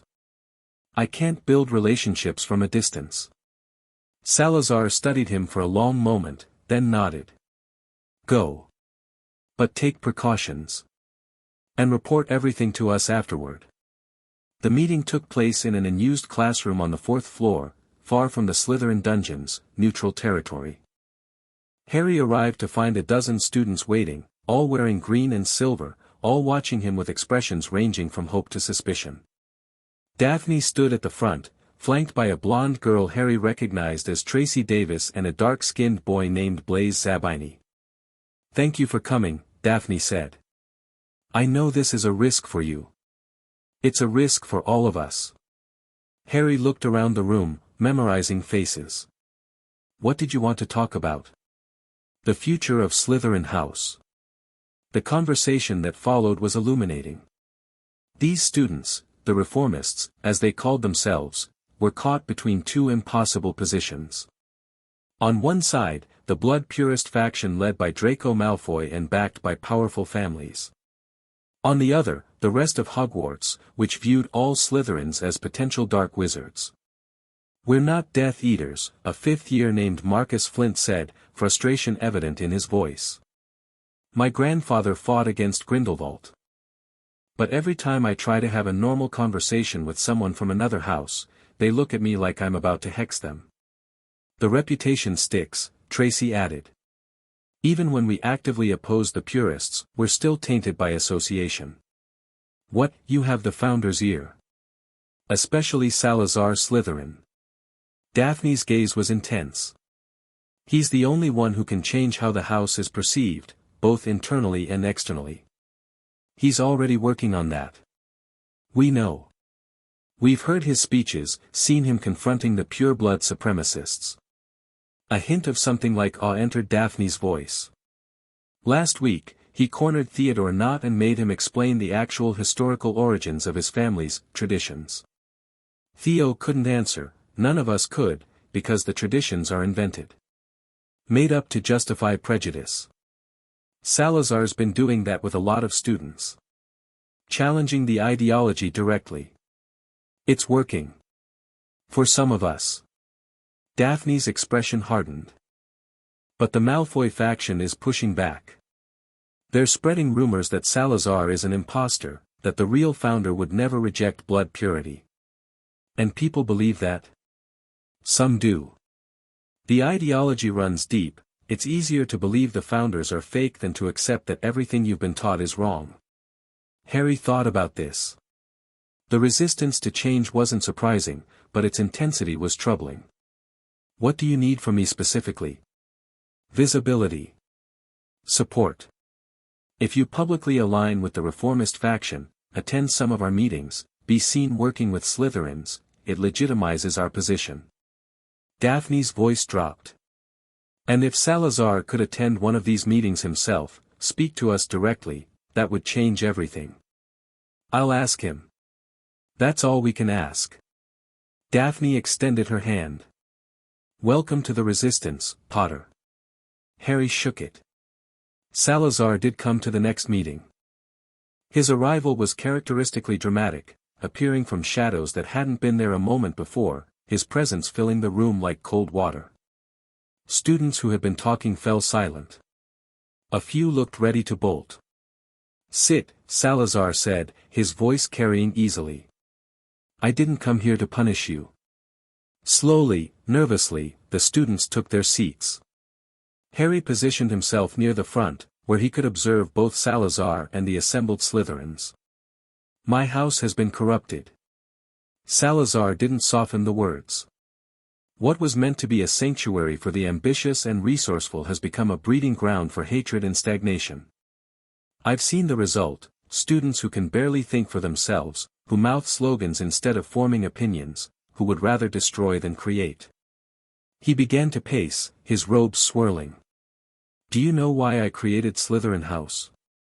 Do you know what I actually valued? Silence. Survival. The word hung in the air. I grew up during the witch hunts. My mother was Muggle-born, did your history books tell you that? She was killed when I was 7 years old, burned alive by a mob who feared what they didn't understand. Gasps from several students. This was clearly not what they'd expected. I built Slytherin House for students who knew what it meant to be hunted. To be different. To have to fight for every scrap of safety and respect. Salazar's voice dropped. Ambition, cunning, resourcefulness, these weren't traits I valued in the abstract. They were survival skills. The tools you need when the world is trying to destroy you. He stopped pacing, facing the students directly. And what have you made of that legacy? Blood purity. The doctrine that magical ability is determined by ancestry, that some wizards are inherently superior to others. His lip curled. A doctrine that spits on my mother's memory. A doctrine that uses my name to justify everything I fought against. More silence. Some students looked ashamed. Others looked confused, their understanding of history crumbling around them. I won't ask you to change overnight. The beliefs you hold were instilled by your families, your culture, your entire world. Unlearning them takes time. Salazar's expression softened slightly. But I will ask you to think. To question. To examine the assumptions you've been raised with and ask whether they actually make sense. What about our families? A fourth year asked hesitantly. If we reject their beliefs, they'll disown us. Cut us off. Some might. Others might surprise you. Salazar's voice was surprisingly gentle. But let me ask you this, would you rather spend your life pretending to believe something you know is wrong, or risk losing comfort for the chance to live authentically? The question lingered. Harry watched the students process it, watched ideologies and loyalties shifting behind their eyes. For those who choose authenticity, know this, you are not alone. The reformist faction exists, and it has the support of the founders. As long as we are here, you have protection. Salazar paused. But you have to choose. Sitting on the fence isn't an option anymore. The future is being decided, and you need to decide which side of it you want to be on. He swept from the room without another word, leaving stunned silence in his wake. The effect of Salazar's speech rippled through Slytherin House like a stone dropped in still water. Within days, the reformist faction had doubled in size. Students who had been silent, who had gone along with pure-blood doctrine out of fear or habit, began speaking up. Arguments erupted in a common room, real arguments, based on ideas rather than inherited prejudice. Draco Malfoy's faction responded predictably. They spread rumors, threatened social consequences, and in a few cases resorted to petty hexes in dark corridors. They're getting desperate, Daphne reported during one of their regular check-ins. Draco sent an owl to his father. We expect ministry interference any day now. What kind of interference? Lucius has connections everywhere. He could pressure the Board of Governors to restrict the founders' activities, or push the prophet to run more negative coverage, or... She hesitated. There are darker possibilities. My sources suggest the Death Eater remnants are mobilizing. Harry felt cold. For what? I don't know yet. But something's happening. Meetings in secret locations, old alliances being rekindled. Daphne's expression was grim. Whatever you and the founders are preparing for, I don't think you're the only ones preparing. Harry passed this information to the founders immediately. Their response was measured but concerned. Lucius Malfoy has been a thorn in our side since the Ministry hearing, Godric said. He knows he can't defeat us directly, so he's looking for indirect methods. The Death Eater remnants are more worrying. Salazar's voice was thoughtful. Most of them went to ground after Voldemort's fall, but they never truly disbanded. If someone's organizing them. Do you think it's connected to Malachar? Unknown. Malachar's influence is subtle, he might be manipulating them without their knowledge, or they might be acting independently. Salazar shook his head. Either way, we need more information. I'll increase our surveillance of the known former Death Eaters. What about me? Should I be doing something differently? Continue as you are. Build alliances, gather information, train. Godric's expression was firm. We'll handle the external threats. You focus on being ready for the binding. Harry nodded, but the conversation left him unsettled. The situation was becoming more complicated by the day. It wasn't just Malachar he had to worry about anymore, it was an entire web of political machinations, old grudges, and shadowy organizations. One thing at a time, he reminded himself. One thing at a time. Halloween arrived with traditional Hogwarts fanfare, decorations, feasts, and an atmosphere of celebration that felt increasingly distant from Harry's daily reality. He was in the Great Hall with Ron and Hermione when the chaos began. Professor Quirrell burst through the doors, his turban askew and his face pale with terror. Troll! In the dungeons! Thought you ought to know. Then he fainted. Pandemonium erupted. Students screamed, teachers shouted, Dumbledore's voice cut through the noise calling for calm. Harry's mind raced. A troll in the dungeons, the Slytherin dungeons, where dozens of students were sitting down to their own Halloween feast. Where the reformist faction, many of them first and second years, would be unprotected. He caught Daphne's eye across the hall. She was already moving, rallying the older Slytherins, but her face showed the same calculation Harry was making. The dungeons weren't safe. We need to help, Harry said to Ron and Hermione. The Slytherin students, Dumbledore's handling it, Hermione said, but she looked uncertain. The teachers are focused on the troll. No one's thinking about evacuating the students who are already down there. Harry didn't wait for their response. He pushed through the crowd, ignoring Dumbledore's instructions for students to return to their common rooms, and headed for the dungeons. Ron and Hermione followed.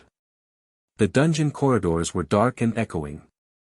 Somewhere in the distance, Harry could hear the trolls bellowing, a deep, angry sound that seemed to shake the stones themselves. This way, Harry said, relying on his connection to the castle to navigate. The stones seemed to guide him, corridors straightening, torches flaring brighter as he passed.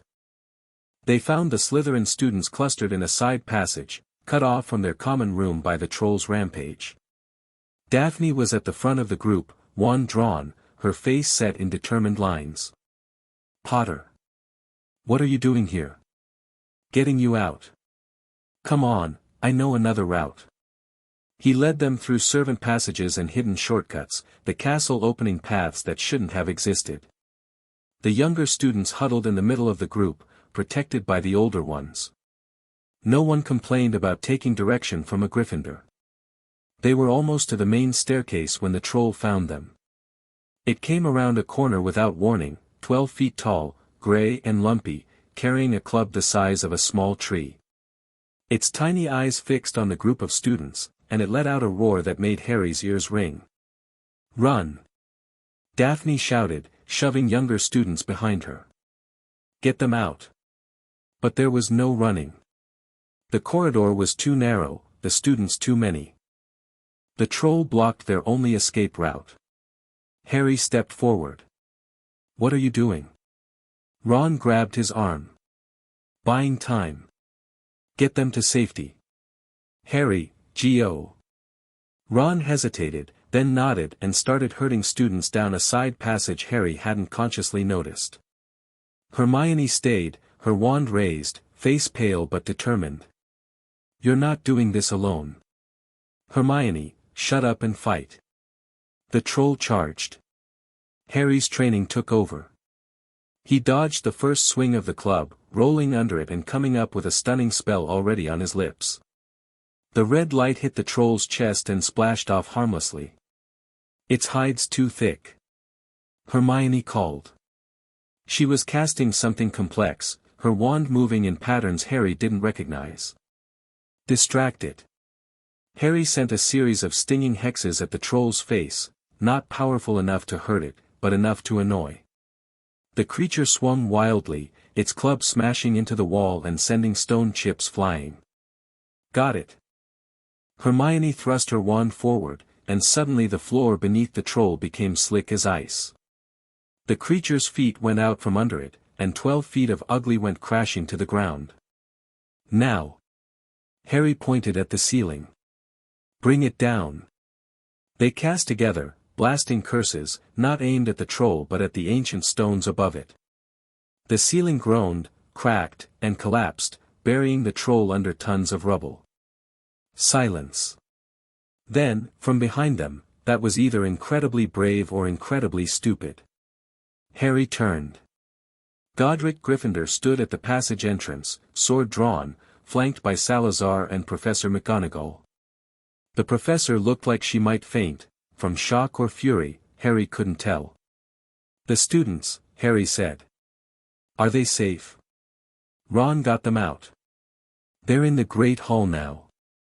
Godric surveyed the collapsed ceiling, the buried troll, the 2 first-years standing amid the destruction. "You did well. You could have been killed." McGonagall's voice was shrill. "What were you thinking, running toward a mountain troll?" He was thinking about saving lives. Salazar's voice cut through her protest. The Slytherin students were trapped. Harry's intervention gave them a route to escape. There are teachers for, the teachers were focused on the troll, not the students. Harry saw what needed to be done and did it. Salazar's eyes met Harry's. "That's not recklessness. That's leadership." McGonagall sputtered but fell silent. 10 points to Hogwarts, I suppose, Godric said, a smile playing at the corners of his mouth. "For outstanding bravery and tactical thinking. Each. 50 points to Gryffindor," McGonagall countered. "For Miss Granger's quick thinking and excellent spell work." Hermione flushed. "Now get back to your common rooms." McGonagall's voice softened slightly. "Both of you. And try not to fight any more trolls tonight." The aftermath of the troll incident changed things. Word spread quickly about what had happened: Harry Potter and Hermione Granger, fighting a mountain troll to save Slytherin students. The story grew in the telling, becoming more dramatic with each retelling, but the core truth remained. A Gryffindor had risked his life for Slytherins. The divides between houses, however briefly, had meant nothing. "You've become a symbol," Daphne told Harry a few days later. "The reformist faction has tripled since Halloween. Even some of the fence-sitters are coming around." "Because I fought a troll?" "Because you fought a troll for us. For Slytherins." Daphne's expression was uncharacteristically open. "Most people from other houses wouldn't cross the street for a Slytherin in trouble. You collapsed a ceiling. It seemed like the right thing to do." "That's exactly my point." Daphne smiled, a real smile, warm and surprised. "You actually believe that? You're not playing political games or calculating advantage. You just help." "The founders would say I'm playing terrible politics." "The founders can go hang themselves. This is better than politics." Her smile faded slightly. "But Harry, you need to be careful. The Malfoy faction isn't going to let this stand. You've embarrassed them, threatened their narrative, given their opponents a rallying cry. They'll respond." "I know. Do you?" "Because the response won't be trolls and club fights. It'll be subtle. Whispers, rumors, social pressure. They'll try to destroy you without throwing a single spell. Let them try. Harry met her eyes steadily. I've survived worse than whispers. Daphne studied him for a long moment. Yeah, she said finally. I think you have. The founders convened that night to discuss the troll incident, and more importantly, what it meant. Someone let that troll in deliberately, Rowena said. Trolls don't wander into castles by accident. They're territorial creatures, they have to be actively transported. Quirrell, Salazar said flatly. I've been watching him. There's something wrong with that man. Something dark. I've noticed it too. Godric's expression was troubled. But I can't pin down what it is. He's nervous, twitchy, unremarkable, exactly what you'd expect from a mediocre defense professor. Too unremarkable, Helga said. He feels like a disguise. Like someone pretending to be pathetic. Then we investigate more directly. Salazar's eyes glittered. I'll have a conversation with him. See what's hiding beneath the surface. Be careful, Rowena warned. If he's connected to something larger, Voldemort, the Death Eater remnants, Malachar, we don't want to alert them that we're suspicious. I'm always careful. Harry listened to the discussion, but his mind was elsewhere. The troll, Quirrell, the third-floor corridor where the Philosopher's Stone was hidden, all pieces of a puzzle he couldn't quite see. The stone, he said suddenly. The troll was a distraction. Someone wanted the teachers away from the third floor. The founders went quiet. That's a reasonable inference, Rowena said slowly. We assumed the stone wasn't relevant to our primary concerns, but if someone's actively trying to steal it. Who would want it? What does it do? Creates the elixir of life. Transmutes metals into gold. Rowena's voice was thoughtful. Immortality and wealth, powerful motivations for many people. Including Voldemort, Godric added. If he's trying to return to physical form, the stone might be essential to his plan. Then we need to protect it, Harry said. Whatever's happening with Malachar, we can't let Voldemort complicate things by coming back. Agreed. Salazar nodded. I'll add the stone to my surveillance priorities. And we increase security on the third-floor corridor. What about Dumbledore? It's his trap. We inform him of our concerns. Let him adjust his defenses as he sees fit. Salazar's lip curled. Though I have limited faith in his judgment at this point. Then we do both. Harry stood, exhaustion finally catching up with him. We work with Dumbledore where we can and prepare to act without him where we can't. When did you become so strategic? Godric asked, a hint of amusement in his voice. I had good teachers. That you did. Godric clapped him on the shoulder. Now get some sleep. Tomorrow, we continue. Harry went to bed, but sleep was a long time coming.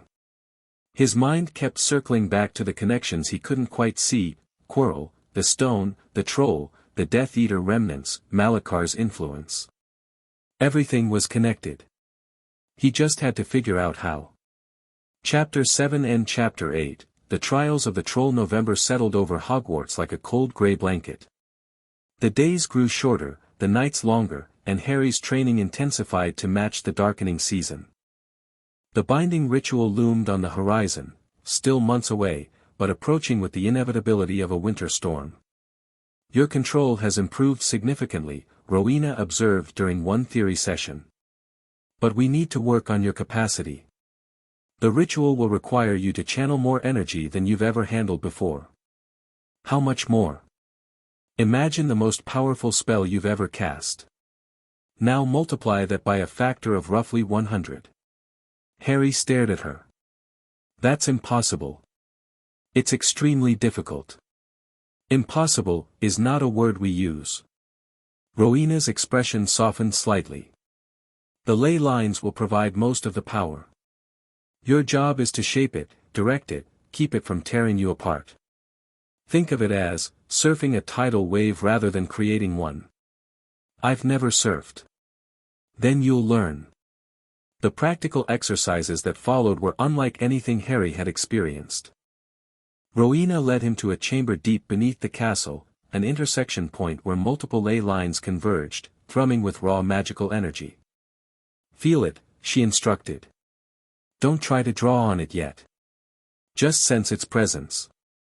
Harry closed his eyes and reached out with his magical awareness.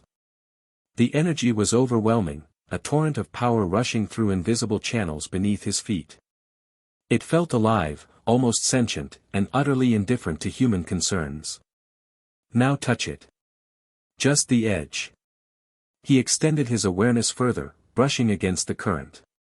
The response was immediate and violent, a surge of power that rushed through him like lightning, overwhelming his senses and sending him staggering backward. Too much. Rowena caught his arm, steadying him. You grabbed at it. You need to let it flow through you, not try to contain it. How? Practice. Lots and lots of practice. They worked for hours. Harry learned to approach the ley line energy gradually, to open himself to it rather than grasping, to become a channel rather than a container. By the end of the session, he could maintain contact with the energy stream for nearly 30 seconds before losing control. Better, Rowena said. But you need to reach at least 5 minutes of sustained contact. Preferably longer. How long until the ritual? 4 months. Perhaps 5. Her expression was troubled. The binding's deterioration has stabilized somewhat. We think our presence at Hogwarts is reinforcing it unconsciously. But it won't hold forever. Then we keep practicing. We keep practicing. The political situation, meanwhile, continued to evolve. Daphne's warnings about the Malfoy faction proved accurate. Within a week of the troll incident, the Daily Prophet began running a series of articles questioning the founder's legitimacy and Harry's judgment. Boy who lived or boy who lies, one headline screamed. Potter's mysterious mentors raise questions. They're saying we're imposters, Godric observed, scanning the article with disgust. That we're dark wizards using Polyjuice Potion or advanced glamours to impersonate the founders. Let them say what they want. Salazar's voice was dismissive. The castle itself confirms our identity. Anyone who enters Hogwarts can feel the truth. Not everyone can enter Hogwarts. The readers of this rag are getting a very different story. Godric tossed the paper aside. We need to respond. We don't respond to tabloid provocations. It legitimizes them. We don't respond to legitimate criticism. Tabloid provocations require different tactics. Godric's grin was sharp. I think it's time for a public demonstration. The demonstration took place 3 days later, during a Hogsmeade weekend. The founders appeared in the village square, not in disguise, but in full regalia, their power evident in every gesture. A crowd gathered quickly, drawn by rumor and curiosity. There are those who question our identity, Godric announced, his voice carrying to every corner of the square. Who claim we are imposters, frauds, dark wizards in disguise. We are here to address those claims. He drew his sword, the legendary blade that had materialized from nothing, that no modern smith could replicate, and drove it point first into the cobblestones. The stones parted like water, the blade sinking to its hilt. This sword was forged 1,000 years ago by goblin smiths at my commission. It is imprinted with my magical signature, bound to my bloodline, and cannot be wielded by anyone not of my line. Godric stepped back. I invite anyone present to try to draw it. Several wizards stepped forward, ministry officials who had been hovering at the crowd's edge, clearly there to gather intelligence. They tried to grip the sword's hilt. They tried levitation charms, summoning spells, physical force. The sword didn't budge. Now observe. Godric reached down and pulled the sword free as easily as breathing. The blade gleamed in the autumn sunlight, runes flickering along its length. This is my sword. I am Godric Gryffindor. He sheathed the blade. Any further questions? The other founders provided their own demonstrations. Salazar spoke to a snake that had been summoned for the purpose, carrying on a lengthy conversation in Parseltongue while the crowd watched in amazement. Rowena recited the complete ward schema of Hogwarts Castle from memory, including elements that had been lost to modern wizardry for centuries. Helga healed a wizard who had been suffering from a curse injury for 20 years, removing damage that St. Mungo's best healers had declared permanent. By the end of the demonstration, the crowd's skepticism had transformed into something approaching reverence. This won't stop the prophet, Salazar observed as they returned to the castle. Lucius Malfoy controls too much of their editorial policy. It doesn't need to stop them. It just needs to create doubt. Godric's expression was satisfied. People who witness today will tell others. The story will spread. And every time someone reads a prophet article calling us imposters, they'll remember what they heard from someone who was there. Counter-narrative, Harry said. Exactly. You've been paying attention. I had good teachers. The weeks that followed brought a rhythm of training, classes, and political maneuvering. Harry's ability to channel ley line energy improved steadily. He could maintain contact for nearly 2 minutes now, could shape basic patterns, could survive the initial surge without losing consciousness. It still wasn't enough, but it was progress. His relationships with the other students deepened as well. Ron had become a genuine friend, loyal, straightforward, and surprisingly insightful when he bothered to engage his mind. Hermione remained a constant source of research and support, her work on binding theory occasionally turning up insights even the founders hadn't considered. And then there was Neville. The round-faced boy had been a peripheral presence in Harry's life, someone he saw in classes, nodded to in corridors, but never really knew. That changed after the troll incident. Can I ask you something? Neville approached Harry one evening in the common room, looking nervous but determined. Sure. The founders, they're training you, aren't they? For something important. Harry considered how much to reveal. They're preparing me for challenges ahead. Why? I want to help. Neville's voice was stronger than Harry had ever heard it. I know I'm not much, I can barely manage basic spells, and I'm terrified of Professor Snape, and everyone thinks I'm useless. I don't think you're useless. But there must be something I can do. Neville met Harry's eyes. My parents. They fought against you-know-who. They were tortured into insanity by Death Eaters. I've spent my whole life being told I'd never live up to their legacy. His jaw tightened. I'm tired of being told what I can't do. I want to find out what I can. Harry studied him, this boy who had been overlooked and underestimated his entire life, who carried the weight of heroes' expectations without any of their support. He's like me, Harry realized. Different circumstances, but the same fundamental loneliness. I'll talk to the founders, Harry said. No promises, but they might have ideas. Neville's face lit up. Really? Really? But Neville, whatever they offer, it won't be easy. Their training is brutal. I don't want easy. I want to matter. Harry understood that desire better than he could express. Helga took Neville under her wing. The boy has potential, she reported after her first assessment.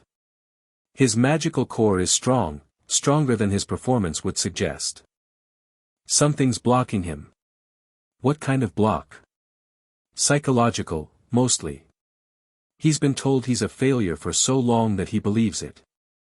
His magic responds to that belief by underperforming. Helga's expression was determined. We need to rebuild his confidence from the ground up. Can you do that in the time we have? I can start. The rest will be up to him. The training Helga designed for Neville was different from Harry's, less focused on raw power, more on precision and consistency. She taught him breathing techniques, meditation practices, and exercises designed to strengthen the connection between intention and magical execution. Your wand is wrong, she announced after one session. Neville looked stricken. It was my father's. I know. And it's a beautiful wand, with a noble history. But it's not yours. Helga's voice was gentle. The wand chooses the wizard, Neville. Your father's wand chose him. You need a wand that chooses you. But Gran said, your grandmother means well, but she's wrong about this. Using your father's wand is honoring his memory, not continuing his legacy. You honor him by becoming the best wizard you can be, and you can't do that with a wand that doesn't fit. Neville was quiet for a long moment. Then, slowly, he nodded. I'll write to her. Explain what you said. Would you? Of course. Helga smiled. We support our students, Neville. All of them. December arrived with snow and ice and a mounting sense of urgency. Harry's training had reached a new phase, not just channeling ley line energy, but shaping it, directing it toward specific purposes. The exercises were exhausting and frequently painful, but the results were tangible. You're ready for the next step, Rowena announced one morning. The simulation. What simulation? A scaled-down version of the binding ritual. We'll recreate the conditions you'll face, the energy levels, the mental pressure, the hostile interference, in a controlled environment. Hostile interference? Malachar won't sit idly by while we reinforce his prison. He'll attack through whatever channels are available, your mind, the ritual itself, any weakness he can exploit. Rowena's expression was grave. You need to practice maintaining the ritual while under assault. The simulation chamber was located in the deepest part of the castle, far below the dungeons. The founders had spent weeks preparing it, layering enchantments designed to replicate the binding chamber's conditions. We'll start at 10% intensity, Rowena explained. If that's manageable, we'll gradually increase the difficulty. 10% sounded reasonable. It wasn't. The moment the simulation began, Harry felt the ley line energy surge through him, not the gentle touch he'd practiced, but a torrent of power that threatened to sweep him away. He struggled to maintain control, to shape the flow, to keep from being overwhelmed. Then the attacks began. Mental pressure slammed against his occlumency shields, not Salazar's controlled probing, but something savage and hungry. A voice echoed in his skull, cold and mocking. You think you can contain me, little heir? Harry recognized Malachar's presence, even knowing it was simulated. The founders had done their work well, the malice felt genuine, the threat visceral. I've been bound before. I broke free. I'll break free again. Harry gritted his teeth and focused. The energy flow, the mental shields, the hostile presence, all of it demanded attention simultaneously. His mind split, fractured, tried to handle too many things at once. The simulation crashed. Harry collapsed to the floor, gasping, his magical reserves depleted. Rowena was at his side immediately, checking his vitals, assessing his condition. Not bad for a first attempt. I failed. You lasted 47 seconds. Most wizards couldn't handle 10 at that intensity. Rowena helped him to a sitting position. The goal isn't to succeed immediately. It's to build capacity. We'll run the simulation again tomorrow, and the day after, and the day after that. Each time, you'll last a little longer. How long do I need to last? For the actual ritual? Approximately 4 hours. Harry stared at her. 4 hours of that? At full intensity, yes. Rowena's expression was sympathetic but uncompromising. I told you this wouldn't be easy. You didn't tell me it would be impossible.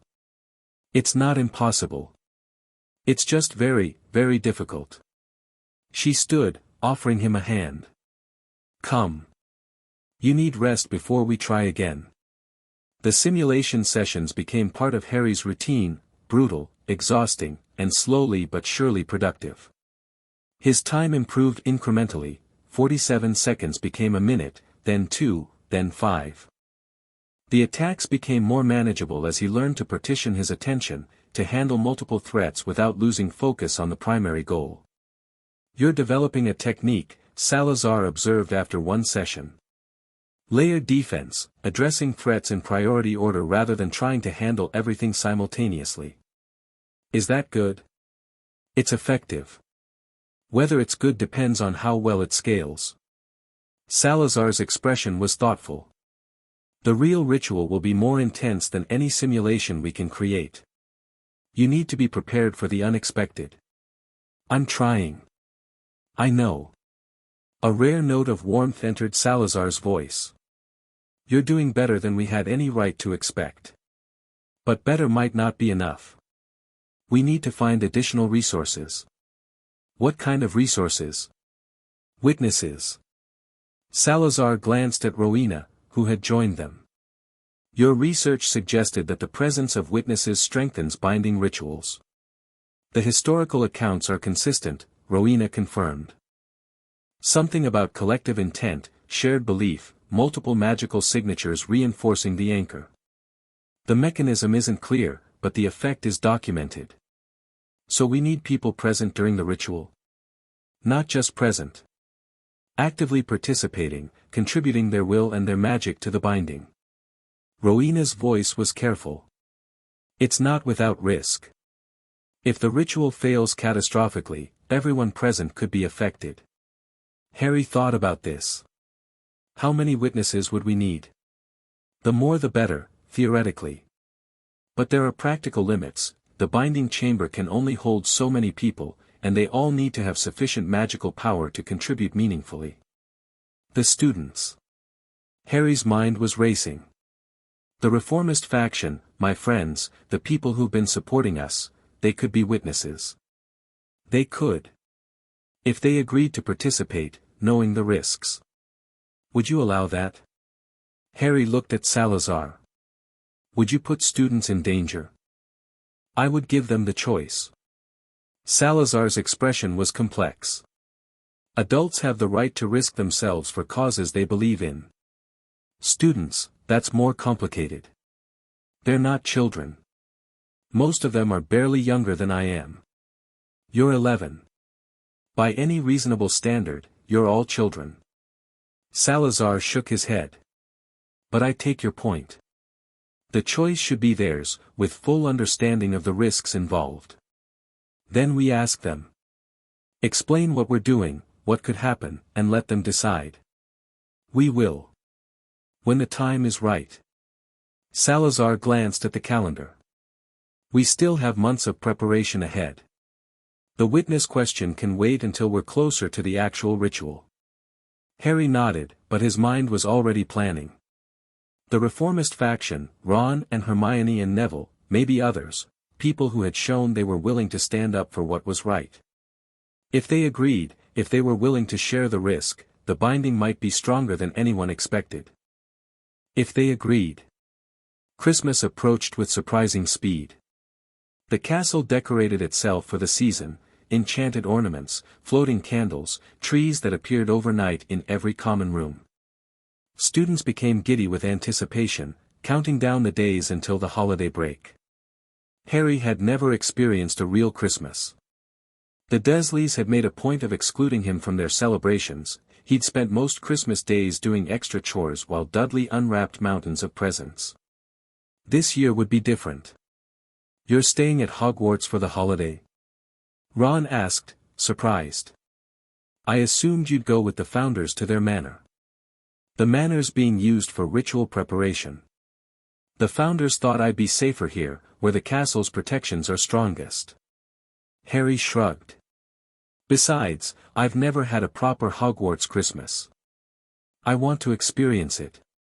Then I'm staying too. Ron's voice was firm. Mum won't be happy, but she'll understand. You shouldn't be alone for Christmas. Ron, you don't have to. I know I don't have to. I want to. Ron grinned. Besides, maybe the twins will send some of their experimental products. Could be fun.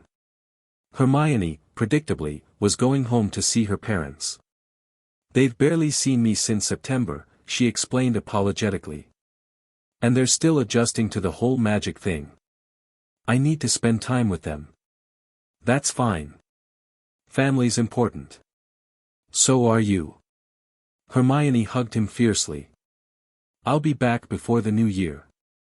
And I'll keep researching. I've found some promising references to ancient druidic binding practices that might be relevant. You're researching over Christmas. It's not really research if you're enjoying it. Harry laughed, and for a moment, the weight of everything lifted. Friends. Real friends. People who cared about him for who he was, not what he represented. This is worth fighting for, he thought. This is worth anything. Christmas morning dawned bright and cold. Harry woke to find a pile of presents at the foot of his bed, something that had never happened before in his life. He stared at them for a long moment, overwhelmed by emotions he couldn't quite name. Happy Christmas. Ron bounded in, already wearing a hand-knitted sweater with a large R on the front. Mum sent you one too, she heard you might not have anyone to send you stuff.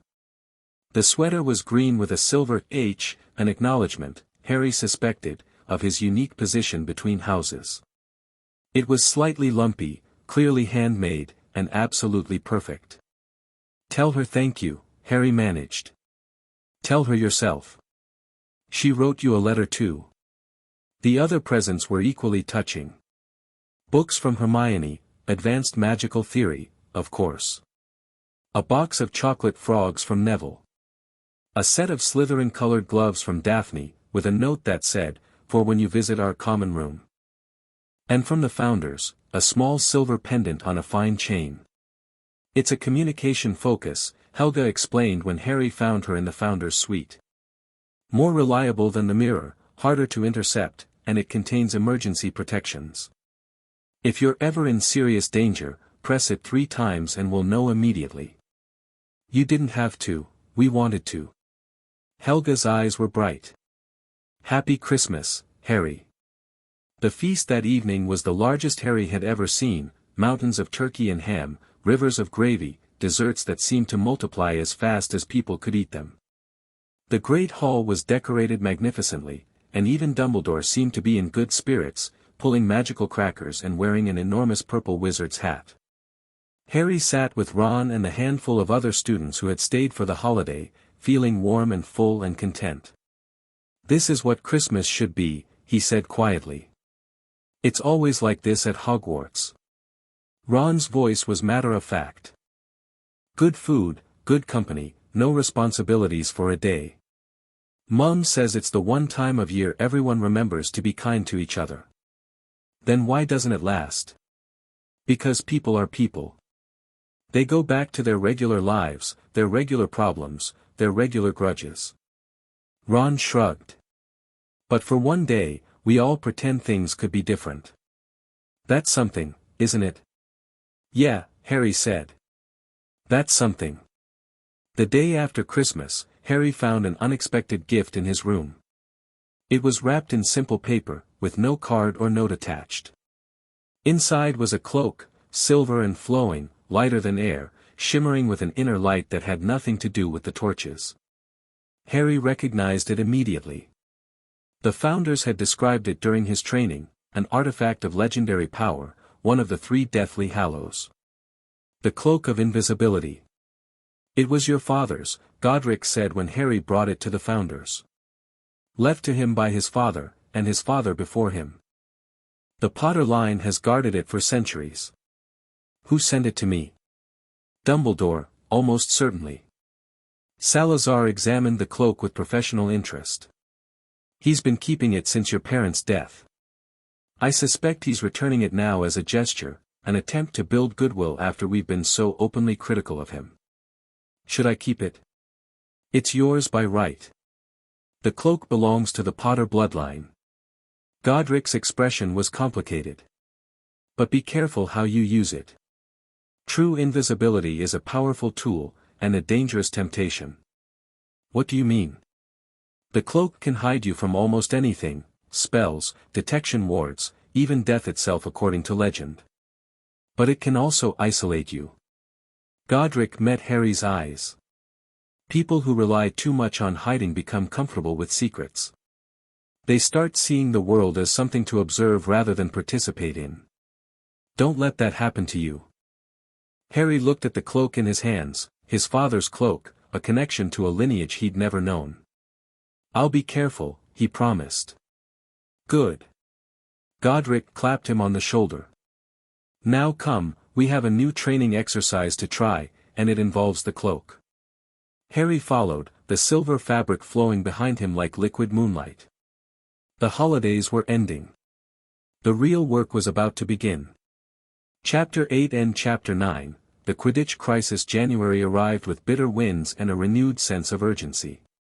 Harry's simulation times had improved dramatically over the holiday break. He could now maintain the binding exercise for nearly 20 minutes under full assault, his layered defense technique becoming more refined with each session. But 20 minutes was still far short of the 4 hours required. We need to try something different, Rowena announced during one strategy meeting. Your technique is sound, but you're hitting a capacity ceiling. Raw practice won't push you past it. What do you suggest? Stress inoculation. Controlled exposure to extreme conditions, forcing your system to adapt. Rowena's expression was thoughtful. The simulations are demanding, but they're also predictable. Your mind knows they're not real. We need situations where the threat is genuine. You want to put me in actual danger. Calculated danger. Situations where failure has real consequences, but the risk of serious harm is manageable. Rowena glanced at Godric. We've been discussing options. The Quidditch match, Godric said. Gryffindor versus Slytherin, next Saturday. You should play. Harry stared at him. I'm a first year. First years don't play Quidditch. First years don't usually have the founders of Hogwarts advocating for them. Godric's grin was fierce. I've spoken with McGonagall. She's seen you fly during classes. You're a natural, Harry. One of the best she's observed in years. Flying is different from playing a match. Not as different as you'd think. Quidditch requires split attention, rapid decision-making, physical coordination under pressure, exactly the skills you need for the binding ritual. Godric leaned forward. Plus, it's dangerous. Real danger, with real consequences. Bludgers don't care that you're the heir of the pact. You want me to get hit by bludgers? I want you to learn to function under threat of being hit by bludgers. There's a difference. Harry considered it. The idea was terrifying and exhilarating in equal measure. He'd loved flying from the first moment he'd touched a broomstick, the freedom, the speed, the sense of being completely in his element. But competitive Quidditch was another matter entirely. What position? Seeker. Godric's eyes gleamed. The most demanding position on the pitch. You'll need to maintain awareness of the entire game while searching for a tiny golden ball moving at impossible speeds. All while other players are actively trying to knock you out of the sky. And this will help with the binding ritual. It will teach you to think under pressure. To make split-second decisions with incomplete information. To trust your instincts when your conscious mind can't keep up. Godric stood, pacing with barely contained energy. Magic is about willpower, Harry. The ritual will test yours to the breaking point.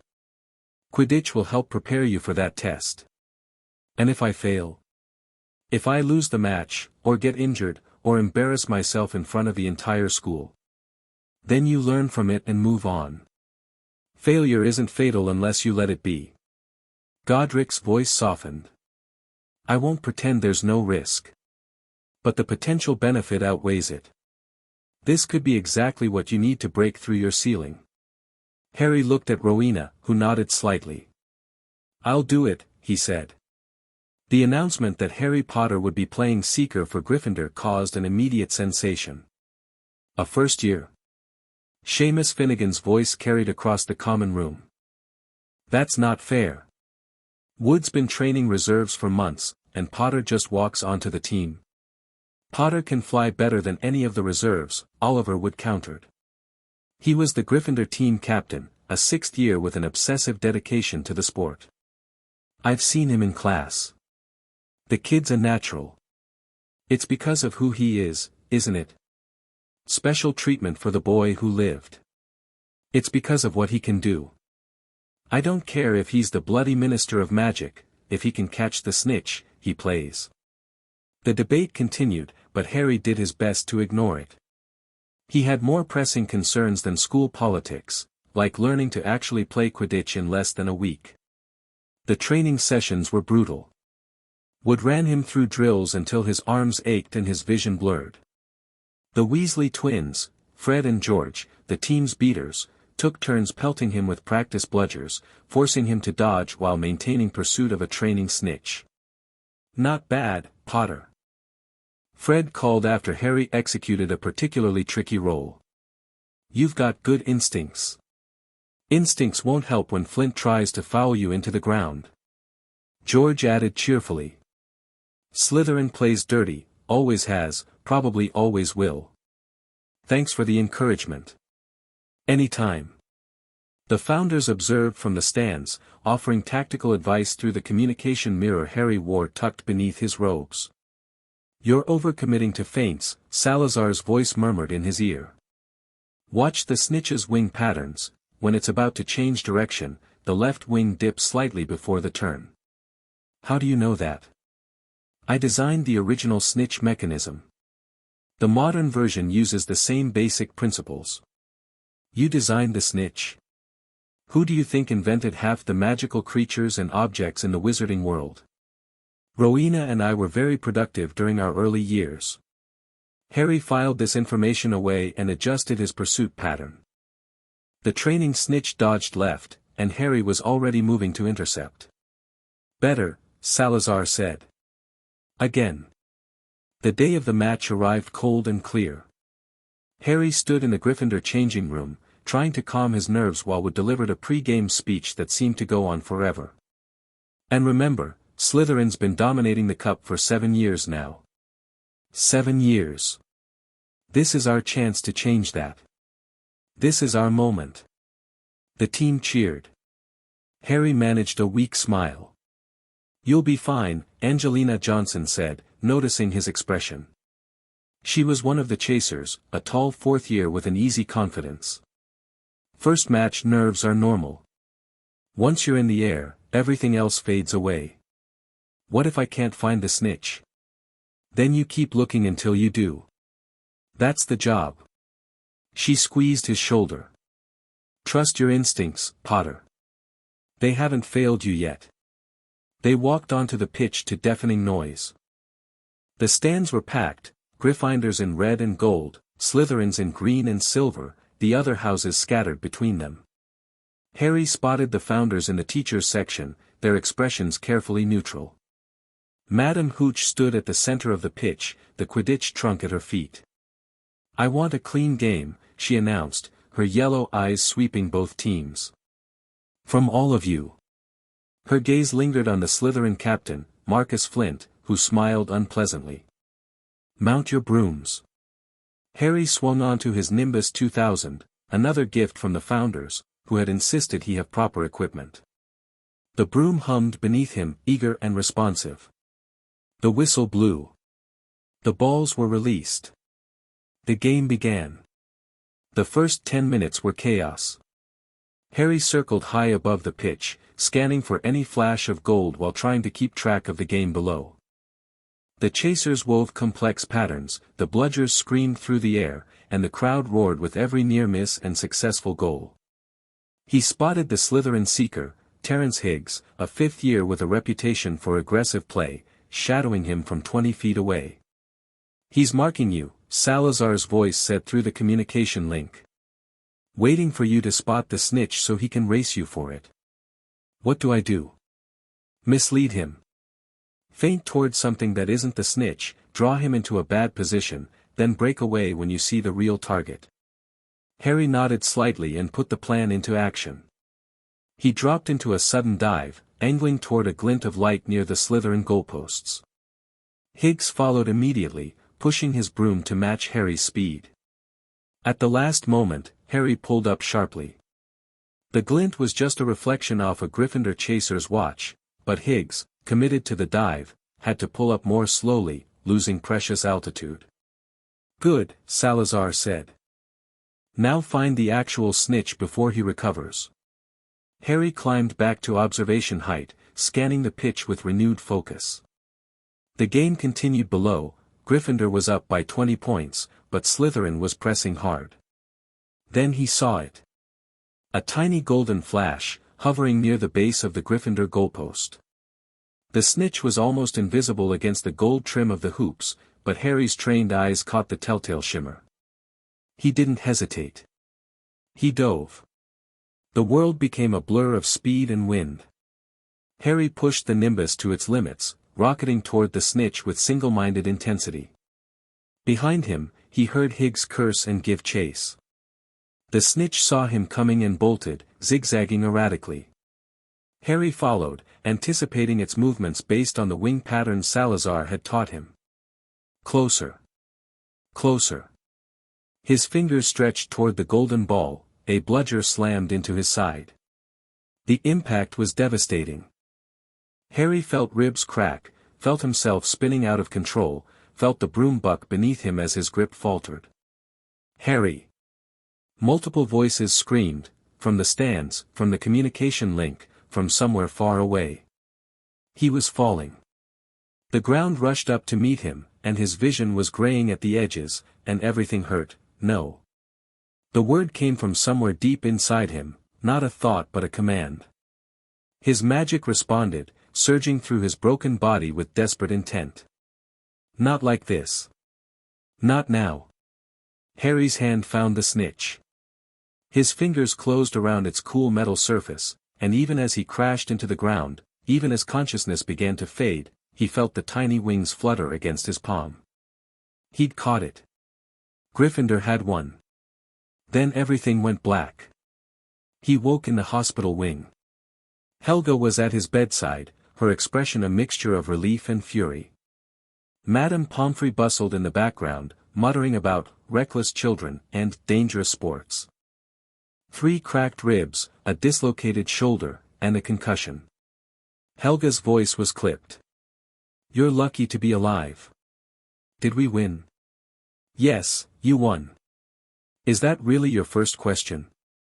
It seemed important at the time. Helga made a sound that was somewhere between a laugh and a sob. "You impossible boy. Godric nearly stormed the pitch when that bludger hit you. I had to physically restrain him. It wasn't deliberate foul play. Just bad luck." "It wasn't bad luck." Helga's expression darkened. "The bludger was tampered with. Someone enchanted it to target you specifically." Harry tried to sit up, winced, and thought better of it. "Who?" "We don't know yet. Salazar is investigating. But whoever did it had access to the Quidditch equipment and sufficient skill to modify a bludger without detection." Helga's jaw tightened. This wasn't a prank. This was an assassination attempt. The word hung in the air between them. "Quirrell?" Harry asked. "Possibly. Or someone working with him. Or an entirely separate faction we haven't identified yet." Helga sighed. "The situation is more complicated than we realized. There are multiple players, multiple agendas, and we can't see all the pieces. What do? We increase security. We accelerate our investigation. And Helga's voice cracked slightly. We keep you alive long enough to complete the binding ritual." "I'm sorry." "For what?" "For scaring you. For getting hurt. Don't." Helga's hand found his, squeezing gently. "You did exactly what we asked you to do. You played the match, you pushed through the pressure, you caught the snitch despite a life-threatening injury. That's not something to apologize for. But I worried you. You'll always worry me. That's what family does." She smiled, though her eyes were still bright with unshed tears. "Now rest. Madame Pomfrey says you need at least 2 days of recovery before you can resume training. 2 days. Non-negotiable. And don't think about sneaking out, I've warded the doors personally. Harry settled back against the pillows, exhaustion finally catching up with him. The snitch sat on his bedside table, wings still and golden surface gleaming. He'd won. He'd nearly died, but he'd won. Worth it, some part of him thought. That was worth it. He wasn't sure if that was bravery or madness. Maybe there wasn't much difference. The investigation into the tampered bludger proceeded quickly. The enchantment was sophisticated, Rowena reported during a bedside briefing. Keyed to your magical signature specifically, designed to activate only when you were within range. Whoever cast it had considerable skill. Could Quirrell do something like that? Quirrell, as he presents himself, couldn't manage a cheering charm without stuttering. But we've suspected for some time that his appearance is a facade. Rowena's expression was troubled. Salazar attempted legilimency on him yesterday. The results were disturbing. Disturbing how? There are 2 minds in that body. Quirrell's own, weak and fractured, and something else. Something parasitic, feeding on his magical energy. Harry felt cold. Voldemort? Almost certainly. The wraith we knew existed has apparently found a host. Quirrell isn't just allied with Voldemort, he's possessed by him. The implications were staggering. Voldemort was in the castle. Voldemort had been in the castle for months, watching, planning, waiting for an opportunity. The stone, Harry said. He's after the Philosopher's Stone. That's our assumption. The troll on Halloween, the attempts to get past the protections, it all points to the 3rd floor corridor. Rowena paused. And now the attack on you. Voldemort must see you as a threat to his plans. Because of the prophecy. Because of everything. You survived his killing curse. You carry a piece of his soul. You're being trained by the founders of Hogwarts. From his perspective, you're the greatest obstacle to his return. So he tried to kill me with a bludger. A bludger wouldn't have killed you outright, it was designed to injure, to take you out of play. Voldemort is cautious. He doesn't want to face you directly while he's in a weakened state. Rowena's voice hardened. But if the bludger had worked, if you'd been seriously incapacitated, he would have found another opportunity to finish the job. Harry absorbed this. The knowledge that Voldemort wanted him dead wasn't new, but the immediate, personal threat was different from abstract understanding. What do we do? We watch. We wait. And when Voldemort makes his move for the stone, we stop him. And the binding ritual continues as planned. Voldemort is a threat, but Malachar is the greater danger. We can't let one crisis distract us from the other. Harry nodded, though his mind was racing. 2 enemies, both watching, both planning. The founders trying to prepare him for a ritual that might kill him. And somewhere beneath the castle, an ancient evil stirring in its crumbling prison. No pressure, he thought grimly. No pressure at all. Recovery took longer than expected.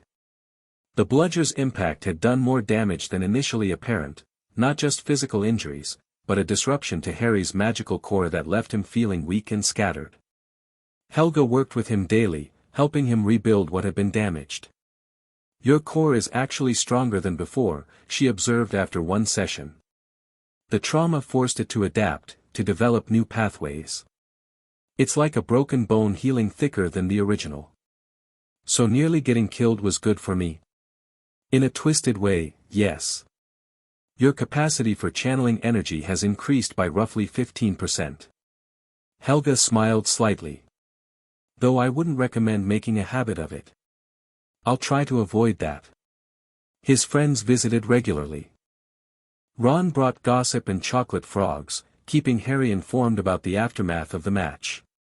Hermione brought books and research notes, having apparently spent the entire holiday researching binding theory instead of relaxing.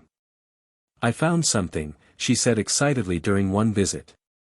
A reference to an ancient druidic ritual called the Circle of Witnesses. It's exactly what Rowena described, multiple magical participants reinforcing a binding through collective intent. Does it say how many witnesses are needed? The minimum appears to be 13, a sacred number in druidic tradition. But the ritual scales, more witnesses mean a stronger binding, up to a point. Hermione consulted her notes. The largest recorded circle had 49 participants. The binding it created lasted for over 2,000 years. That's significantly longer than the founder's original. Exactly. If we could gather enough witnesses, enough people willing to contribute their magic, the new binding could be more permanent than anything that's been tried before. Harry turned this over in his mind. More witnesses meant a stronger binding. But it also meant more people at risk if something went wrong. "I'll bring this to the founders," he said. "It might change our approach." "I hope so." Hermione's expression was earnest. "I want to help, Harry. Not just with research, with the actual ritual. If my being there could make the binding stronger, you'd be putting yourself in danger. You're putting yourself in danger. Why should I be any different?" Harry didn't have a good answer for that. By the end of his recovery period, several things had become clear. First, the Quidditch match had achieved its intended purpose. Harry's ability to function under genuine threat had improved dramatically.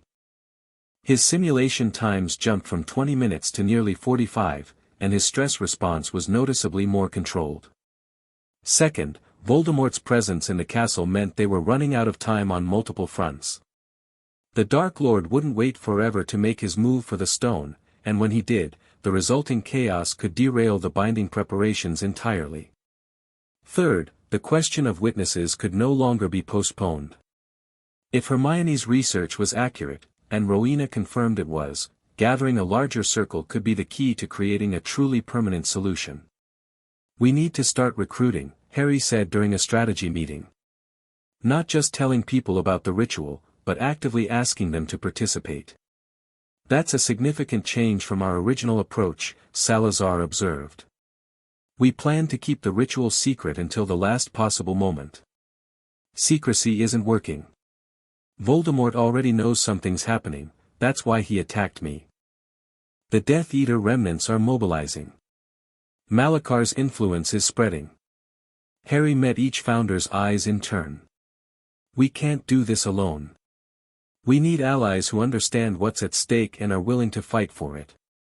The risk of betrayal increases with every person we tell," Godric pointed out. "So does our strength.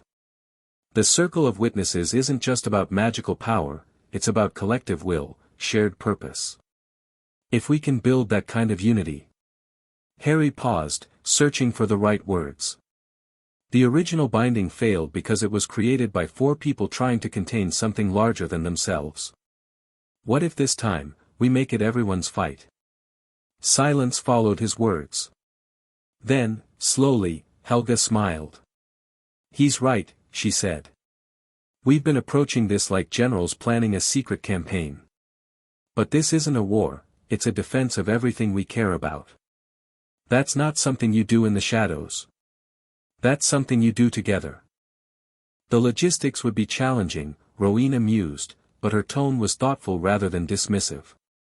Coordinating dozens of participants, ensuring they all understand their roles, managing the risk. "We have months to prepare. And we have allies, the reformist Slytherins, the Gryffindor students, the teachers who've been quietly supporting us." Harry leaned forward. "Let's use them. Let's build something bigger than ourselves."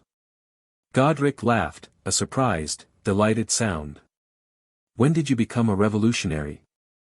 "I had good teachers." "That you did." Godric clapped him on the shoulder. "All right, Harry. We'll do it your way. Let's see what kind of circle we can build."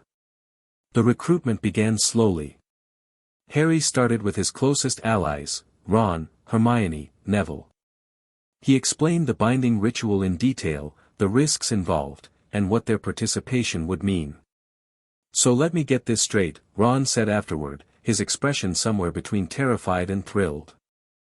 You're going to channel the energy of ancient magical ley lines to reinforce a prison holding an evil god wizard, and you want us to stand in a circle and think really hard? It's more complicated than that.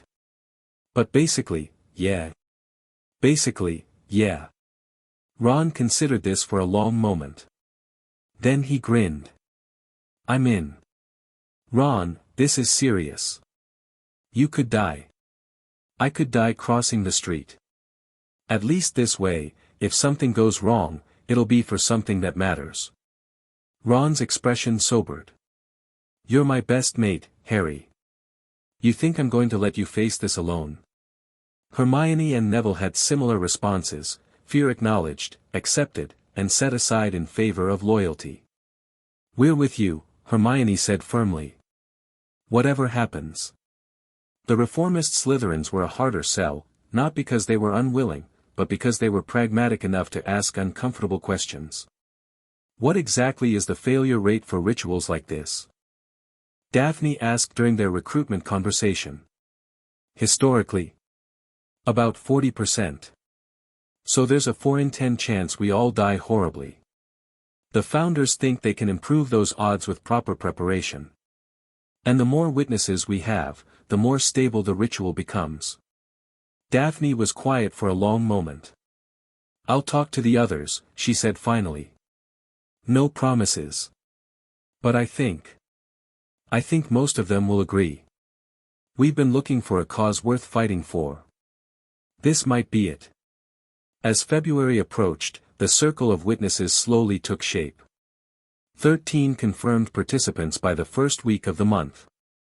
23 by the second. 31 by the third. Each one was a risk, another person who could betray them, another life on Harry's conscience if something went wrong. But each one was also a thread in a growing tapestry of collective purpose. The binding might fail. They all might die. But at least they'd face it together. Chapter 9 and Chapter 10, The Truth Beneath February brought a thaw to the frozen grounds, but the atmosphere inside Hogwarts grew colder by the day. Harry could feel it, a tension in the air, a wrongness that seemed to seep from the very stones. Students reported nightmares with increasing frequency. Portraits whispered anxiously to each other when they thought no one was listening. Even the house elves seemed nervous, jumping at shadows and avoiding certain corridors entirely. Malakar's influence is spreading, Rowena confirmed during one of their nightly briefings. The binding's deterioration has accelerated again. We're seeing effects we didn't anticipate. What kind of effects? Emotional amplification. Fear, anger, paranoia, all heightened beyond normal levels. Conflicts that would normally resolve peacefully are escalating into genuine hostility. Rowena's expression was troubled. 2 Hufflepuff students attacked each other yesterday over a borrowed quill. Professor Sprout had to physically separate them. Can we do anything? We're reinforcing the castle's natural protections, but it's like trying to patch a leaking dam. Every time we seal one breach, another appears. She met Harry's eyes directly. The timeline has changed. We can't wait until the spring equinox. We need to perform the ritual sooner. How much sooner? March 1st. That gives us 3 weeks. Harry felt the ground shift beneath him. 3 weeks. 3 weeks to complete his training, finalize the circle of witnesses, and prepare for a ritual that could kill them all. Can I be ready by then? You'll have to be. The accelerated timeline changed everything. Training sessions doubled, then tripled. Harry spent every waking moment either practicing ley line channeling, refining his mental defenses, or coordinating with the growing circle of witnesses. Sleep became a luxury he couldn't afford.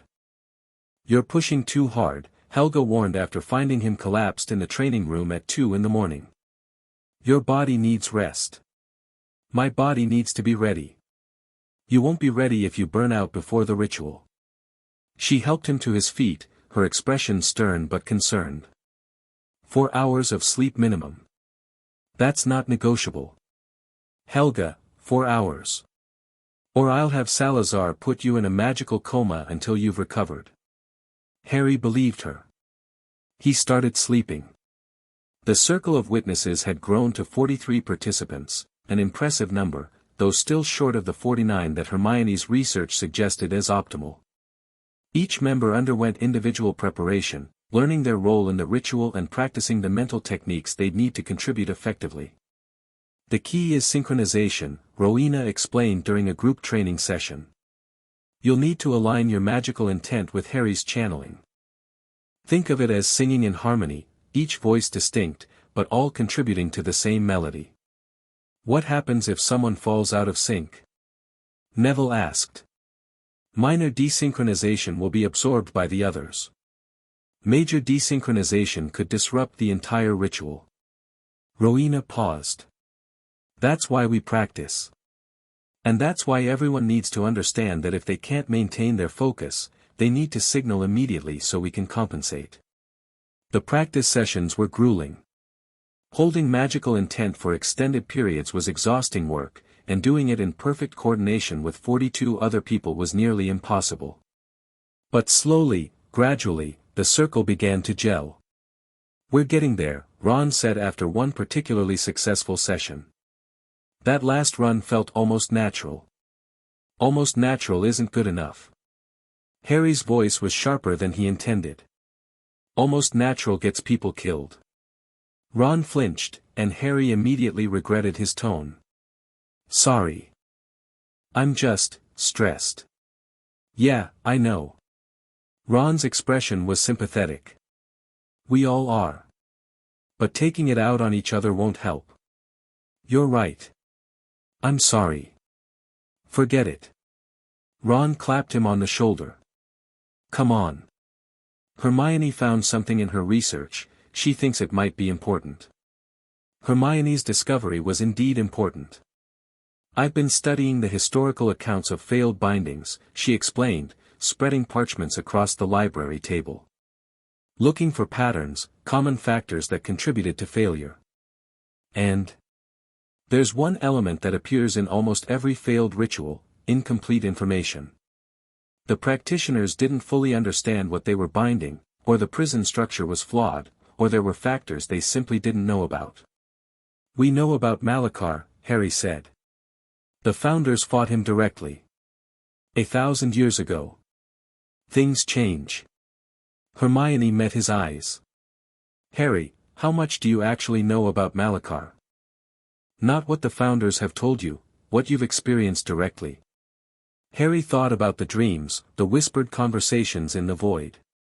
He'd been so focused on resisting Malachar's influence that he'd never really tried to understand it. He wants to unmake reality. He thinks oblivion is mercy. He was human once, before the rituals changed him. That's what he's told you. What if there's more? What if there are things about his nature, his weaknesses, his connection to the binding that even the founders don't know?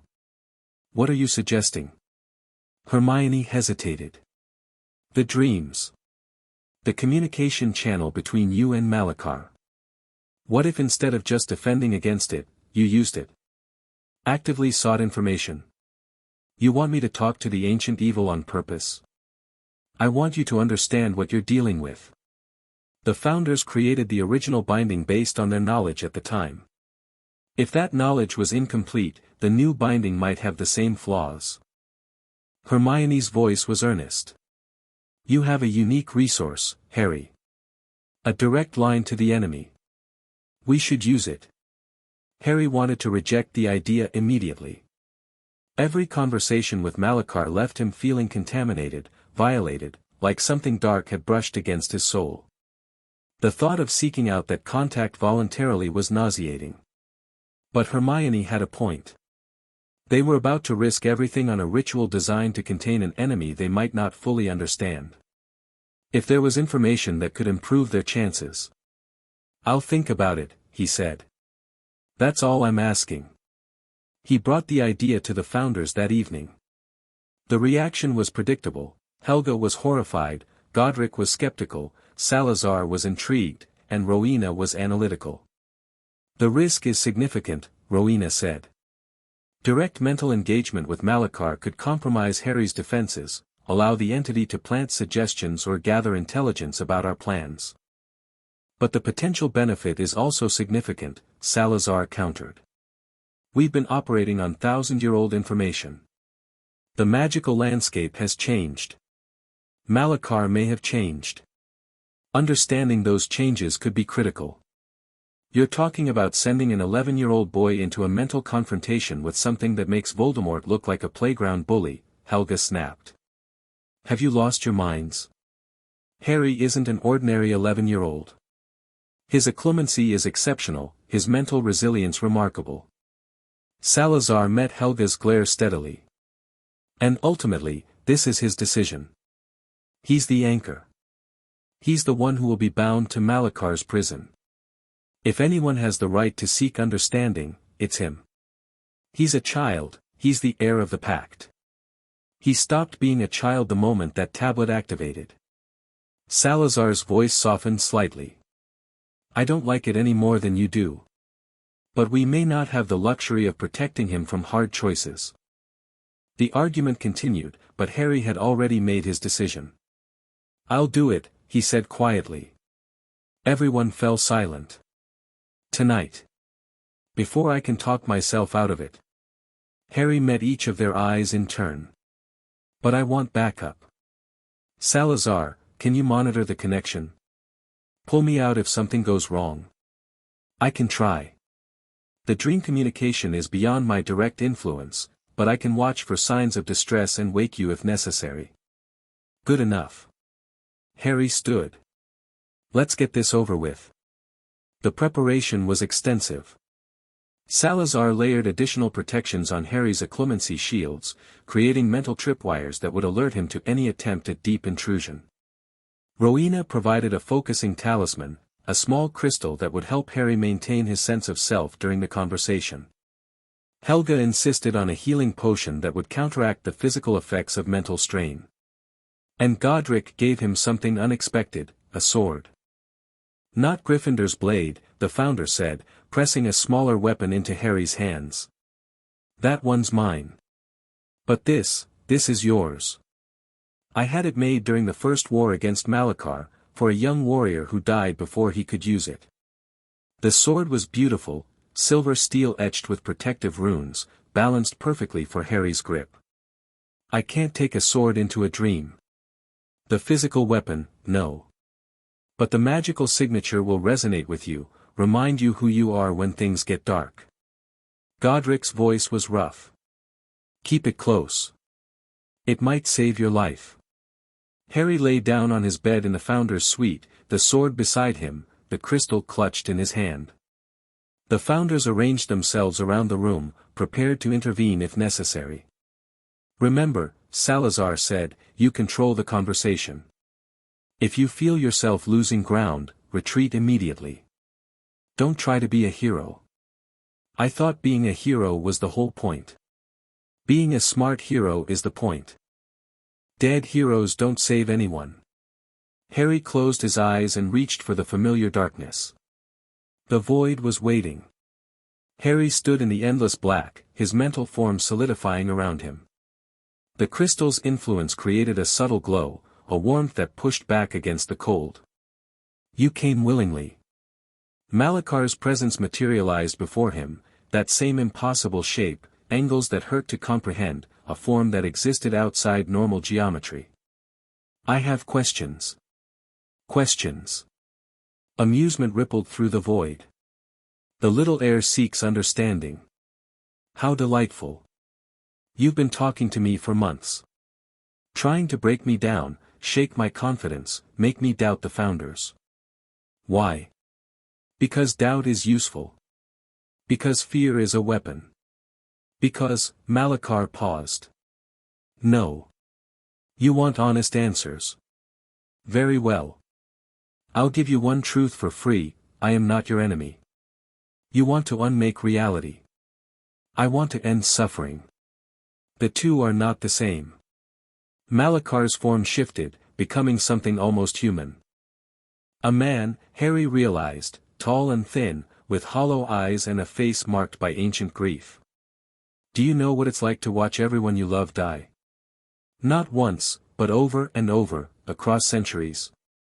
To see the same hatreds, the same cruelties, the same pointless conflicts repeated endlessly while nothing ever truly changes? That doesn't justify destroying everything. Doesn't it? The man-shape smiled sadly. I've tried other methods, little heir. I've tried teaching, guiding, reforming. I've tried to build a better world through patience and wisdom. Do you know what I learned? Harry said nothing. People don't want to change. They cling to their prejudices, their hatreds, their comfortable suffering. They would rather perpetuate misery they understand than accept joy they don't. Malakar's voice dropped. The only true mercy is release. The only real peace is ending the game entirely. You're insane. Perhaps. Or perhaps I've simply looked deeper than you have. The hollow eyes fixed on Harry. But let me ask you something, why are you here? Why did you seek me out? Information. The binding ritual, I need to understand what we're dealing with. And you thought I would help you improve your prison? Laughter echoed through the void. The Founder's arrogance continues to amaze me. You think you can contain me with another binding? Another temporary measure that will crumble like the first? The circle of witnesses, I know about your circle. Malakar's voice sharpened. 43 participants, all contributing their will and magic to reinforce the chains. It's clever. It might even work, for a time. But do you understand what you're actually doing? Containing you. Binding yourself to me. Malakar stepped closer, his form looming over Harry. The anchor isn't just a key, little heir. It's a connection. When the ritual is complete, you'll be tied to my prison until you die. You'll feel every strain, every crack, every moment of decay. My influence will seep into your dreams, your thoughts, your very soul. Harry felt cold. The Founders said, the Founders told you enough to gain your cooperation. They didn't tell you everything. Malakar's smile was terrible in its gentleness. Ask them about the secondary effects. Ask them about the previous anchor. Yes, there was one, a wizard who volunteered 1,000 years ago. Ask them how he died. You're lying. I'm many things, but a liar isn't one of them. The truth serves my purposes better than deception. Malakar began to fade. Think about what I've said. Ask your questions. And when you're ready to hear the full truth, about the binding, about the Founders, about what they really need from you, come find me again. The void dissolved. Harry woke gasping, his hand clutched around the crystal so tightly it had left marks in his palm. What happened? Salazar was at his bedside immediately. What did you learn? Harry looked at him, at the Founder who had trained him, guided him, claimed to care about him, and asked the question that had been burning in his mind. Who was the original anchor? And how did he die? Salazar's expression flickered, surprise, then something that looked almost like guilt. That's a complicated story. Then simplify it. A long pause. Then Salazar sighed. His name was Aldrich Brightwater. He was the most talented wizard of his generation, a former student of ours, actually, one of the first graduates of Hogwarts. When we created the binding, we needed an anchor, someone to channel the ley line energy and hold the prison together. Aldrich volunteered. What happened to him? The binding worked. Malakar was contained. But Aldrich. Salazar's voice faltered. The connection was more intense than we anticipated. He felt everything, Malakar's rage, his despair, his endless hunger for destruction. It drove him mad. By the end, he was barely human. How did he die? Silence. We killed him. Helga's voice came from the doorway. She looked like she'd aged a decade in seconds. We had no choice. He was trying to tear down the binding from the inside, responding to Malakar's influence. If we hadn't stopped him. You murdered your own student. We executed a threat to everything we'd built. To everything we were trying to protect. Helga's eyes were bright with unshed tears. It was the hardest thing I've ever done. And I've carried that guilt for 1,000 years. Harry felt something cold settle in his chest. You knew. When you asked me to be the anchor, you knew what happened to the last one. We thought it would be different this time, Rowena said.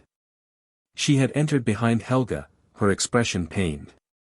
Your mental training, your natural resilience, the improvements we've made to the binding design, you thought.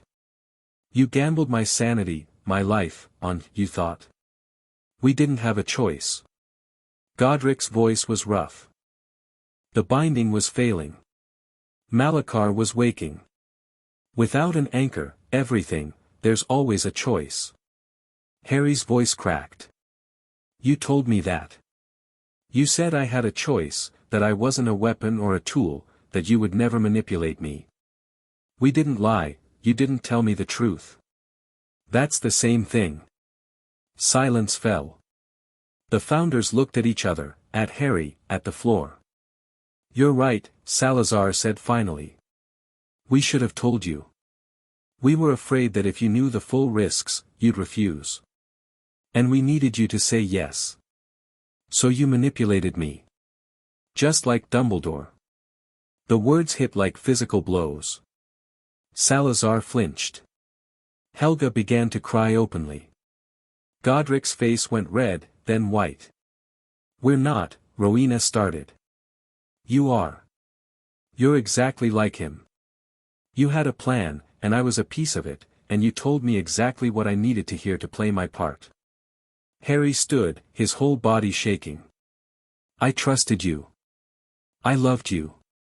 And you lied to me. Harry, don't. He grabbed the sword Godric had given him, the weapon that was supposed to remind him who he was, and headed for the door. I need to think. Alone. It's not safe, I don't care. He left the founder's suite and walked into the darkness of the castle, his mind reeling with betrayal and his heart breaking with grief. He ended up in the astronomy tower.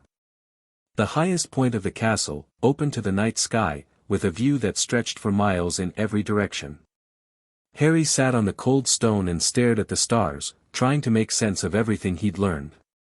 The founders had lied to him.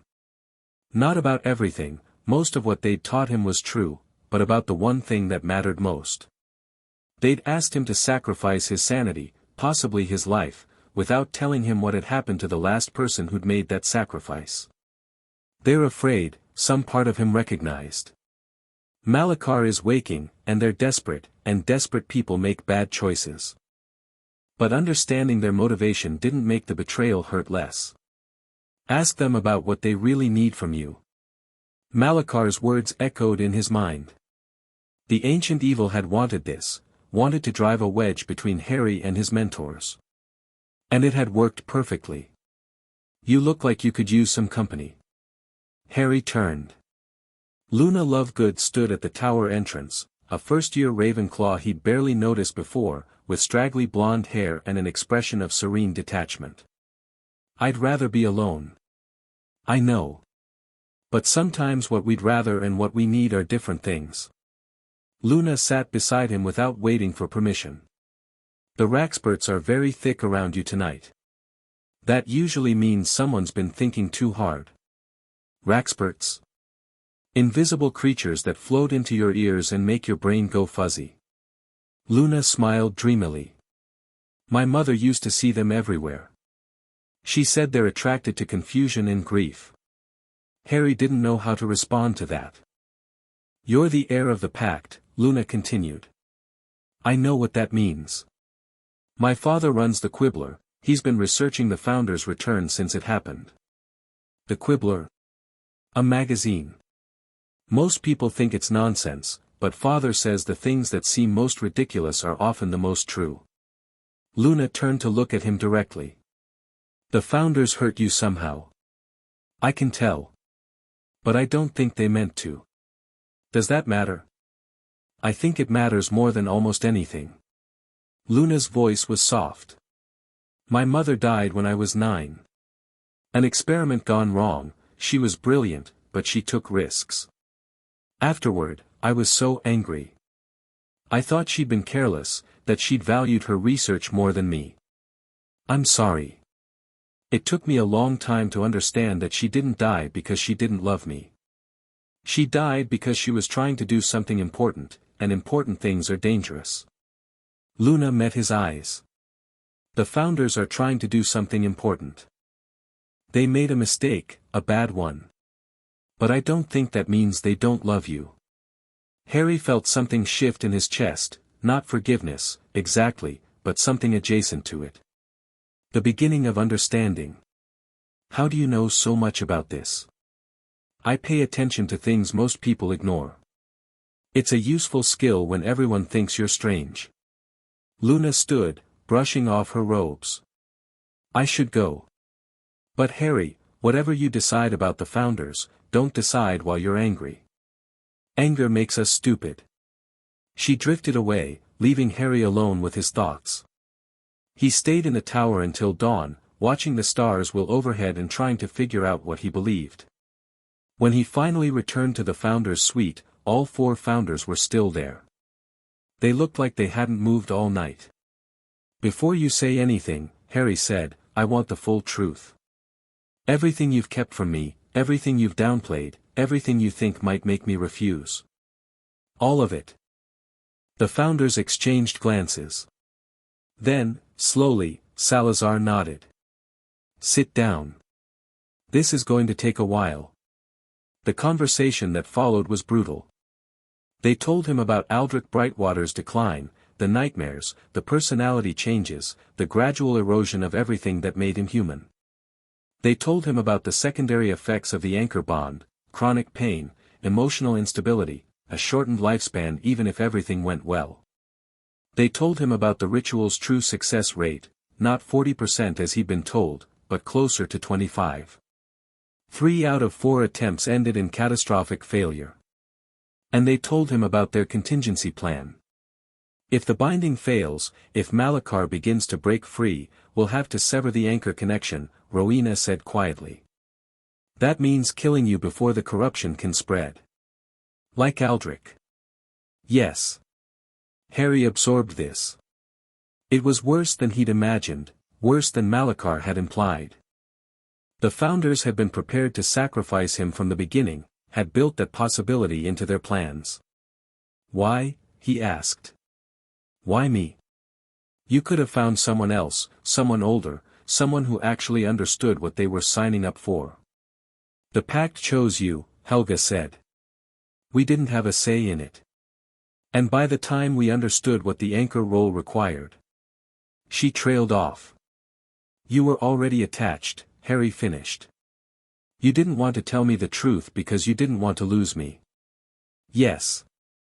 Harry looked at them, these 4 legendary wizards who had lied to him, manipulated him, prepared to kill him if necessary. Who had also rescued him from the Dursleys, trained him, given him the first real family he'd ever known. I'm still going to do it, he said. Shock registered on every face. Harry, not because you asked me to. Not because of the pact, or the prophecy, or any of that. Harry's voice was steady. I'm doing it because someone has to. Because Malachar will destroy everything if we don't stop him. Because the circle of witnesses trusted me enough to risk their lives, and I won't betray that trust. The risks, I know the risks now. All of them. Harry met their eyes one by one. I'm going into this with open eyes. That's more than you gave me before, but it's enough. You could die, Helga whispered. I could die a lot of ways. At least this one means something. Godric made a sound that might have been a laugh or a sob. You're either the bravest person I've ever met or the most foolish. Maybe both. Harry almost smiled. Now, we have 3 weeks until the ritual. Let's stop lying to each other and figure out how to survive this. The founders looked at each other. Something passed between them, grief and hope and determination. Together, Salazar said quietly. Together, the others echoed. Harry nodded. The betrayal still hurt, would probably hurt for a long time. But they were family, broken and imperfect and real. And family didn't give up on each other. Chapter 10 and Chapter 11, The Mirror's Truth. The weeks following Harry's confrontation with the Founders were marked by a new kind of honesty. No more hidden agendas, no more carefully managed information. Every detail of the ritual, every risk, every contingency plan was laid bare for Harry and the circle of witnesses to examine. The transparency was uncomfortable, some things were easier not to know, but it was also liberating. The secondary effects are manageable, Rowena explained during one briefing. Aldrich's deterioration was partly due to flaws in the original binding design. We've corrected those flaws. The anchor connection will still be intense, but the feedback should be filtered, controlled. Should be, Harry noted. Should be. I won't promise certainty where none exists. Rowena's voice was tired but honest. The best estimate is a 70% chance of stable integration. That's significantly better than Aldrich's odds. And the other 30%? Ranges from minor instability, manageable with ongoing treatment, to complete breakdown. The latter is unlikely, perhaps 5%, but it's possible. Harry absorbed this. 5% chance of going mad, losing himself, becoming something that his friends would have to put down like a rabid animal. I can live with those odds, he said. Can you? Because once the ritual begins, there's no backing out. I said I can live with it. Harry met her eyes. That doesn't mean I'm happy about it. February gave way to March, and the final preparations began in earnest. The binding chamber was located in the deepest part of the castle, a vast cavern where multiple ley lines converged, the same intersection point where Harry had practiced channeling. The Founders spent days preparing it, layering protective wards and marking ritual positions for each participant. The circle will form around the central dais, Rowena explained, walking Harry through the chamber. You'll be at the center, directly above the ley line nexus. The energy will flow up through you and out to the binding points along the cavern walls. Where will you be? The four of us will anchor the cardinal directions, north, south, east, west. We'll help regulate the energy flow and intervene if something goes wrong. If something goes wrong. Harry looked around the cavern, the ancient stones, the faintly glowing runes, the profound darkness beyond the light of their wands. This place feels old. Older than the castle. It is. This cavern existed before Hogwarts, before human settlement in this region. The ley lines have been converging here for millennia. Rowena's voice was soft. We chose this location for the original binding because of its natural power. The magic here is primal, elemental. It doesn't care about human concerns. Comforting. It's not meant to be comforting. It's meant to prepare you. She turned to face him directly. When the ritual begins, you'll feel things you've never felt before. The ley line energy will flood through you, raw power, unfiltered and overwhelming. Your training will help you channel it, but there will be moments when control feels impossible. What do I do in those moments? Remember why you're here. Remember the people depending on you. Remember who you are. Rowena's hand found his shoulder. The greatest danger isn't the energy itself, it's losing yourself in it. As long as you hold on to your identity, you can survive almost anything. Harry thought about everything that made him who he was. The cupboard under the stairs. The Founders' training. Ron and Hermione and Neville. The Quidditch match where he'd caught the snitch while falling. I'll remember, he said. The circle of witnesses continued to grow. 43 became 47, then 51. Word had spread through the student body about what was being planned, and despite the risks, or perhaps because of them, more volunteers kept coming forward. I want to help, said a sixth-year Hufflepuff Harry barely knew. I've been watching what you're doing, the way you've brought people together across house lines. If there's a chance I can contribute to something like that, I want to be part of it. You could die, Harry said bluntly. I know. I've read the briefing materials.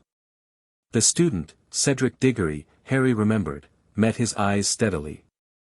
Some things are worth dying for. By the final week of February, the circle had reached 54 participants, students from all 4 houses, ranging from first years to 7th years. Not the theoretical maximum, but close enough. This is remarkable, Helga said, reviewing the roster. I've never seen this kind of unity at Hogwarts. Students who would normally never speak to each other, working together for a common purpose. Fear makes strange allies, Salazar observed. It's not just fear. Helga's voice was thoughtful. It's hope. Harry gave them something to believe in, not just survival, but the possibility of a better future. That's more powerful than any threat. Harry wasn't sure he deserved that assessment, but he kept the doubt to himself. The circle needed confidence from their anchor, not uncertainty. 3 days before the ritual, Harry received an unexpected summons. Dumbledore wants to see you, Professor McGonagall informed him after Transfiguration. His office. The password is Licorice Wand. Harry made his way to the headmaster's office with mixed feelings. He'd had limited contact with Dumbledore since the Founder's arrival. The old wizard had mostly kept his distance, watching and waiting while his authority was gradually undermined. The gargoyle leaped aside at the password, and Harry climbed the spiral staircase.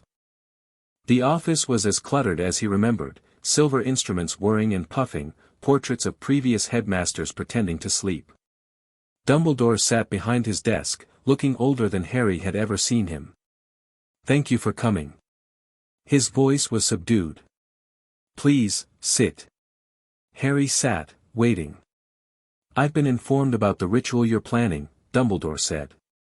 The Founders were kind enough to share the details with me. Professional courtesy, I suppose. Did you come to talk me out of it? No. You've clearly made your decision, and nothing I say will change it. Dumbledore removed his half-moon spectacles, rubbing his eyes. I came to apologize. Harry hadn't expected that. When I placed you with the Dursleys, I believed I was acting in your best interest. The Blood Wards were real, they did protect you from Voldemort's followers.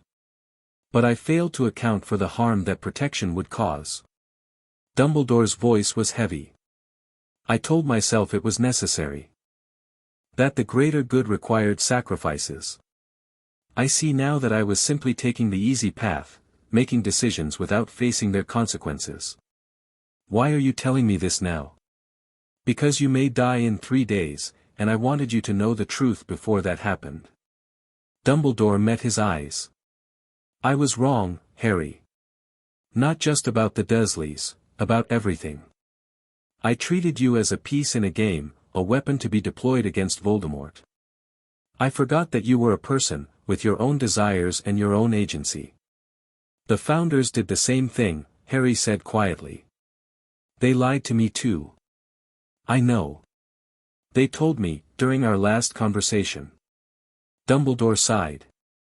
Perhaps that's simply what happens when people gain power. We start seeing others as means to our ends, forgetting that they have ends of their own. Is that supposed to make me feel better? It's supposed to give you perspective. The Founders aren't perfect, no one is. But they genuinely care about you, in a way I never did. Dumbledore's voice cracked slightly.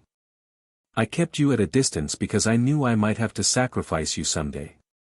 They brought you close, loved you as family, and are now terrified of losing you.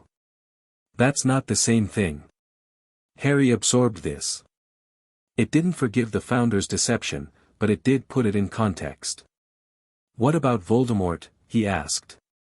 He's still out there, wearing Quirrell like a suit. What happens after the ritual? The Founders and I have reached an understanding. Once Malachar is contained, we'll deal with the Quirrell situation together. Dumbledore's expression hardened. Voldemort will not be permitted to return. Not if I have anything to say about it. And the stone will remain protected until Nicholas and I can devise a more permanent solution. The traps are sufficient to delay any theft attempt, and with the Founder's reinforcement, Quirrell won't be able to breach them. Harry nodded slowly. It wasn't a perfect answer, but it was something. Was there anything else? Just one thing. Dumbledore stood, moving to a cabinet near the window. He retrieved something wrapped in velvet and brought it to Harry. This was James's. I've been holding it for you, waiting for the right moment. I believe that moment has come. Harry unwrapped the velvet. Inside was a mirror, small enough to fit in his pocket, with an ornate silver frame and glass that seemed to shimmer with inner light. The mirror of Eriste, Dumbledore said. It shows the viewer their deepest desire, what they want more than anything else in the world. Your father used it often, particularly after your mother died. Why are you giving it to me?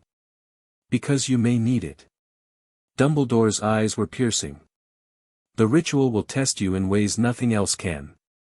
Knowing what you truly want, what you're fighting for, may be the thing that saves you.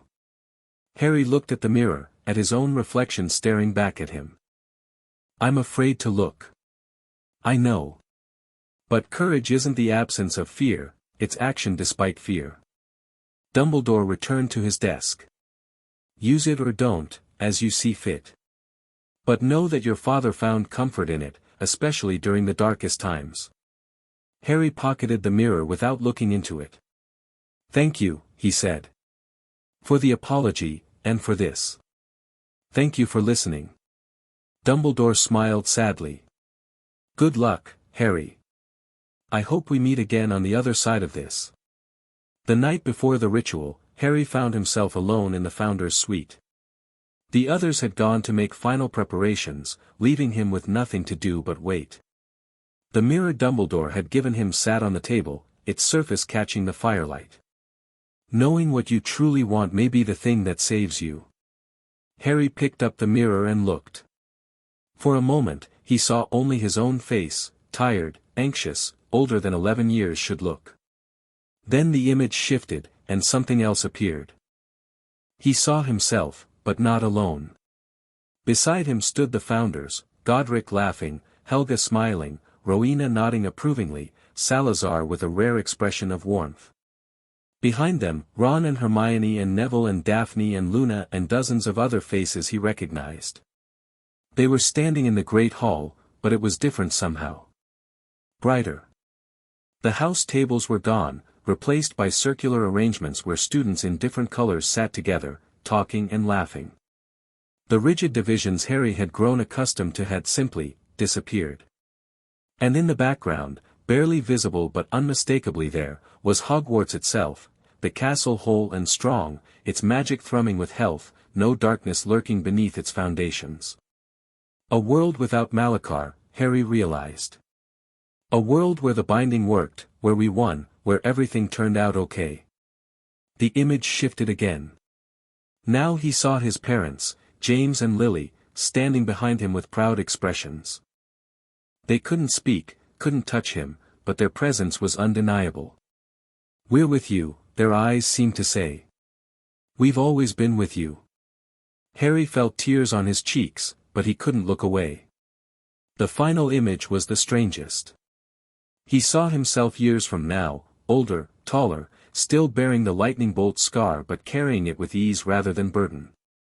He was surrounded by people who loved him, doing work that mattered, living a life that was full and meaningful. Happy, Harry thought. I want to be happy. It seemed like such a small thing to ask for. After everything he'd been through, everything he'd sacrificed, all he wanted was a chance at ordinary joy. The mirror went dark. Harry set it down with shaking hands. The images lingered in his mind, his parents, his friends, the future he might have if he survived tomorrow. That's worth fighting for, he thought. That's worth anything.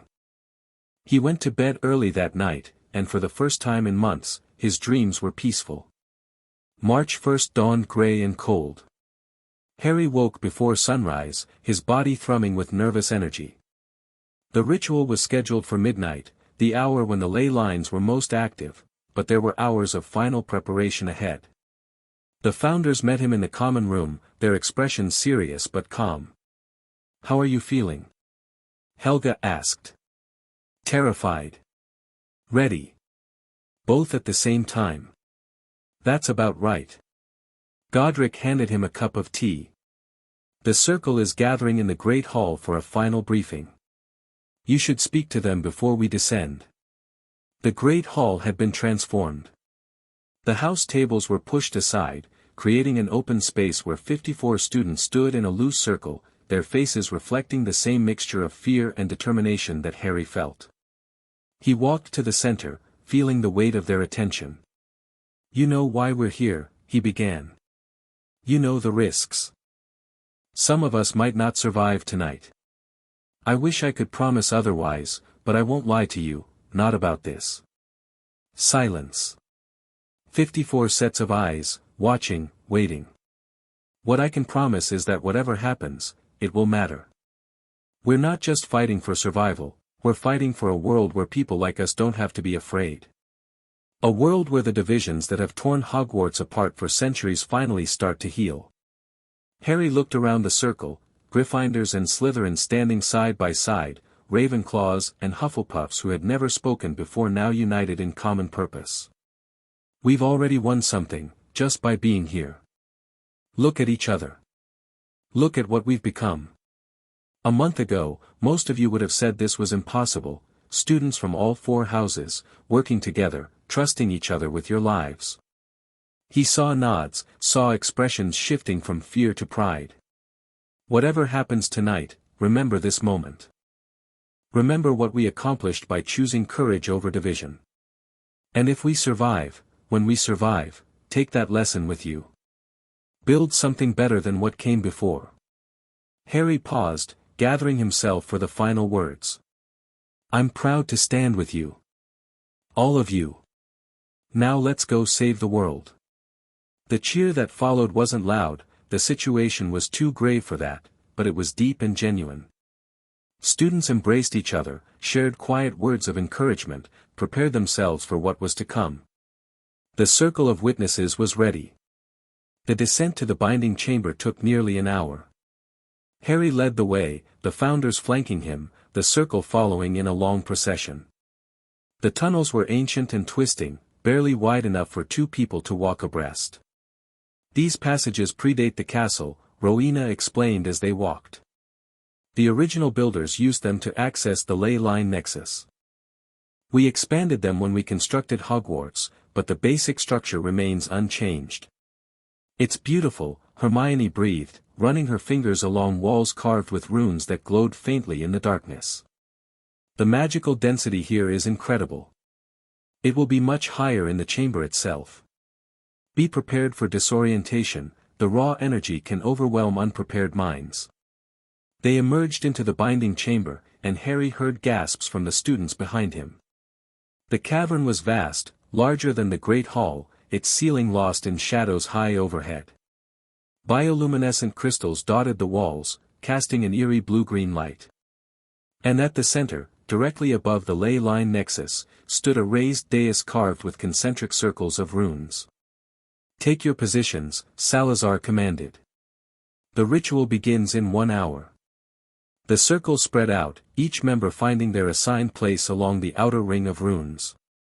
Harry climbed the dais to the central point, feeling the ley line energy pulsing beneath him like a massive heartbeat. The founders took their positions at the cardinal points, Godric to the north, Salazar to the south, Rowena to the east, Helga to the west. Their wands were drawn, their expressions focused. "Remember your training," Rowena called to the circle. "When I signal, begin channeling your intent. Focus on containment, on strength, on permanence. Let Harry's will guide the direction, you provide the foundation." Harry closed his eyes and reached for the ley line energy, letting it flow through him in a controlled trickle. Soon it would be a flood. Soon he would either save everything or lose himself entirely. "Remember who you are." He thought of the mirror's images. His parents. His friends. The future he wanted more than anything. "I'm Harry Potter. I'm the heir of the pact. And I will not fail. The hour passed in silence. Then Rowena raised her wand. Begin. Chapter 11 and Chapter 12, The Gathering Storm. The ritual began with a whisper and became a roar. Harry felt the ley line energy surge through him, not the controlled trickle he practiced, but an avalanche of raw power that threatened to tear him apart. His training kicked in automatically, mental barriers shaping the flow, channeling it toward the binding points along the cavern walls.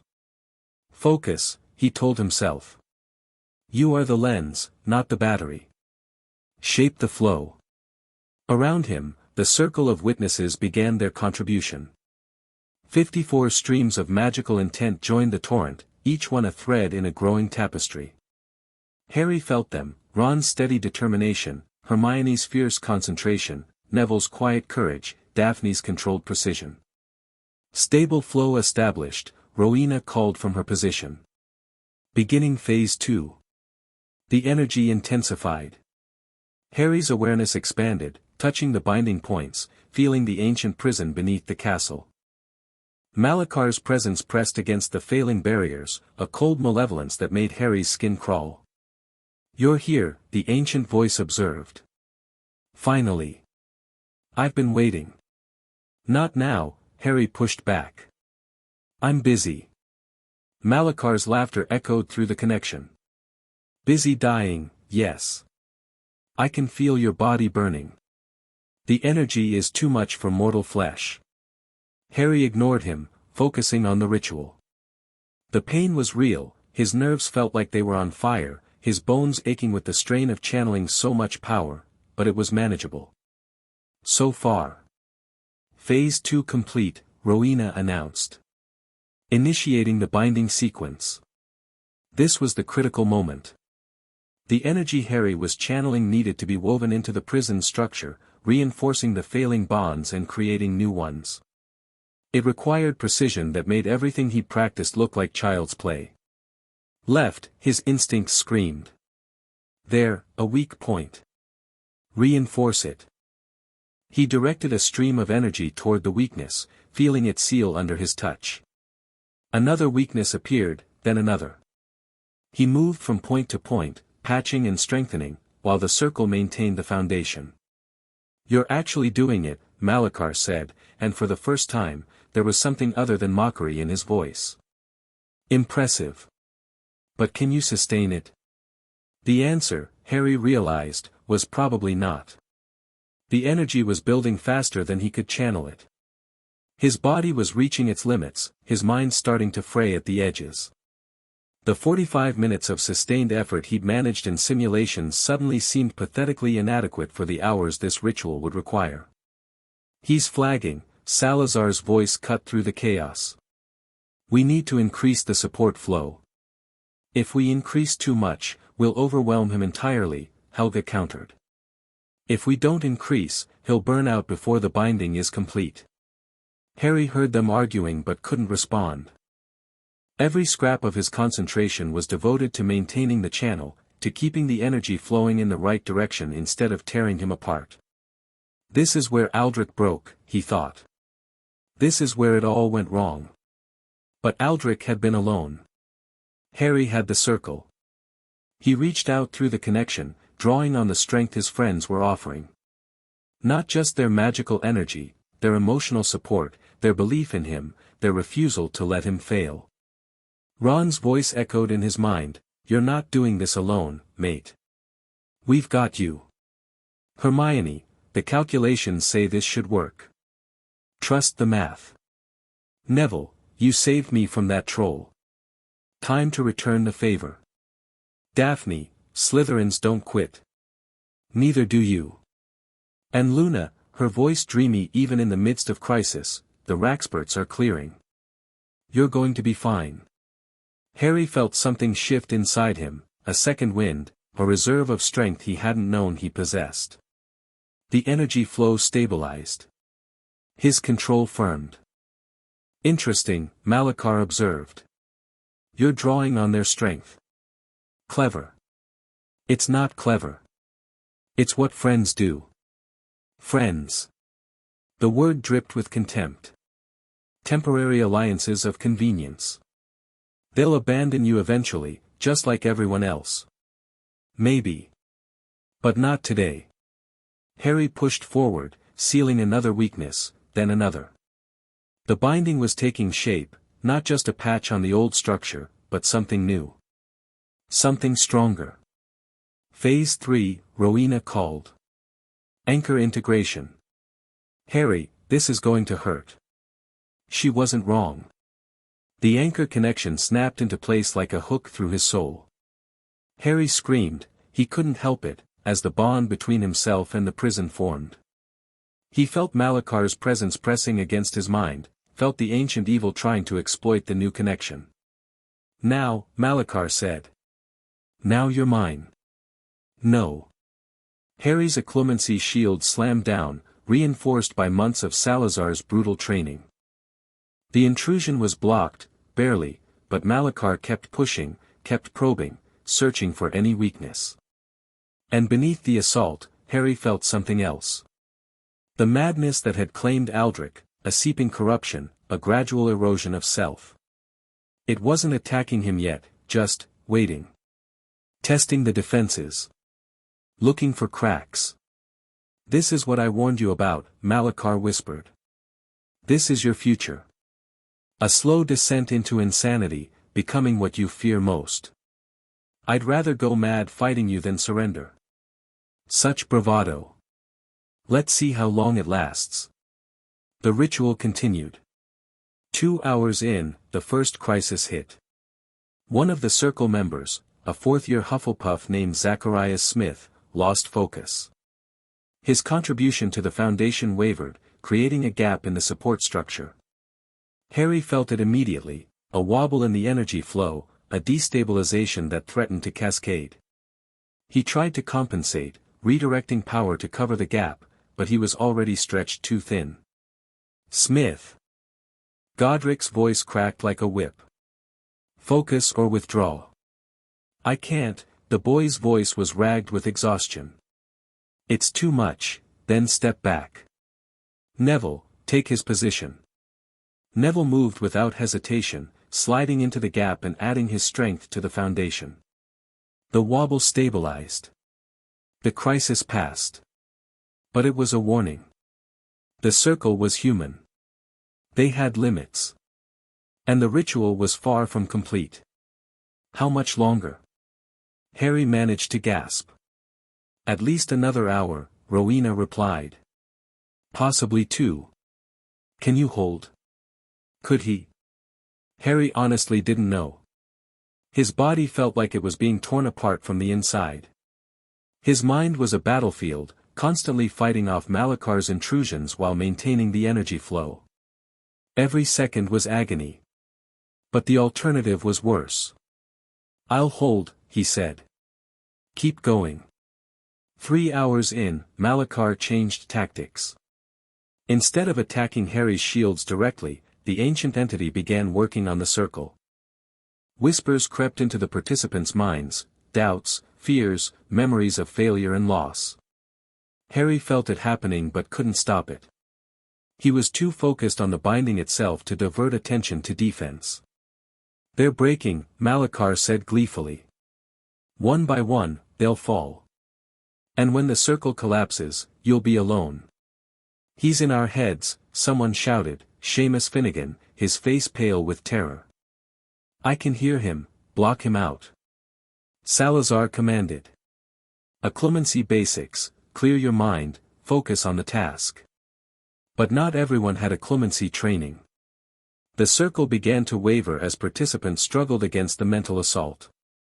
We're losing them, Helga said urgently. If they break, they won't break. Harry's voice cut through the panic, stronger than he felt. He reached out through the connection, touching each member of the Circle, sharing what strength he could spare. Listen to me. All of you. He's trying to scare you. That's all he can do. He's trapped, and he's desperate, and he knows we're winning. Winning? Malakar laughed. You're barely surviving. He's been trying to break me for months, Harry continued. Nightmares, whispers, psychological warfare. It hasn't worked. Because fear only has power if you let it. He thought of the cupboard, the Dursleys, all the years of being told he was worthless. I've been scared my whole life. It never stopped me. Don't let it stop you. The circle steadied. Malakar's whispers faded, overcome by the collective will of 53 people refusing to surrender. Impressive, the ancient voice admitted. But conviction only takes you so far. Let's see how you handle true despair. The next attack wasn't aimed at the circle. It was aimed at Harry himself. Images flooded his mind, not Malakar's usual manipulations, but something drawn from Harry's own memories. The cupboard. The darkness. Dudley's fists. Vernon's belt. Petunia's cold, hateful eyes. You were nothing, Malakar whispered. You are nothing. A broken child playing at heroism. Do you really think you can contain me? Do you really think you matter? Harry tried to push the memories away, but they kept coming. Every failure, every moment of despair, every time he'd wondered if the Dursleys were right about him. You're unlovable. Worthless. Even the founders lied to you, used you, just like everyone else. Why do you keep fighting? What's the point? The energy flow wavered. Harry's control slipped. Harry. Helga's voice, panicked. Stay with us.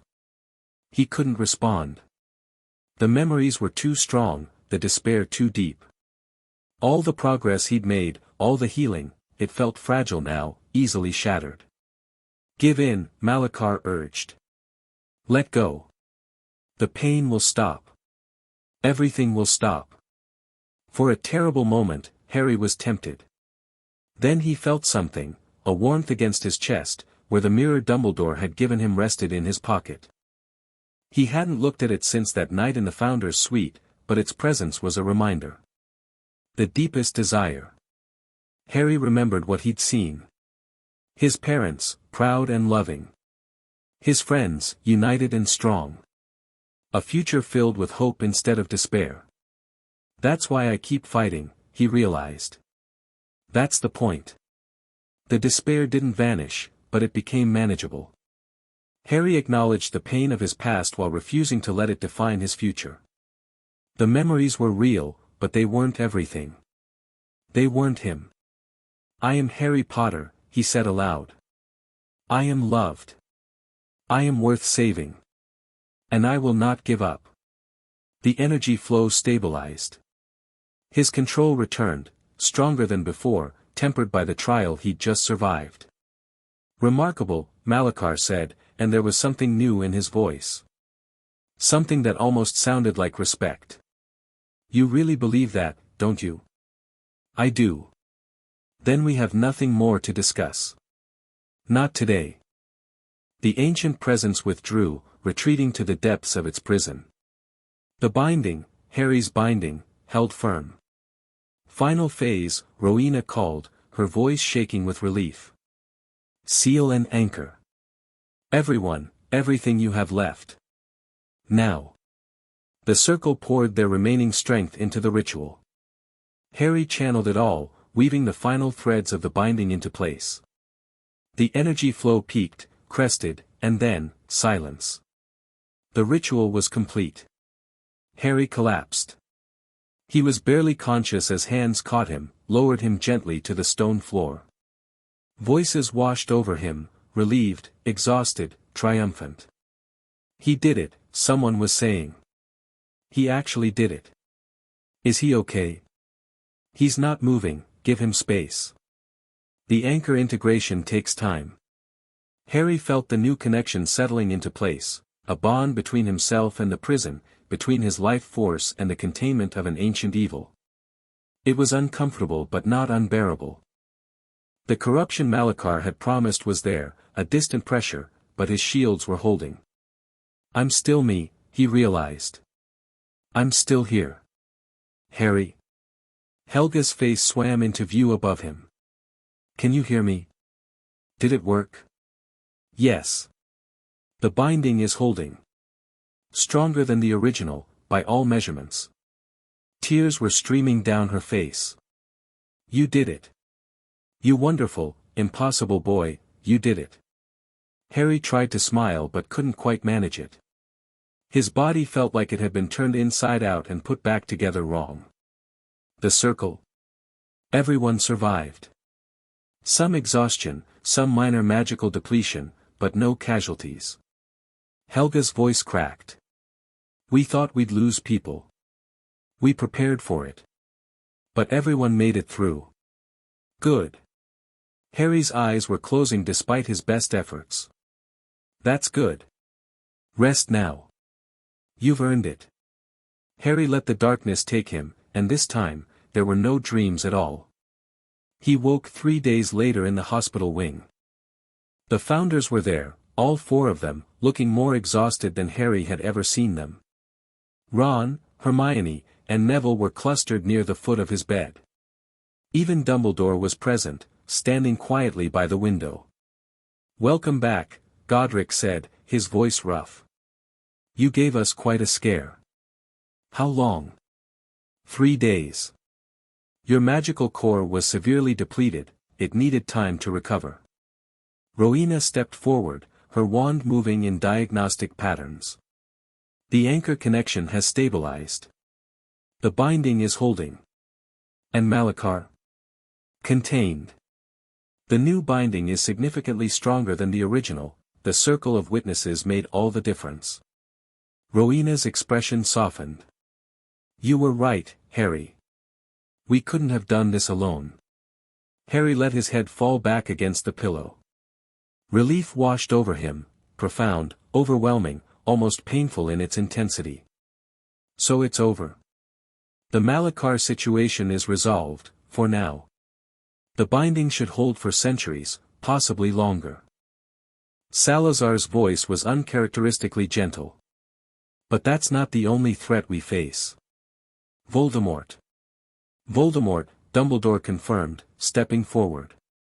The situation with Quirrell has escalated. While you were unconscious, he made his move for the stone. Harry sat up sharply, regretting it immediately as his head spun. What happened? He got through most of the protections but was stopped at the final barrier, the Mirror of Erist. Dumbledore's eyes twinkled slightly. The irony is not lost on me. The same mirror I gave you helped protect the stone from the very threat I feared. Is Quirrell alive, but barely. Voldemort abandoned him when the possession became untenable. The Wraith escaped, presumably to find another host. Dumbledore's expression darkened. He'll be back. Perhaps not soon, but eventually. Then we'll be ready. Harry met the old wizard's eyes. All of us. Together. Dumbledore nodded slowly. Perhaps that's the true lesson of recent events. None of us can face these threats alone, not me, not the founders, not you. We need each other. Took you long enough to figure that out, Ron muttered from the foot of the bed. Ronald. Hermione hissed. But Dumbledore just smiled. Your friend is right. Wisdom sometimes comes late. The important thing is that it comes at all. Recovery took another week. Harry's magical core had been strained beyond anything Madame Pomfrey had seen before. She prescribed rest, potions, and absolutely no spellcasting until she was satisfied that he'd healed completely. Stubborn boy, she muttered during one examination. Channeling enough energy to power a small city, and he expects to be back on his feet in a day. I feel fine. You feel exhausted and are too proud to admit it. I've been a healer for 40 years, I know the signs. She pointed firmly at his bed. 1 more week. Then we'll talk about returning to classes. The visitors were constant. The circle of witnesses came in shifts, sharing stories about the ritual, asking how Harry was feeling, expressing gratitude for his leadership. Students he barely knew brought cards and candy. Even the Slytherin purists seemed subdued, their usual hostility muted by the undeniable evidence that Harry Potter had saved them all. You're a hero, Daphne observed during one visit. Whether you like it or not. I didn't do it for the recognition. I know. That's what makes you a hero. She smiled, a rare expression from the usually reserved girl. The reformist faction has tripled in size since the ritual. People who were afraid to speak up before are finding their courage. You did that. We did that. All of us. True. But it started with you. Daphne stood to leave. The wizarding world is changing, Harry. Slowly, painfully, but changing. And when people write the history of how it happened, your name will be at the center. Harry wasn't sure how he felt about that. He'd never wanted fame, not the boy who lived nonsense, and not this. He just wanted to do what was right. But maybe that was what made heroes in the first place. On his last day in the hospital wing, the founders came for a private conversation. We owe you an apology, Godric began. A real one, not the half-hearted version we gave before. You've already apologized. Not properly. Not for everything. Godric took a deep breath. We treated you as a means to an end. Even after we claimed to see you as family, part of us was still calculating, still planning how to use you for our purposes. The anchor was necessary. We still believe that. But we should have been honest from the beginning. Helga's voice was thick with emotion. We let our fear of losing you override our commitment to truth. That was wrong. I've thought about this a lot, Harry said slowly. While I was recovering. And I think I understand why you did it. You were scared. You'd seen what happened to Aldrich. You didn't want to face the possibility that you might have to kill you. Salazar's voice was flat. Say it plainly. We prepared to kill you if the binding failed. Yes. Harry met his eyes. And I think that was the right decision. Shock registered on every face. Not the lying part, that was wrong. But the contingency plan itself. Harry struggled to find the right words. If I'd become like Aldrich, if I'd been trying to tear down the binding from the inside, I would have wanted you to stop me. Even if that meant killing me. Harry, I'm serious. Some things are worth dying for. That's not just rhetoric, I believed it when I walked into that ritual, and I believe it now. Harry's voice steadied. What matters is that we have a chance. A chance to build something better, to fix what's broken, to give the next generation a world without ancient evils lurking beneath their schools. You sound like Godric, Rowena said. The idealistic version, before centuries of disappointment wore him down. Maybe idealism isn't such a bad thing. Maybe we need more of it. The founders were quiet for a long moment. Then Godric laughed, a warm, genuine sound that filled the hospital wing. When did you become so wise? I had good teachers. Harry smiled. Terrible communicators, but good teachers. We'll work on the communication part. Helga pulled him into a fierce hug. I promise. I'll hold you to that. Harry left the hospital wing on a bright March morning. The castle felt different, lighter somehow, as if a weight had been lifted from its ancient stones. Students smiled at him as he passed, some nodding respectfully, others calling out greetings. The fear and tension that had pervaded the atmosphere for months was gone. Ron and Hermione were waiting in the Gryffindor common room. Welcome back. Ron thumped him on the shoulder. We saved you some chocolate frogs from the last Hogsmeade trip. And I've compiled notes from all the classes you missed, Hermione added. You're actually not too far behind, the professors were lenient about assignments during the ritual preparation. Thanks. Both of you. Harry looked around the common room, students laughing, studying, playing games. Ordinary life, continuing despite everything. It feels strange to be back. Strange how? Like I've been away for years instead of weeks. Like the person who left isn't quite the same as the person who returned. That's called growth, Hermione said gently. It's uncomfortable, but it's normal. Is it? Nothing about my life has been normal. Maybe that's changing. Ron gestured at the common room. Look around. People are talking across house lines. The reformist movement is spreading. Even the teachers are acting differently. Snape actually gave a Gryffindor points yesterday. I don't believe it. It was only 1 point, and he looked like he was sucking a lemon. But still. Harry laughed, a real laugh, the kind he hadn't managed in months. You're right. Things are changing. He sank into a chair by the fire. I just hope we can keep the momentum going. We will. Hermione's voice was confident. We've come too far to stop now. The fire crackled. Outside the windows, spring was beginning to touch the Hogwarts grounds, melting the last of winter's snow. Harry Potter, the boy who lived, the heir of the Pact, the anchor of the Binding, was finally home. Chapter 12 and Chapter 13, The Descent. Spring arrived at Hogwarts with unexpected warmth. The grounds thawed, crocuses pushed through the soil, and students shed their heavy cloaks for lighter fare. The atmosphere in the castle had transformed since the Binding ritual, lighter, more hopeful, as if the defeat of Malakar's influence had lifted a shadow no one had consciously noticed. But Harry knew better than to think the danger had passed entirely. The anchor connection hummed constantly at the edge of his awareness, a reminder that Malakar was contained, not destroyed. The ancient entity still existed, still pressed against the Binding, still waited for any opportunity to break free. Harry could feel him sometimes, a cold presence testing the chains that held him. Patience, Malakar whispered in his darker moments. I have eternity. You have a mortal lifespan. We'll see who outlasts whom.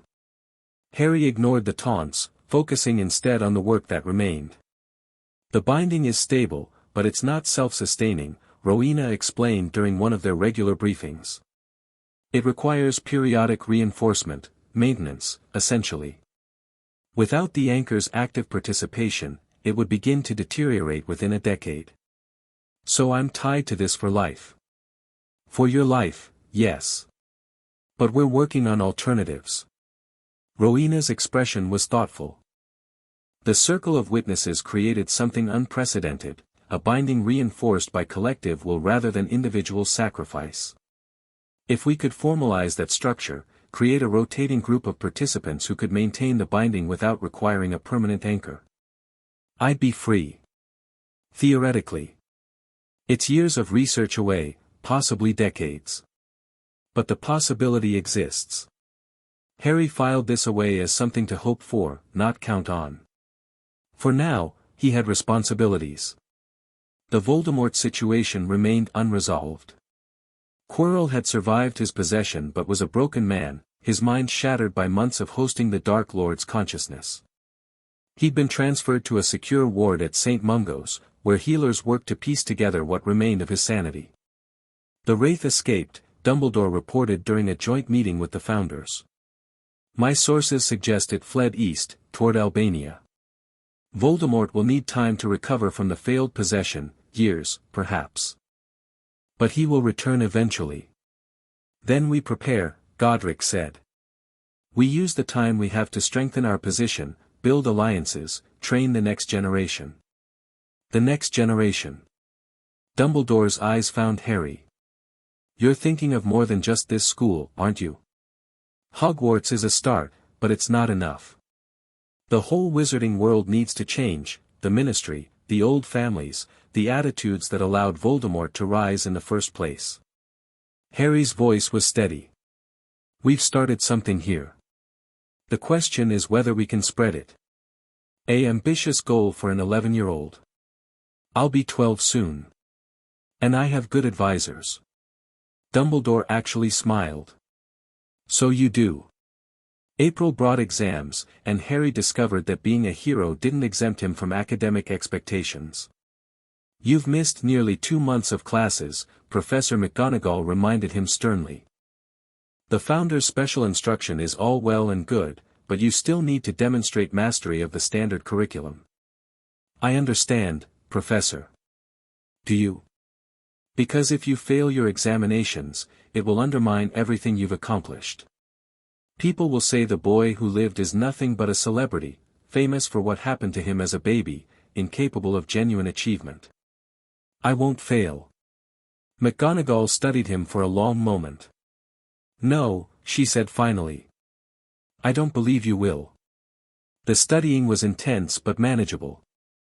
Hermione organized review sessions that included half the first-year class, her comprehensive notes transforming what could have been a disaster into a structured preparation program.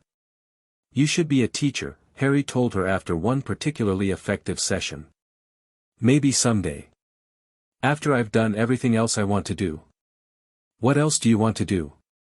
Hermione's eyes lit up. Reform magical law. Establish rights for house elves and other magical creatures.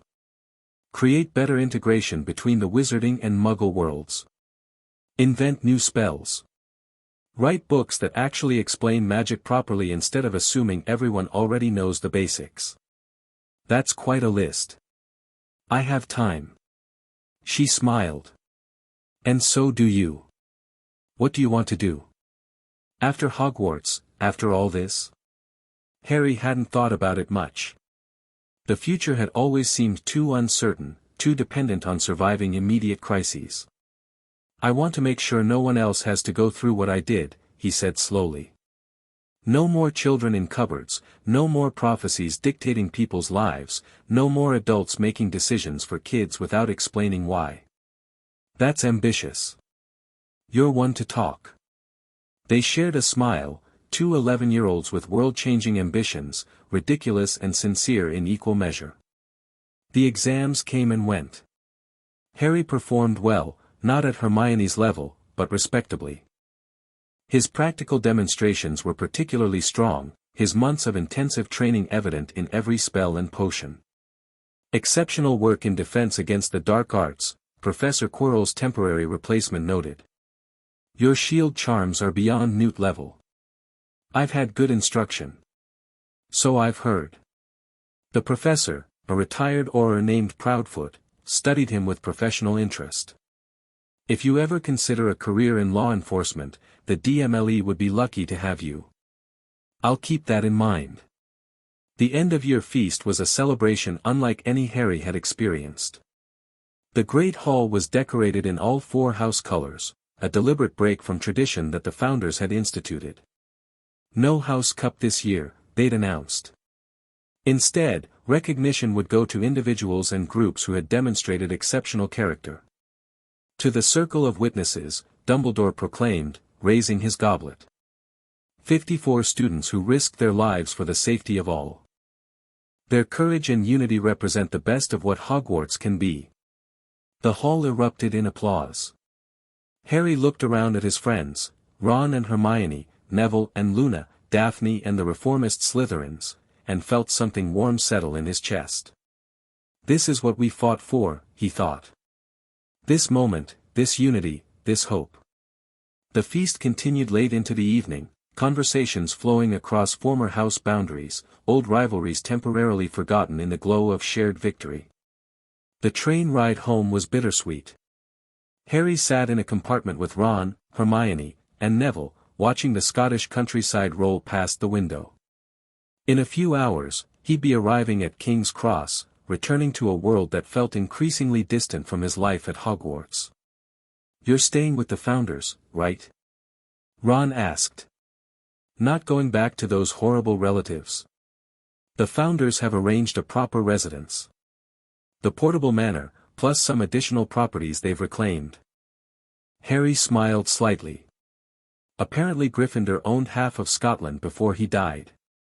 Most of it's been lost to time, but some holdings were preserved. Must be nice to be descended from a founder. I'm descended from all of them, technically. The bloodlines mixed over the centuries. Harry shrugged. But the properties aren't the important part. What matters is having somewhere I belong. You belong with us, Hermione said firmly. That won't change just because we're spending the summer apart. I know. But it's still strange. Harry watched the landscape shift from mountains to hills to farmland. A year ago, I was sleeping in a cupboard, thinking I'd never matter to anyone. Now I've helped save the world, made friends across house lines, and have 4 legendary wizards as my family. When you put it that way, it does sound a bit mental, Ron admitted. A bit? Okay, completely mental. But in a good way. The train pulled into King's Cross as the sun began to set. Students poured onto the platform, reuniting with families, saying goodbyes to friends, already making plans for the summer. Harry stepped off the train to find the founders waiting, dressed in modern Muggle clothing that somehow still managed to look slightly out of place. Ready to go home? Helga asked. Ready. He said his goodbyes to Ron and Hermione, promises to write, plans to visit, assurances that this wasn't really goodbye, and walked toward his new family. Behind him, the Hogwarts Express let out a final whistle. Another year complete. Another chapter ended. But as Harry took Helga's hand and prepared to apparate away, he knew this was really just the beginning. The summer passed in a blur of training, research, and something Harry had never experienced before, normalcy.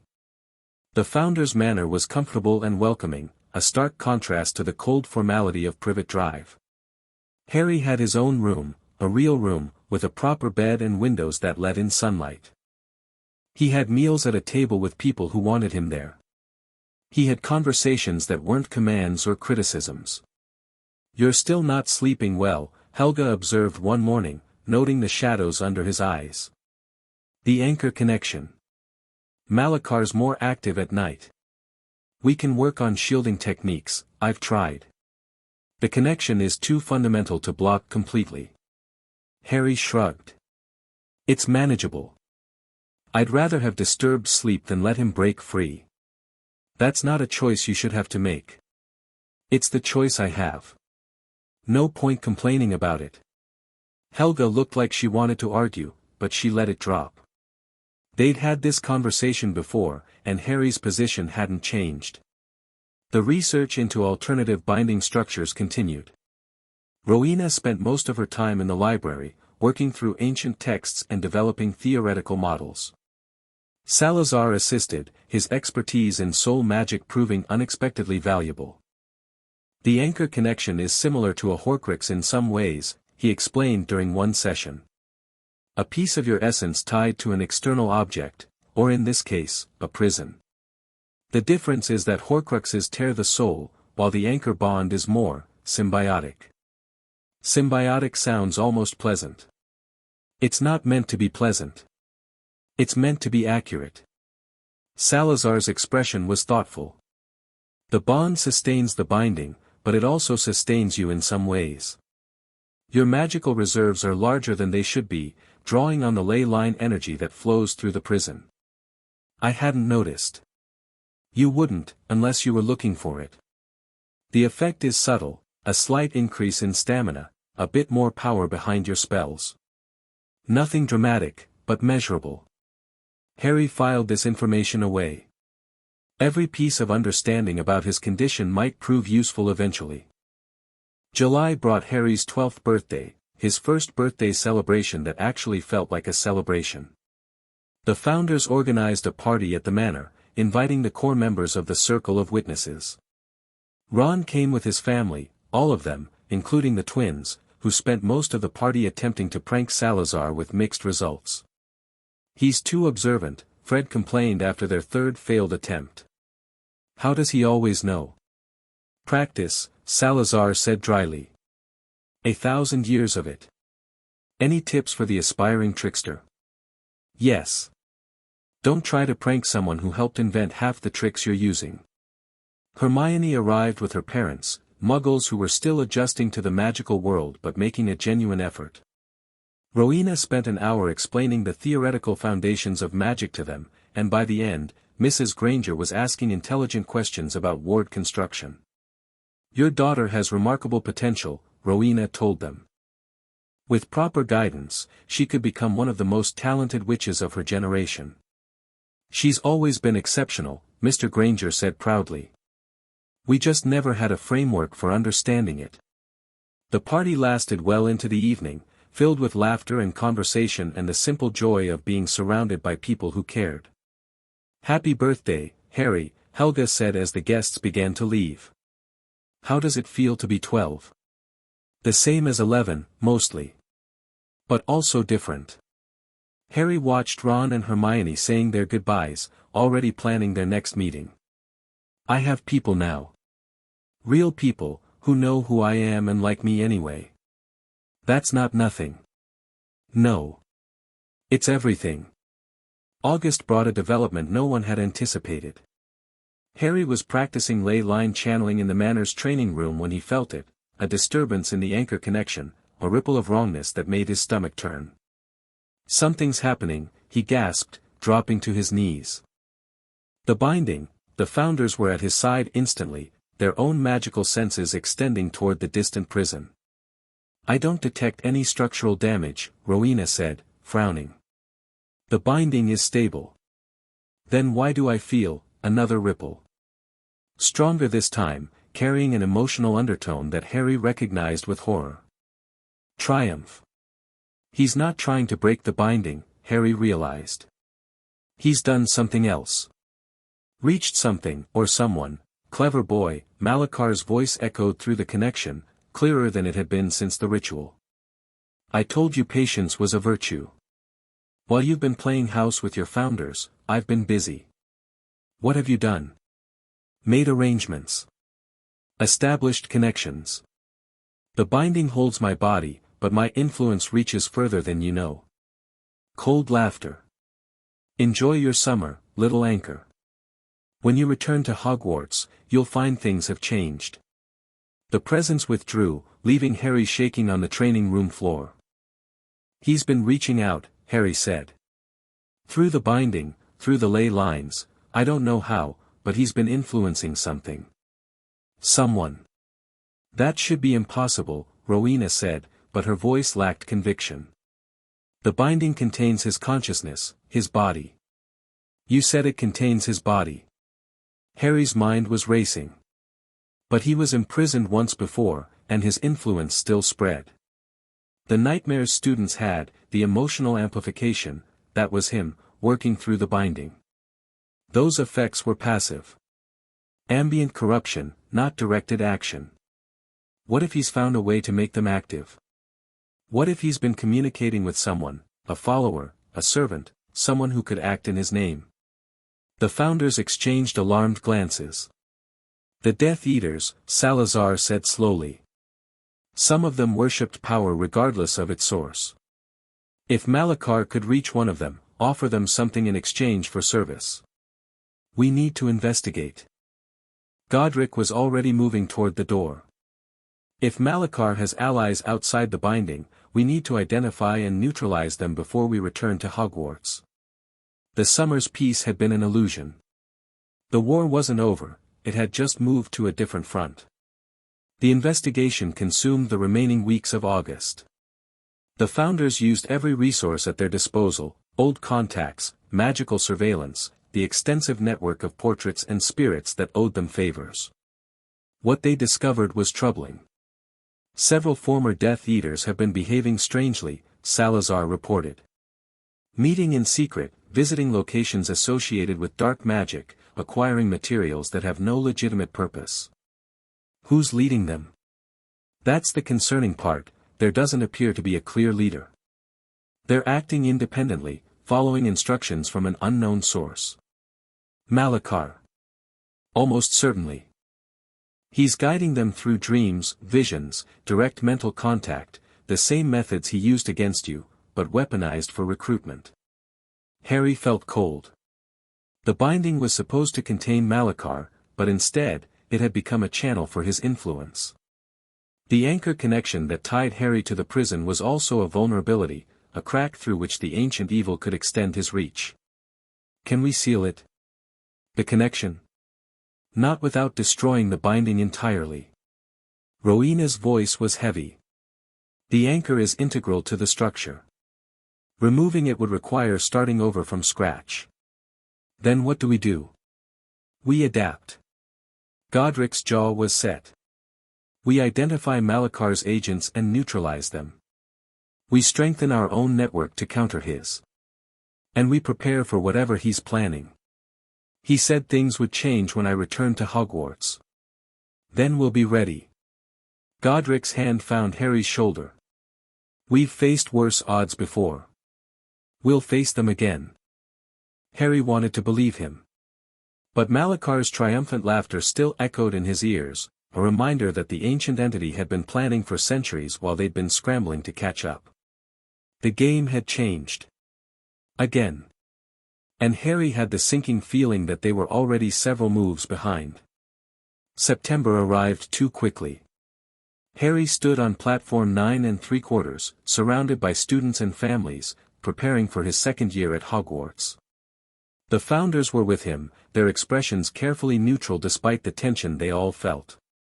"Remember what we discussed," Salazar said quietly. "Stay alert for signs of Malakar's influence. Anyone acting strangely, any unexplained events, report immediately." "I know. The situation with the Death Eater remnants is escalating.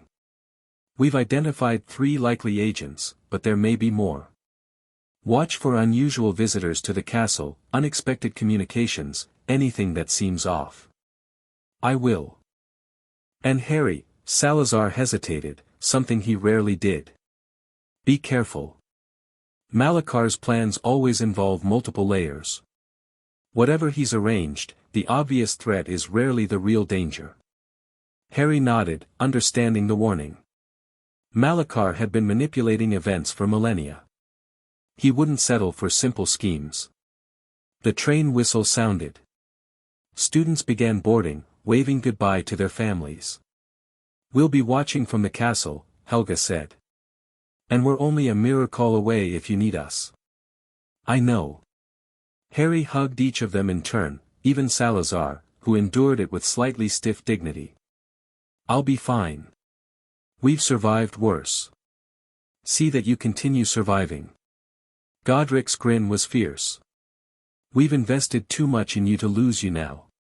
Harry boarded the train, finding a compartment with Ron and Hermione. As the Hogwarts Express pulled away from the station, he watched the founders grow smaller in the distance. Whatever Malakar had planned, whatever challenges awaited at Hogwarts, Harry would face them. Not alone, never alone, but with the strength of the family he'd built and the allies who'd stood beside him.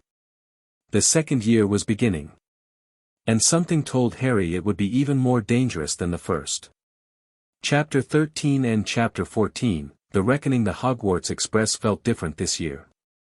Harry noticed it immediately, a tension in the air, whispered conversations that stopped when he approached, students watching him with expressions that ranged from awe to fear. The events of last year had transformed him from famous curiosity to something else entirely. "They're scared of you," Hermione observed quietly, watching a group of third-years hurry past their compartment. "I know. Does that bother you?" Harry considered the question. A year ago, he would have said yes. He'd spent his whole life being feared and hated by the Dursleys, and the last thing he wanted was more of the same. But the fear he saw now was different. It wasn't the contempt of people who considered him worthless. It was the wariness of people who recognized power. "It bothers me that it doesn't bother me more," he admitted. "That's actually a healthy sign," Hermione said. "It means you're still questioning your reactions instead of just accepting them." "Since when are you a psychologist?" "Since I read 12 books on magical mental health over the summer.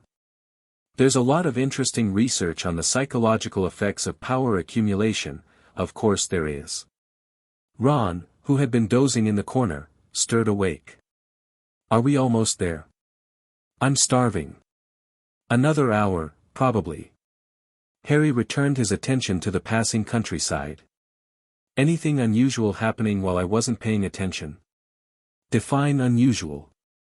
"Suspicious behavior. People who seem off. Anyone who might be connected to," Harry caught himself, glancing at the compartment door. "The situation we discussed." "Nothing obvious." Hermione lowered her voice. "But I've noticed something strange." Several students received letters over the summer that made them different. More anxious, more secretive. Like they're waiting for something. Which students? Mostly older ones. A few 7th years, some 6th years. At least 2 from each house. Hermione pulled out a small notebook. I've been keeping track. The pattern suggests coordinated contact from an external source. Malachar. That would be my guess. He's been recruiting, building a network inside Hogwarts. Harry felt the anchor connection pulse, a reminder that the ancient entity was always present, always watching, always planning. We need to identify them. Find out what they've been told, what they're supposed to do. That won't be easy. If Malachar's chosen his agents carefully, they'll be people who can keep secrets. Then we'll have to be more careful. Watch, listen, gather information. Harry met her eyes. This is what we trained for, Hermione. The ritual was just the beginning. The real fight is keeping the binding stable while Malachar tries to undermine it. I know. Hermione's expression was determined. I didn't go through that ritual to give up now. Neither did I. The train continued northward, carrying them toward whatever dangers awaited.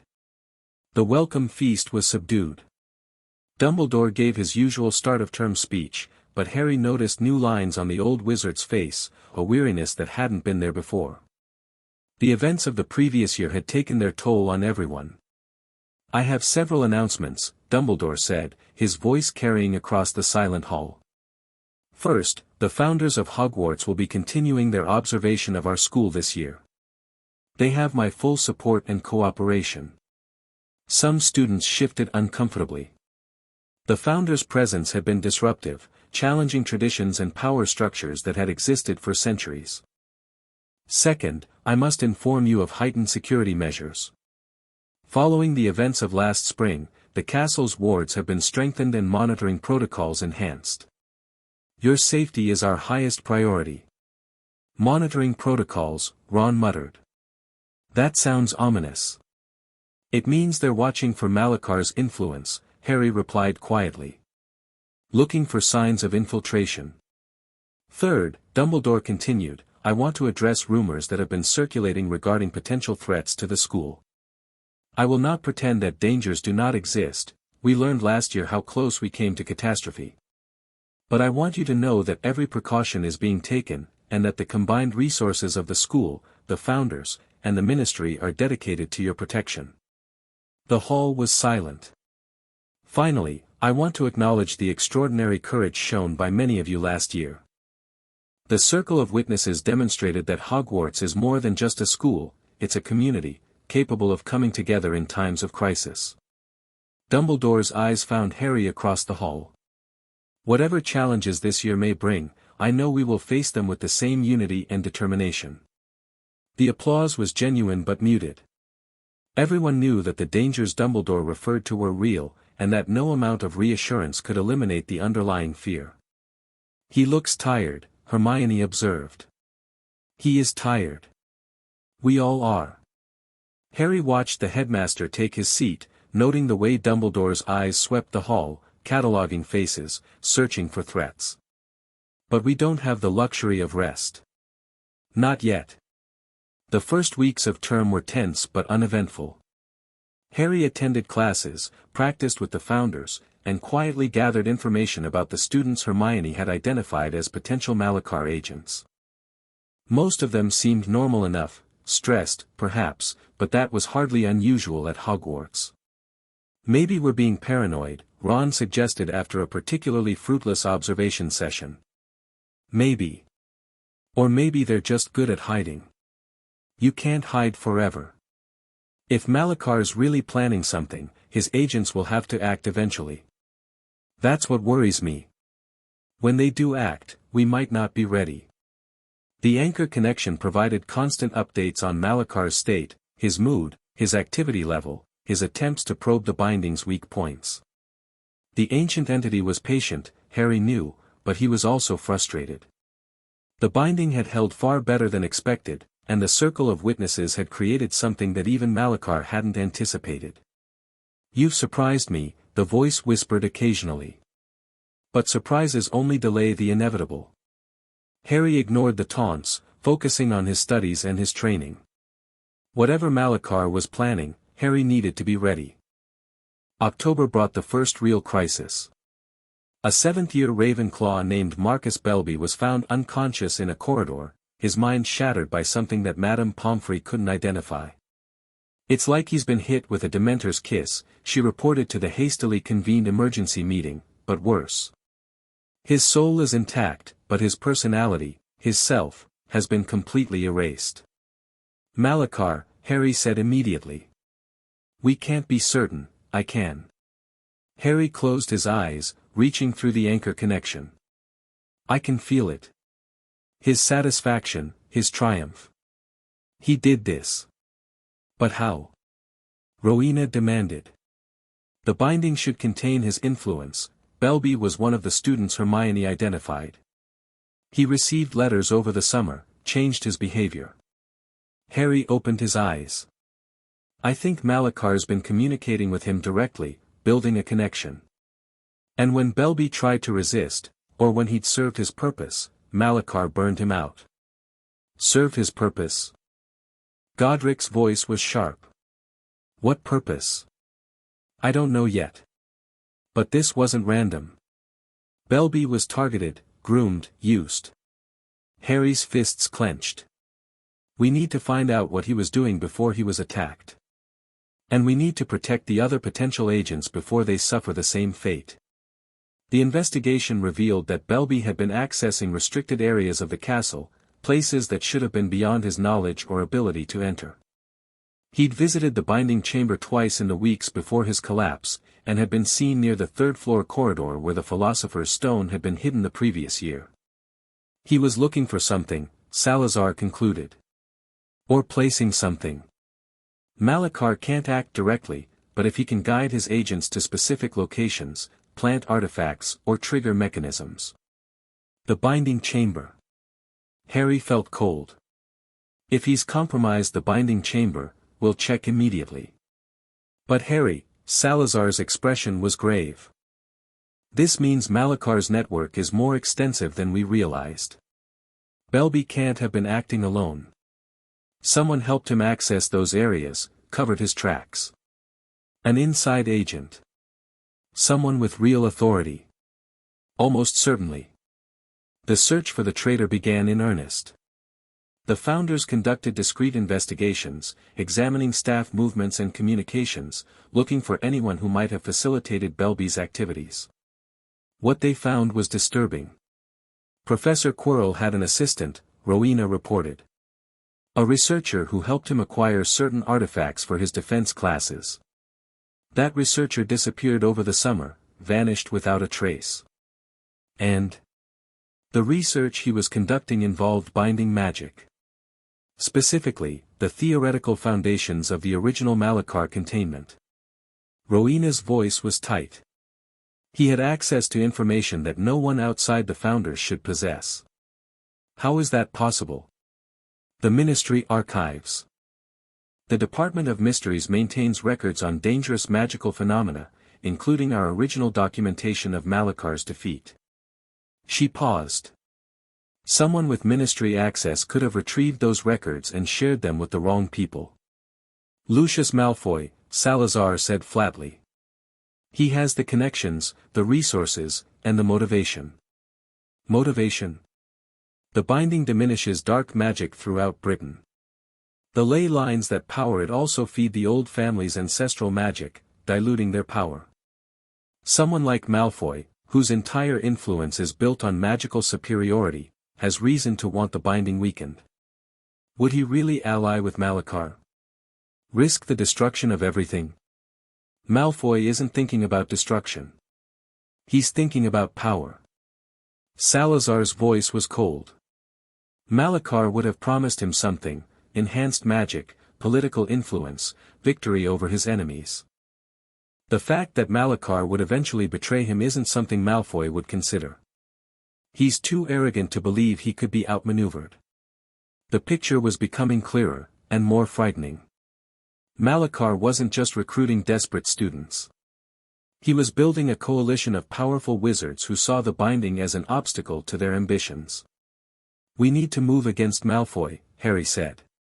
"Before he can do more damage. We need evidence first. The Ministry won't act against one of its most influential members without proof. Then we get proof." The plan was risky but necessary. Harry would use the anchor connection to monitor Malachar's communications more closely, trying to intercept messages between the ancient entity and his agents. Meanwhile, the Founders would investigate Malfoy's recent activities, looking for concrete evidence of conspiracy. "You're putting yourself at risk," Helga warned. "The closer you monitor the connection, the more Malachar can influence you." "I know.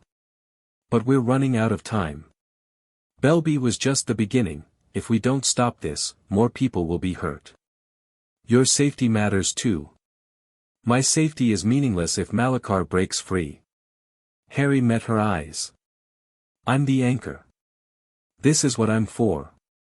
The monitoring was grueling. Harry spent hours each night in a meditative trance, following the threads of Malachar's influence as they spread through the magical world. He witnessed conversations between the ancient entity and his agents, cryptic exchanges about artifacts, locations, timelines. Most of it was too vague to be useful, but some pieces began to form a pattern. "There's a ritual," Harry reported after one particularly intense session. "Something Malachar wants performed on the winter solstice. It involves the binding chamber and something about an artifact. A key." "A key to what?" "I couldn't tell. The image was fragmented. Malachar shields his most important plans." Harry rubbed his temples, fighting off a headache. "But whatever this ritual is, it's central to his strategy. If we can stop it, we might be able to set him back years. Possibly decades." Rowena's eyes gleamed with strategic calculation. "The winter solstice. That's December 21st. We have time to prepare. Do we know what artifact he needs?" "Not yet. But I can research solstice rituals, look for ceremonies that might fit what you've described." Rowena was already planning. "If we can identify the ritual, we can identify the artifact.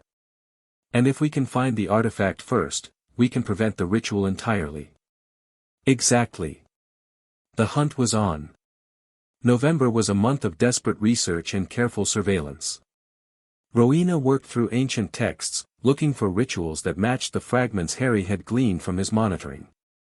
Salazar investigated Malfoy's movements, building a case for Ministry intervention. Godric trained Harry in combat techniques that might be needed if direct confrontation became necessary. And Helga kept them all sane, making sure they ate, slept, and didn't lose themselves in the urgency of the crisis. "The ritual is called the Unbinding of Chains," Rowena announced during a late-night briefing. "It's pre-Roman, possibly older. The theory is that any magical containment can be reversed if you have the right components and timing." "What components?" "Blood of the anchor, freely given. Earth from the binding site. And a key, an artifact that served as the original focus for the containment." The original focus. Harry felt cold. For the Malachar binding, that would be the Founder's Stone. A crystallized fragment of our combined magic, used to channel the initial binding spell. Rowena's voice was heavy. "We thought it was destroyed 1,000 years ago. But if it survived, if someone found it, where would it be? That's what we need to find out." The search expanded. The Founders reached out to every contact they had, calling in favors from goblins, spirits, and ancient entities who owed them debts. Slowly, a picture emerged. The stone was recovered by the Department of Mysteries in 1743, Salazar reported. "It's been in their vault ever since, classified as a level 7 artifact, too dangerous to study, too valuable to destroy. And Malfoy has Ministry connections. Including several officials in the Department of Mysteries." Salazar's expression was grim. If he's acquired the stone, we're in serious trouble. Then we need to get it back. Before the solstice. That would require breaking into the Department of Mysteries itself. One of the most heavily protected locations in magical Britain. Harry met his eyes steadily. Do we have a choice? Salazar was silent for a long moment. Then, slowly, he smiled, a cold, dangerous expression that reminded Harry why this man had been feared for centuries. No, he said. We don't. The plan came together over the following weeks. The founders would create a distraction, a political crisis that would draw the Ministry's attention away from the Department of Mysteries. Meanwhile, Harry and a small team would infiltrate the vault and retrieve the founder's stone. This is insane, Ron said when Harry explained the plan. Breaking into the Ministry? The Department of Mysteries? We're second years. I know. But I can't ask the founders to take this risk, they're too valuable to the long-term fight. And the Circle isn't trained for infiltration. Harry met Ron's eyes. I need people I trust. People who can keep their heads when things go wrong. Things will definitely go wrong. Probably. But we've faced worse odds before. Ron was silent for a long moment. Then he sighed. Fine. But if I die, I'm haunting you forever. Fair enough. Hermione's reaction was more practical. We'll need floor plans, security schedules, information on the protective wards. The Department of Mysteries is legendary for its defenses, we can't just blunder in. The founders are working on that. Salazar has contacts in the Ministry who owe him favors. Contacts from 1,000 years ago. Some debts never expire. The team assembled over the following days, Harry, Ron, Hermione, and, surprisingly, Daphne Greengrass, whose family connections included a cousin who worked in the department. He won't help us directly, Daphne explained, but I can get information from him without raising suspicions.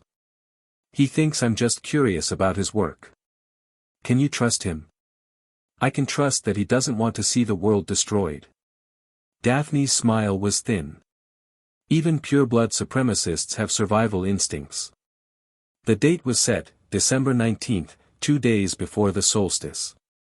It would give them time to recover the stone and return to Hogwarts before Malakar's agents could complete their ritual. Everything was in place. Now they just had to survive. The night of the infiltration arrived cold and clear. Harry stood outside the Ministry visitors' entrance, a battered telephone box in a grimy London street, and took a deep breath. Ready? He asked. No, Ron said honestly. Same, Hermione added. Let's do it anyway. Daphne stepped forward and began dialing the entrance code. The telephone box descended into the earth, carrying them toward the most dangerous mission of their lives. Whatever happened next, there was no going back. Chapter 14 and Chapter 15, The Heir of the Pact. The Ministry of Magic at night was a different creature than during the day. Harry had visited once before, briefly, during the founders' political maneuvers. That had been a place of bustling activity, memos flying through the air, witches and wizards hurrying between departments. Now, in the dead hours before dawn, the atrium was nearly empty, a vast, echoing space lit by the ghostly glow of the magical ceiling. Security checkpoint, Daphne whispered, pointing to a desk near the lifts. A single guard sat there, half asleep over a copy of the Daily Prophet. Salazar's contact was supposed to handle that, Hermione murmured. As if on cue, the guard's head dropped to the desk, a soft snore escaping his lips. A small vial rolled out of his coffee cup, sleeping draught, administered by an unseen ally. Move, Harry said. They crossed the atrium quickly, keeping to the shadows. The lifts were too risky, the noise would echo through the entire building. Instead, they took the stairs, descending level by level toward the Department of Mysteries. Level 9, Daphne counted. This is it. The corridor ahead was dark and featureless, ending in a single black door. Harry had been warned about this, the Department of Mysteries was designed to disorient intruders, its layout constantly shifting. "Stay close," he said. "If we get separated, we won't get separated." Hermione's voice was firm. "I've mapped every published account of this place. The rooms rotate, but the pattern is predictable if you know what to look for." "And you know what to look for?" "I've spent 3 weeks memorizing rotation algorithms." "Yes, I know what to look for." They pushed through the black door into a circular room. Immediately, the walls began to spin, doors whirling past in a blur of motion. Harry's stomach lurched, but Hermione was already moving. "Third door from the left when the rotation stops," she said. "That's the Hall of Prophecy. We need to go through it to reach the vault." The walls stopped spinning. Hermione pointed to a door that looked identical to all the others, and they pushed through. The Hall of Prophecy was vast and dark, filled with towering shelves that held countless glass orbs. Each one glowed with a faint inner light, casting strange shadows across the floor. "Don't touch anything," Daphne warned. "The prophecies are keyed to specific individuals. If you handle one that isn't yours, the defenses activate." "How do you know that?" "My cousin mentioned it. Apparently, someone tried to steal a prophecy a few years ago. The results were messy. They moved through the hall as quickly as stealth allowed, navigating the maze of shelves. Harry felt the anchor connection pulsing. Malachar was aware of them, he realized. The ancient entity couldn't see exactly what they were doing, but he knew something was happening. "Busy night, little anchor." The voice was amused. "I hope you're not planning anything foolish."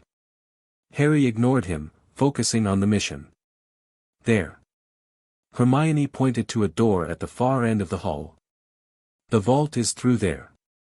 The door was locked, not with a simple charm, but with layered protections that made Harry's teeth ache just looking at them. "Can you open it?" Ron asked. "Not quickly. These wards are ministry grade." Hermione was already examining the magical signatures, her wand tracing analysis patterns.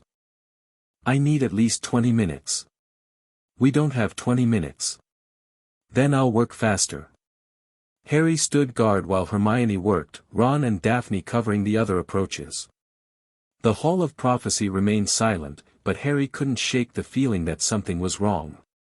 The anchor connection pulsed again, stronger this time, carrying an undertone of anticipation. "You've walked into a trap, little heir. Did you really think I wouldn't know?" Harry's blood went cold. "Hermione, stop. I'm almost through, stop. It's a trap." The words had barely left his mouth when the doors behind them burst open. They came from everywhere at once.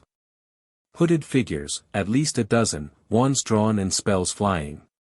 Harry threw up a shield instinctively, deflecting curses that would have taken his head off. "Defensive formation," he shouted, pulling his friends into a tight cluster. "Death Eaters," Daphne hissed. "Malfoy's people. How did they know we'd be here?" Malachar told them. "He's been watching through the anchor." Harry deflected another curse, his mind racing. "He knew we'd come for the stone. This whole thing was bait. Then where's the real stone?" "I don't know. But we need to get out of here before." A spell caught Ron in the shoulder, spinning him around. He cried out, stumbling, and Harry caught him before he could fall. "I'm okay," Ron gasped. "Just a graze.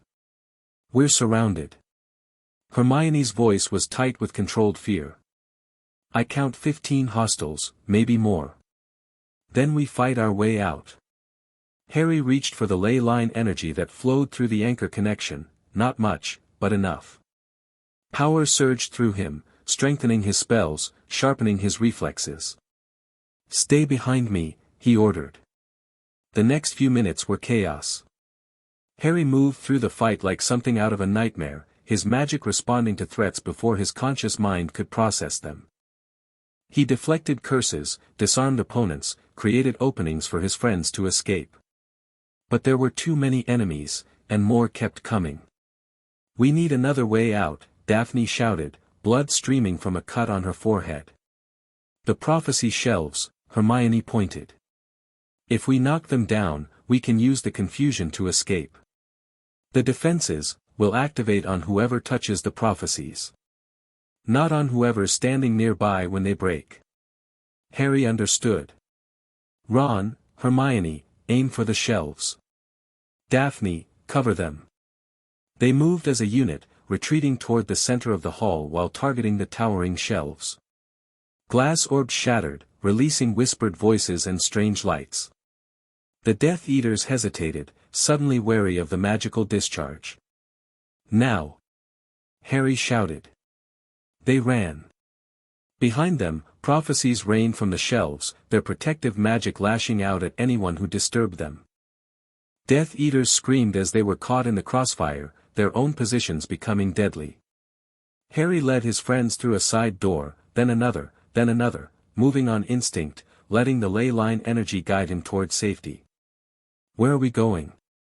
Hermione gasped. "Out. I don't know exactly where, but, there." A door ahead glowed with familiar magic.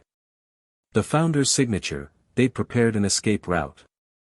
Harry pushed through and found himself in a corridor that shouldn't exist, a passage that cut through the Ministry's wards, leading directly to a hidden exit. "Move. Quickly." They ran until they emerged in a London alley, gasping and bleeding but alive. "Is everyone okay?" Harry demanded. "I'll live," Ron said, clutching his shoulder. "Minor injuries only," Hermione reported. But Harry, the stone, wasn't there. The whole thing was a setup. Harry leaned against the wall, his legs suddenly weak. "Malachar used us. Drew us out, exposed our tactics, learned our capabilities. So he won. This round." Harry straightened, pushing through the exhaustion. "But we're still alive. The binding is still intact. And now we know more about his network than we did before. We almost died. Almost doesn't count." Harry met his friend's eyes, Ron's pained determination, Hermione's fierce intelligence, Daphne's cold calculation. "We need to regroup, reassess, and figure out what Malachar's really planning. Because the ritual he wants to perform, if the stone wasn't in the Ministry, it's somewhere else. And we have 2 days to find it. 2 days. The solstice. Whatever he's planning, that's the deadline." Harry took a deep breath. "Let's get back to Hogwarts. The Founders need to know what happened." The return to Hogwarts was tense and exhausting. They operated in stages, none of them were fully trained, but desperation made excellent teachers, arriving at the castle gates just as dawn began to lighten the sky. The Founders were waiting. "We know," Godric said before Harry could speak. "We felt the fight through the anchor connection." "What happened?" Harry explained everything, the trap, the Death Eaters, the missing stone. The Founders' expressions grew grimmer with each detail. "Malachar outmaneuvered us," Salazar admitted. "He's been planning this for months, possibly years.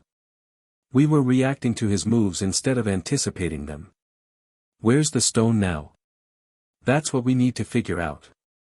Rowena was already thinking, her eyes distant. The Ministry vault was the most logical location, but if it's not there, could it have been moved? Hermione asked. "If Malfoy has contacts in the Department of Mysteries, he could have arranged a transfer." "Possible.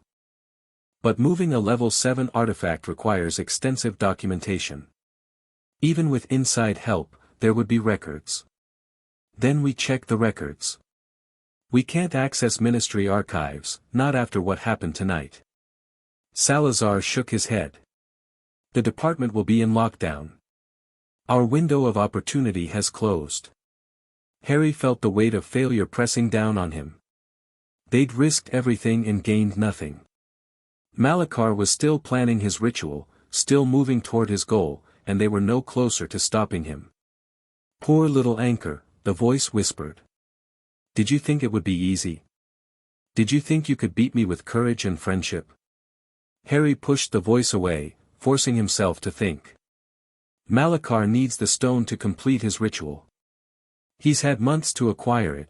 If he doesn't have it yet, that means something is preventing him. The stone's protections, Rowena said slowly. It's not just locked away.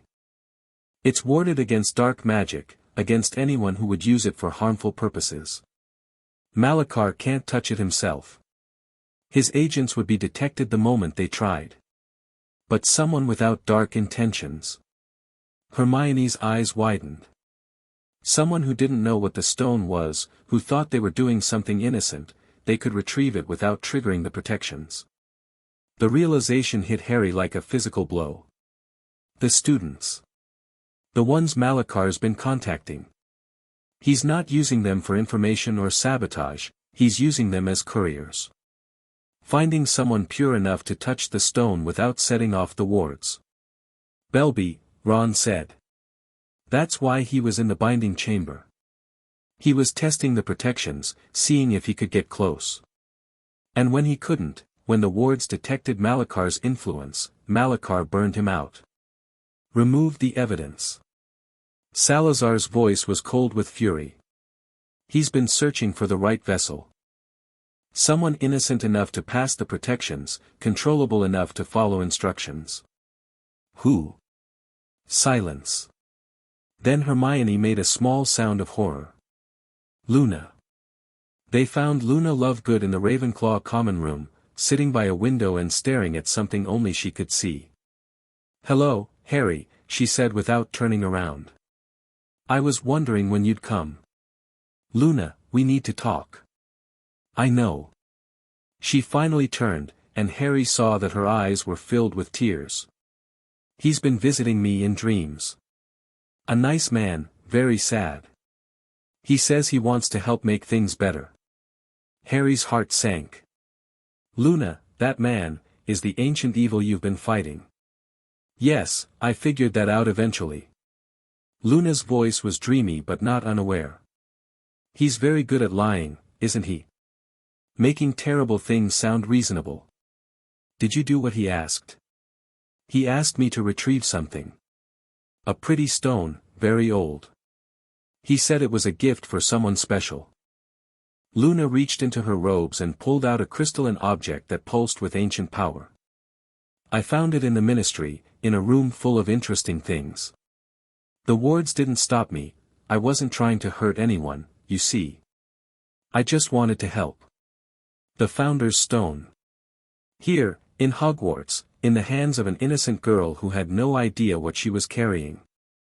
Luna, I need you to give me that stone. I know. She held it out without hesitation.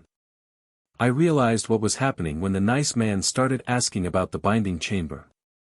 He wanted me to take the stone there, at midnight on the solstice. But that would be bad, wouldn't it? Very bad. Then you should have it instead. Luna pressed the stone into Harry's hands. I'm sorry I didn't realize sooner. The Raxperts were very thick, they confused me. It's not your fault.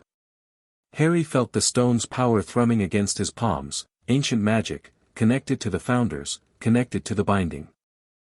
Malachar manipulated you. He's been manipulating everyone. He's very lonely, Luna said thoughtfully. The nice man, I mean. Under all the evil, he's just sad and lonely. That doesn't make him less dangerous, but it does make him more understandable. Harry didn't know how to respond to that. Come with me, he said instead. We need to get you somewhere safe. The Founders convened an emergency council in their suite. We have the stone, Harry reported, placing the artifact on the table. Luna retrieved it before Malachar could use her to complete his ritual. Then the solstice threat is neutralized. Godric's relief was palpable. For now. But Malachar won't stop. He'll find another way, another vessel, another plan. Unless we stop him first. Salazar's eyes were fixed on the stone. This artifact is the key to the original binding. It could also be the key to a new one, something stronger, something permanent. What are you suggesting? Use the stone to reinforce the anchor connection. Channel its power into Harry, making him a more effective conduit for the binding. Salazar's voice was careful, measured. The original binding required the stone as a focus because we couldn't maintain the necessary energy flow otherwise. But Harry is already connected to the ley lines through the anchor. If we add the stone's power, you'd be merging two incredibly dangerous magical artifacts, Rowena interrupted. The risks are incalculable. So are the rewards. A permanent solution, Rowena. Not another temporary measure that will fail in a few centuries. At what cost? Harry's life. His sanity. Both of those are at risk already. The anchor connection is stable, but it won't remain stable forever. Malachar will keep pushing, keep testing, keep looking for weaknesses. Salazar met Harry's eyes. This could give us a real victory. End the threat permanently, free Harry from the constant struggle of maintaining the binding. Or it could kill him. Yes. It could. Silence fell. Everyone looked at Harry, waiting for his response. He thought about everything that had happened, the cupboard, the founders, the ritual, the anchor. He thought about Malachar's patient malice and the endless struggle of keeping him contained. He thought about what Luna had said, under all the evil, he's just sad and lonely. What exactly would this involve? Harry asked. The explanation took hours.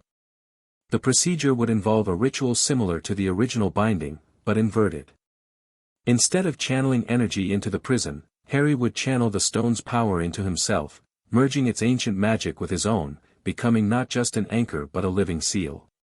The binding would be tied to your existence, Rowena explained. As long as you live, Malachar would be completely contained, not just imprisoned, but suppressed. He wouldn't be able to reach out, wouldn't be able to influence others, wouldn't be able to plan or scheme. And when I die, the binding would transfer to your heir, if you have one. Otherwise, it would dissolve gradually over several generations, enough time to develop a truly permanent solution. So I'd be passing the burden to my children. You'd be giving them a manageable burden instead of an impossible one. The difference between carrying a weight and being crushed by it. Harry considered this. The idea of binding his descendants to Malachar's prison wasn't pleasant, but it was better than the alternative, eventual escape, destruction, the end of everything. The risks, he said. What exactly could go wrong? The stone's power could overwhelm you. Your body could reject the merger. The conflicting magical signatures could tear you apart. Salazar's honesty was brutal. But based on what you've already survived, the original ritual, the anchor connection, the Quidditch incident, your chances are better than anyone else's would be. How much better? 60% survival. Possibly higher, given your demonstrated resilience. And if I succeed? Complete containment. Malachar silenced forever, or at least for the duration of your bloodline. The threat that's hung over this world for millennia, finally resolved. Harry looked at his friends, Ron, Hermione, Neville, Daphne, Luna. He looked at the founders, Godric, Salazar, Rowena, Helga. All of them watching, waiting, not pushing but not pretending the stakes weren't enormous. When would we do this? The solstice is tomorrow night. The magical conditions would be ideal, the same timing Malachar wanted to use against us. Salazar paused. But only if you choose this. We will not force you, Harry. We've learned that lesson. Harry stood and walked to the window, looking out at the Hogwarts grounds. Snow had begun to fall, soft and quiet, covering the world in white. He thought about everything he'd been through. The cupboard. The tablet. The resurrection. The training, the battles, the friendships. The ritual that had nearly killed him, and the anchor that connected him to an ancient evil. He thought about what he wanted, the images from the mirror of Erist. His parents, proud and loving. His friends, united and strong. A future filled with hope. A world without Malachar, he realized. That's what I really want. Not just containment, elimination. An end to the fear. I'll do it, he said. He heard gasps behind him, relief and fear and pride in equal measure. But I have conditions. Name them. If I die, the circle of witnesses takes over. They've already contributed to the binding once, they can do it again. Harry turned to face the founders. No more secrets. If something goes wrong, everyone knows exactly what happened and why. Agreed. And if I survive? Harry paused, choosing his words carefully. We're done being reactive.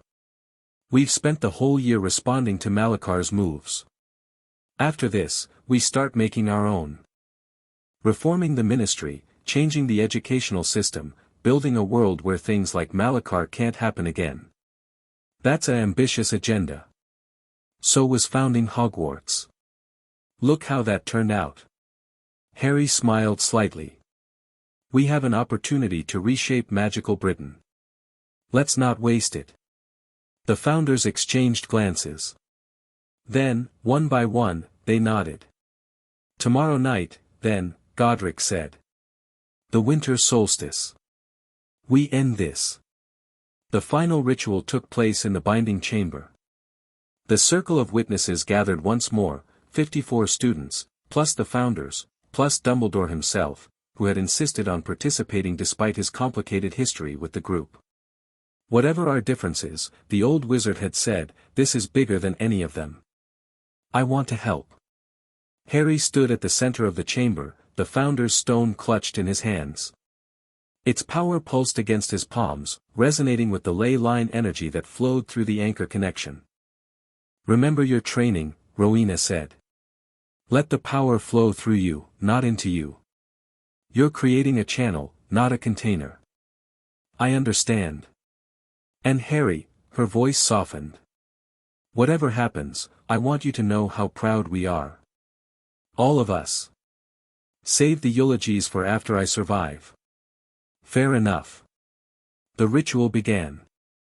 Power flowed into Harry from every direction, the ley lines, the stone, the circle of witnesses. He felt himself expanding, becoming something more than human, touching the edges of the binding that held Malachar imprisoned. The ancient entity stirred. What are you doing? Panic edged the voice. Stop. You don't know what you're. Harry ignored him, pushing deeper into the connection. He could see the binding now, not with his eyes, but with some deeper sense. Chains of light wrapped around a core of darkness, straining against the thing they contained. He could see Malachar too. Not the shape from his dreams, but the truth beneath, a wizard who had been human once, before power and pain twisted him into something else.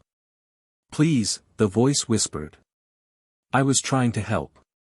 I was trying to end suffering, I know, Harry thought back. And I'm sorry for what happened to you. But this ends now. He pushed the stone's power into the binding, reinforcing the chains, sealing the cracks.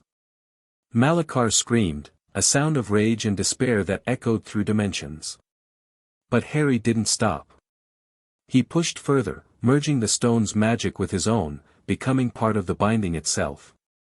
He felt his identity stretching, threatening to dissolve into the massive flow of power. Remember who you are. Rowena's advice echoed in his mind.